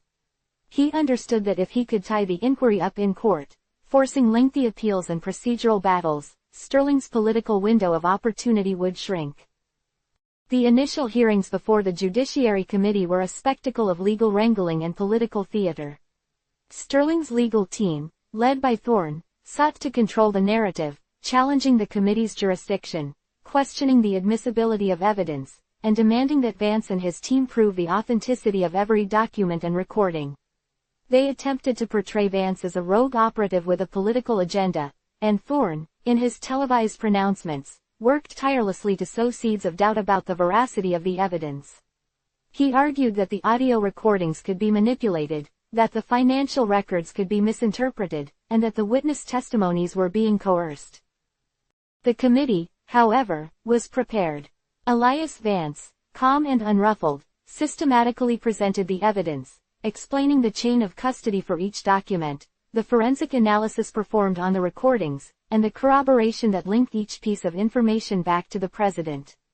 He brought forward experts in digital forensics and forensic accounting, who testified to the authenticity and integrity of the data. The administration's attempts to discredit the evidence were met with a wall of professional expertise and irrefutable facts. The testimonies of administration officials who had been granted immunity in exchange for cooperation were particularly damaging. They painted a damning picture of a White House operating with impunity, where presidential directives trumped legal and ethical considerations. One former national security advisor, his voice trembling, recounted meetings where Sterling had personally overseen the expansion of Operation Nightingale, expressing frustration with its slow progress and demanding more aggressive tactics. He spoke of the president's paranoia, his deep-seated distrust of anyone who questioned his authority, and his chilling pronouncements that dissent was tantamount to treason. The impeachment inquiry quickly became the dominant news story, eclipsing all other political discourse. Cable news channels provided round-the-clock coverage, dissecting every piece of testimony, every legal filing. Pundits debated the constitutional implications, the potential for public outcry, and the ultimate fate of President Sterling. The nation was riveted breath, watching as the very foundations of its democratic system were being tested. Sterling's strategy was clear: delay, deny, and divide. He embarked on a relentless campaign to rally his base, portraying himself as a victim of a partisan onslaught. He held rallies across the country, his speeches laced with populist rhetoric, accusing the establishment and the fake news media of attempting to steal the will of the people. He sought to delegitimize the impeachment process itself, arguing that it was an illegitimate end run around the electoral mandate. This strategy began to take its toll on public opinion. While the evidence presented by the Judiciary Committee was compelling to many, Sterling's vocal support base remained steadfast. His rallies were filled with passionate supporters who genuinely believed he was being unfairly targeted. The partisan divide, already deep, began to widen into a chasm. Those who trusted Sterling and his media allies dismissed the impeachment proceedings as a politically motivated charade, while those who had grown increasingly wary of his authoritarian tendencies saw it as a necessary defense of democracy. The legal battles intensified. Thorne's office filed suit after suit, challenging the scope of the committee's subpoenas, seeking to prevent former officials from testifying, and demanding that Sterling's private communications be protected from congressional scrutiny. Each legal skirmish was a strategic play designed to bleed the inquiry dry of time and resources, to frustrate the committee's efforts and sow confusion among the public. Representative Chen and his team, however, were relentless. They meticulously responded to each legal challenge, often winning crucial rulings that forced the administration to comply. They understood that the legal battles were not just about the fate of President Sterling, but about the enduring power of congressional oversight. They fought to establish precedents that would safeguard the legislative branch's ability to hold a president accountable, regardless of the political climate. One of the most significant breakthroughs came with the testimony of a high-ranking official from the Department of Justice, who, under the threat of perjury charges and with immunity secured, provided harrowing details of Sterling's direct interference in ongoing investigations. He described how Sterling had personally ordered the shelving of an investigation into one of his key donors and had pressured the FBI to drop a probe into illegal campaign finance activities. This testimony provided a crucial link between Sterling's personal enrichment and his abuse of presidential power, broadening the scope of the impeachment inquiry beyond Operation Nightingale and Sarah Jenkins' murder. The committee also began to delve into the financial underpinnings of Sterling's presidency, tracing the flow of funds from various shell corporations to political campaigns and personal accounts. Vance's source, the anonymous official, had provided critical initial data, but the committee's investigative team, now armed with subpoenas and the authority to compel testimony, managed to unravel a complex web of illicit financial dealings. They exposed how Sterling had leveraged his office to enrich himself and his allies, creating a system of patronage and corruption that underpinned his entire administration. The public hearings, when they finally commenced, were a high-stakes drama. Each witness was meticulously prepared, their testimony vetted, and their credibility established. The administration's legal team, though formidable, struggled to find effective counter-arguments against the sheer weight of the documented evidence and the consistent accounts of first-hand witnesses. Thorne's attempts to paint the witnesses as disgruntled employees or politically motivated whistleblowers were increasingly unconvincing in the face of the overwhelming corroboration. As the inquiry progressed, the pressure on Sterling intensified. The initial shock and outrage from the public began to coalesce into a demand for accountability. Even some of Sterling's more moderate allies in Congress began to privately express their concerns, realizing that the evidence was becoming too substantial to ignore. The impeachment inquiry was no longer just a partisan battle, it was becoming a profound test of the nation's democratic institutions, a stark confrontation between the rule of law and the unbridled pursuit of power. The net was indeed closing in, and President Sterling found himself increasingly cornered, his carefully constructed edifice of power beginning to crumble under the relentless scrutiny of truth. Chapter 5. The Reckoning. The air in the Senate chamber was thick with anticipation, a palpable tension that had been building for weeks. It was a hushed reverence, a stark contrast to the usual partisan clamor. Today, the Senate was not a deliberative body debating policy, it was a court of ultimate judgment, tasked with deciding the fate of a president. The proceedings, meticulously orchestrated by the House, had now transitioned to this august chamber, where the fate of President Sterling, and perhaps the very soul of the nation, would be determined. The prosecution, led by the sharp legal mind of Representative David Chen, stood ready. Elias Vance, his role now shifted from chief investigator to lead counsel, carried the weight of the evidence, a burden he bore with grim determination. His team, composed of seasoned legal experts and investigators, had spent countless hours preparing their case, anticipating every possible defense, every legal maneuver Sterling's formidable legal team might employ. They knew this was more than just a political impeachment, it was a trial, a rigorous examination of alleged criminal acts and a profound abuse of power. The narrative they intended to weave was one of a president who had systematically undermined democratic institutions, perverted justice, and even ordered the silencing of a citizen who dared to expose his corruption.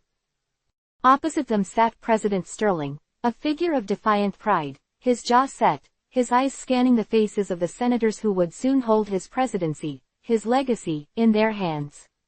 His defense, marshaled by Attorney General Thorne, now acting in his capacity as Sterling's chief legal defender, was equally prepared. Thorne, a man whose legal acumen was matched only by his unwavering loyalty to Sterling, had spent weeks strategizing. His approach was clear: deny, deflect, and discredit. He would argue that the entire process was a politically motivated sham, an attempt by Sterling's opponents to seize power through unconstitutional means. He would question the validity of every piece of evidence, accuse the prosecution of fabricating narratives, and paint Sterling as a victim of a deep state conspiracy. The defense would seek to exploit any fissures in the prosecution's case, any procedural misstep, any hint of partisan bias, to sow enough doubt to secure an acquittal. The Chief Justice, presiding with a solemn impartiality, called the Senate to order. The galleries were packed, a sea of faces, reporters, family members, and the public, all eager to witness history unfold. The gravity of the moment was not lost on anyone. The constitutional framework, designed to hold even the highest office accountable, was being tested in the most profound way. Chen began the prosecution's opening statement, his voice echoing through the chamber, clear and resolute. He didn't begin with rhetoric or accusations, he began with the Constitution. He spoke of the oath of office, the sacred trust placed in the president, and how Sterling, through his actions, had betrayed that trust. He systematically outlined the charges: obstruction of justice, abuse of power, and the specific allegations related to Operation Nightingale and the tragic death of Sarah Jenkins. He detailed the painstaking work of Elias Vance and his team, presenting the evidence not as accusations, but as facts, corroborated and verified. He spoke of the audio recordings, their forensic authenticity verified by independent experts, capturing Sterling's explicit authorization of illegal surveillance and his subsequent attempts to cover it up. He presented the financial trails, the complex web of offshore accounts and shell corporations that funneled illicit funds into Sterling's coffers and those of his cronies. He laid bare the chilling correspondence that directly linked the president to the order to silence Jenkins, not as a political opponent, but as a threat to his illicit operations. "We are not here to settle political scores," Chen declared, his gaze sweeping across the senators. "We are here to uphold the rule of law. We are here to determine if the President of the United States, entrusted with the immense power of this office, has so flagrantly violated that trust, so egregiously abused his power, and so callously disregarded the lives of American citizens, that he must be removed from office to protect the integrity of our republic." He emphasized that the evidence presented was not based on hearsay or speculation, but on irrefutable data, meticulously gathered and authenticated. He detailed the systemic nature of Sterling's corruption, how Operation Nightingale was not an isolated incident but a symptom of a broader pattern of abuse, a deliberate subversion of democratic processes for personal gain and political control. The presentation of evidence was methodical, almost excruciatingly so. Elias Vance took the stand, his presence commanding a quiet respect. He walked the Senate through the USB drive's contents, each audio file, each financial record, each email. He explained the chain of custody, the forensic analyses, and the corroborating testimonies that linked each piece of evidence directly to President Sterling. When Thorne's team attempted to cast doubt on the authenticity of an audio recording, Vance calmly presented the forensic report, detailing the precise timestamps, the digital signatures, and the expert analysis that confirmed its integrity. He explained how the financial records, meticulously unraveled by the prosecution's forensic accountants, painted a clear picture of illegal enrichment directly tied to the president's directives. He presented sworn affidavits from former administration officials, granted immunity, who detailed clandestine meetings and direct orders from Sterling himself. These were not abstract theories, they were concrete facts, presented with a quiet authority that left little room for doubt. The prosecution called witnesses, each testimony carefully chosen to build a compelling narrative. Former intelligence analysts testified to the illegal expansion of surveillance capabilities under Sterling's explicit orders, revealing how citizen data was weaponized for political gain. They spoke of the chilling atmosphere within the agencies, where dissent was met with swift retribution, and where loyalty to the president superseded legal and ethical boundaries. One analyst, his voice trembling with a mixture of fear and conviction, recounted how he had raised concerns about Operation Nightingale's illegal scope, only to be threatened with severe consequences by Sterling's inner circle. Then came the testimony of individuals who had direct knowledge of Sarah Jenkins' investigation and her subsequent murder. A former White House aide, his face pale, described the panic that gripped the president's staff when Jenkins' investigation began to close in on Sterling.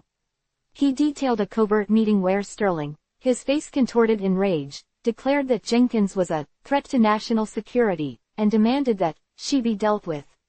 While the aide didn't explicitly state Sterling ordered the assassination, his testimony powerfully implied it, highlighting the president's clear intent to silence Jenkins by any means necessary. The prosecution then presented evidence of a covert payment from an offshore account, linked to Sterling's campaign finance irregularities, to individuals later identified as having connections to the hit squad that murdered Sarah Jenkins. This was the linchpin, the irrefutable connection between the president's illicit activities and the violent silencing of a journalist. The cross-examination by Thorne's team was a desperate, often acrimonious affair. They attempted to portray Vance and his team as rogue agents driven by political animosity. They badgered witnesses, seeking inconsistencies, trying to discredit their testimonies with personal attacks and speculative accusations. Thorne himself, on occasion, would interject with sharp, legally worded objections, attempting to steer the proceedings away from the damning evidence and back into the realm of procedural minutiae. He repeatedly challenged the admissibility of evidence, arguing that it had been obtained illegally, or that its authenticity was questionable. He attempted to paint the prosecution witnesses as disgruntled employees seeking revenge or as individuals coerced into testifying through immunity deals. One particularly heated exchange occurred when Thorne questioned Elias Vance directly. "Mr. Vance," Thorne began, his voice dripping with insinuation, "is it not true that you have a long-standing personal animosity towards President Sterling, stemming from an incident during your time in government service?" Vance, his composure unwavering, responded, "My personal feelings are irrelevant, Mr. Thorne. My duty is to the truth and to the Constitution. The evidence I have presented speaks for itself, and it points directly to the President's culpability." Thorne pressed on, attempting to link Vance's past career setbacks to a supposed vendetta against Sterling. But Vance's calm, factual rebuttals, backed by documentary evidence of his professional conduct, effectively neutralized Thorne's attempts to smear his character.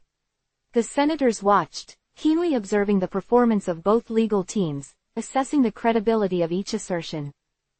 The defense's strategy, however, began to falter as the prosecution meticulously presented a unified, corroborating body of evidence.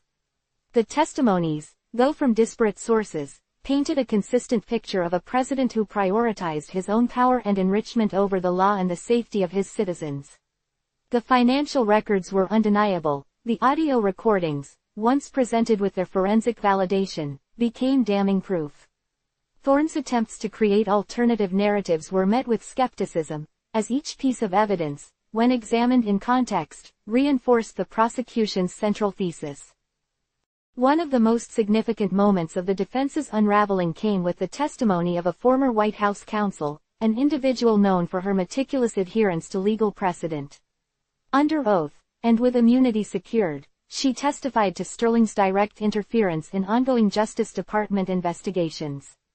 She detailed how Sterling had personally intervened to quash a probe into one of his largest campaign donors and had pressured the FBI to halt an investigation into illegal campaign finance activities. Her testimony provided a crucial link between Sterling's personal financial dealings and his abuse of presidential power, demonstrating a pattern of corruption that extended far beyond Operation Nightingale. This wasn't just about illegal surveillance. It was about a president actively obstructing justice to protect his own illicit gains and the financial networks that supported his administration. The defense's final gambit was to call President Sterling himself to the stand. It was a risky move, one that Thorne clearly had reservations about, but Sterling, increasingly cornered, insisted. He projected an image of stoic dignity, a president under siege from political enemies. He vehemently denied all charges, painting himself as a victim of a baseless and unconstitutional impeachment. He reiterated his claims of a witch hunt and a coup attempt, attempting to rally public support through his personal appeal. He attacked the credibility of Vance and Chen, accusing them of partisanship and a desire to overturn the will of the voters. However, Sterling's defense crumbled under direct questioning. When confronted with the audio recording of him authorizing Operation Nightingale, he first claimed it was taken out of context, then alleged it was a deepfake, and finally, when presented with irrefutable forensic proof of its authenticity, he simply stated he had no recollection of the conversation. When Vance presented the damning email correspondence linking him to the order to silence Sarah Jenkins, Sterling faltered, his confident demeanor cracking. He attributed the email to a junior staffer acting without his knowledge, a claim that was met with incredulous silence in the chamber. The prosecution's cross-examination highlighted the inconsistencies in his testimony, the blatant evasions, and the complete lack of remorse or accountability. His appearance on the stand, intended to galvanize support, instead served to underscore his guilt in the eyes of many. As the trial wore on, the ethical arguments surrounding the impeachment became as prominent as the legal ones. The prosecution framed their case as a defense of democratic principles, arguing that Sterling's actions represented a fundamental threat to the rule of law and the accountability of power. They spoke of the precedent being set, the message it would send to future leaders and to the world about America's commitment to justice and its refusal to tolerate executive overreach. They emphasized that this was not about policy disagreements, but about a president's alleged criminal conduct and his systematic dismantling of constitutional safeguards. The defense, conversely, attempted to frame the impeachment as a partisan weapon, an attempt by the losing party to undo an election. Thorne argued that removing a duly elected president based on allegations that could be debated in the courts was a dangerous precedent that would destabilize the nation and undermine democratic legitimacy. He evoked the specter of past impeachments, suggesting that this was merely another instance of political theater designed to damage a popular president. The implications for the nation were profound. The outcome of the Senate trial would determine not only the fate of President Sterling but also the strength of its democratic institutions. It would signal whether the checks and balances enshrined in the Constitution were robust enough to hold a powerful executive accountable. It would shape public discourse, influence future elections, and leave an indelible mark on the nation's history. As the prosecution concluded its closing arguments, Elias Vance stood before the Senate, his voice resonating with the weight of conviction. He summarized the overwhelming evidence, the consistent testimonies, and the irrefutable links between President Sterling and the criminal acts. He did not appeal to emotion, but to reason and to duty. "Senators," he stated, his gaze steady, "you have heard the evidence. You have seen the proof. You have witnessed the systematic subversion of justice, the betrayal of public trust, and the devastating consequences of a president who believed himself to be above the law. The question before you is not whether President Sterling is a divisive figure, or whether his policies are popular. The question is whether he has committed impeachable offenses. The evidence overwhelmingly demonstrates that he has. To falter now, to allow political expediency or partisan loyalty to cloud your judgment, would be to betray the very principles this nation stands for. You have the power, and the solemn obligation, to defend the Constitution and the rule of law. The future of this republic depends on your courage." The chamber fell silent. The senators, their faces etched with the gravity of their impending decision, prepared to deliberate. The nation, captivated and divided, awaited their verdict, a verdict that would echo far beyond the marble halls of the Capitol, shaping the narrative of a presidency and the enduring strength of American democracy. The reckoning had arrived, and its final judgment lay in the hands of the Senate.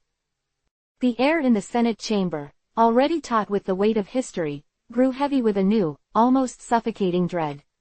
The carefully constructed edifice of legal procedure, so painstakingly assembled by both prosecution and defense, now threatened to buckle under the sheer, unadulterated force of Sterling's desperation. It was clear, even to his staunchest allies, that the tide had turned irrevocably. The meticulously presented evidence, the unwavering testimonies, the sheer weight of irrefutable facts had begun to chip away at even the most hardened loyalties. The whispers in the gallery had morphed from anticipation to a grim certainty of Sterling's impending downfall. Yet, for a man whose entire existence had been a testament to a warped sense of entitlement, defeat was an alien concept, an insult he refused to countenance. Elias Vance watched Sterling from his seat, a knot of unease tightening in his stomach. He had anticipated a fight to the bitter end, a barrage of legalistic acrobatics, but this felt different. Sterling's usual swagger, even when cornered, had been replaced by a chilling, almost predatory stillness. It was the stillness of a cornered animal, not contemplating surrender, but searching for a final, devastating lunge. The glint in Sterling's eyes was not the defiance of a man fighting for principle, but the cold calculation of a narcissist unwilling to relinquish control. Vance knew Sterling's playbook: deny, deflect, and, when all else fails, destroy. And Sterling, facing the ultimate destruction of his presidency and his legacy, was preparing to unleash his final, most destructive act. The first tremor of Sterling's desperation manifested not in the Senate chamber itself, but through the carefully controlled conduits of executive power. Within hours of the prosecution's closing arguments, a series of encrypted messages, originating from the White House's secure servers, began to flood the inboxes of key figures in the military and intelligence apparatus. These were not requests or directives, they were veiled commands, couched in the language of national security and presidential prerogative. Sterling, leveraging the loyalty he had cultivated through years of quid pro quo and veiled threats, was attempting to bypass the civilian oversight that was rapidly slipping from his grasp. He invoked emergency protocols, citing an unprecedented threat to the nation's stability, a threat he conveniently positioned himself as the sole bulwark against. He hinted at a deep state conspiracy, a coordinated effort by unelected bureaucrats and compromised officials to usurp his legitimate authority. He subtly suggested that the ongoing impeachment proceedings were a mere facade for a far more sinister plot to cripple the nation's defenses. Within the hushed confines of the Pentagon, a palpable unease began to spread. General Markham, a man whose career had been built on a bedrock of unwavering loyalty to the Constitution, found himself in an impossible position. He had received Sterling's direct communication, a rambling, almost feverish missive that spoke of imminent threats and the need for immediate, decisive action. Sterling had alluded to a clandestine operation, codenamed Sentinel, which he claimed was designed to safeguard critical infrastructure and maintain order during a manufactured crisis. The implication was clear. Markham was to place key military units on high alert, ready to respond to presidential orders that would bypass established command structures and potentially defy the Senate's impending judgment. Markham, however, was no fool. He recognized the thinly veiled attempt to weaponize the military, to use its formidable power as a shield for Sterling's personal downfall. He understood that such actions would not be safeguarding the nation, they would be plunging it into an unprecedented constitutional crisis. His internal conflict was immense, a battle between ingrained obedience and the sanctity of his oath. Meanwhile, back in the Senate, Sterling's legal team, led by a visibly strained Attorney General Thorne, made a desperate plea to the Chief Justice. Thorne, his face pale and etched with exhaustion, argued for a brief recess, citing unforeseen circumstances of national security importance. He hinted at classified intelligence that had recently come to light, intelligence that purportedly cast a shadow of doubt over the prosecution's most damning evidence. He spoke vaguely of foreign interference and the potential for widespread civil unrest, painting a picture of a nation teetering on the brink, a brink that only a temporary pause in the proceedings could help avert. The prosecution, sensing Sterling's ploy, vehemently objected. Elias Vance, his voice resonating with calm authority, argued that any such delay would be a transparent attempt to manipulate public opinion and to further obstruct justice. He pointed out that Sterling had had ample opportunity to present any such new evidence throughout the trial, and that this last-minute gambit was a clear indication of his guilt and his desperation. The Chief Justice, his brow furrowed in deep contemplation, ultimately denied Thorne's request, citing the need for swift and decisive action in matters of impeachment. The integrity of the process, he stated, could not be compromised by unsubstantiated claims of national security threats. Thorne, defeated but not broken, retreated to Sterling's side, his face a mask of grim resignation. Sterling, however, merely offered a tight, almost imperceptible nod, a silent acknowledgement that his contingency plans were already in motion. As the Senate prepared for its final deliberations, a more insidious tactic was deployed. Sterling, in a move that stunned many, began issuing a flurry of presidential pardons. Not to minor offenders or individuals wrongly convicted, but to those directly implicated in his corrupt schemes, his closest advisors, his campaign financiers, and crucially, the individuals believed to be directly involved in the silencing of Sarah Jenkins. This was not an act of clemency, it was a calculated attempt to preemptively dismantle the prosecution's case by neutralizing potential witnesses and eliminating future legal recourse for those who might have testified against him. The list of names read like a rogues gallery of Sterling's enablers, each pardon a slap in the face to the rule of law and a stark testament to his utter disregard for justice. The act was widely condemned as a gross abuse of power, a final, desperate act of self-preservation that exposed the rot at the core of his administration. The news of the pardons sent shockwaves through the nation. Protests erupted spontaneously in major cities, fueled by outrage and a profound sense of betrayal. The images of citizens, their faces a mixture of anger and despair, flooding the streets, were broadcast live, adding another layer of chaotic urgency to the already fraught proceedings. The prosecution team, while privately incensed, understood that the pardons, while morally reprehensible, did not erase the evidence already presented. The audio recordings, the financial records, the testimonies of those granted immunity, these remained. Sterling could pardon those who acted under his command, but he could not erase the paper trail, nor could he silence the dead.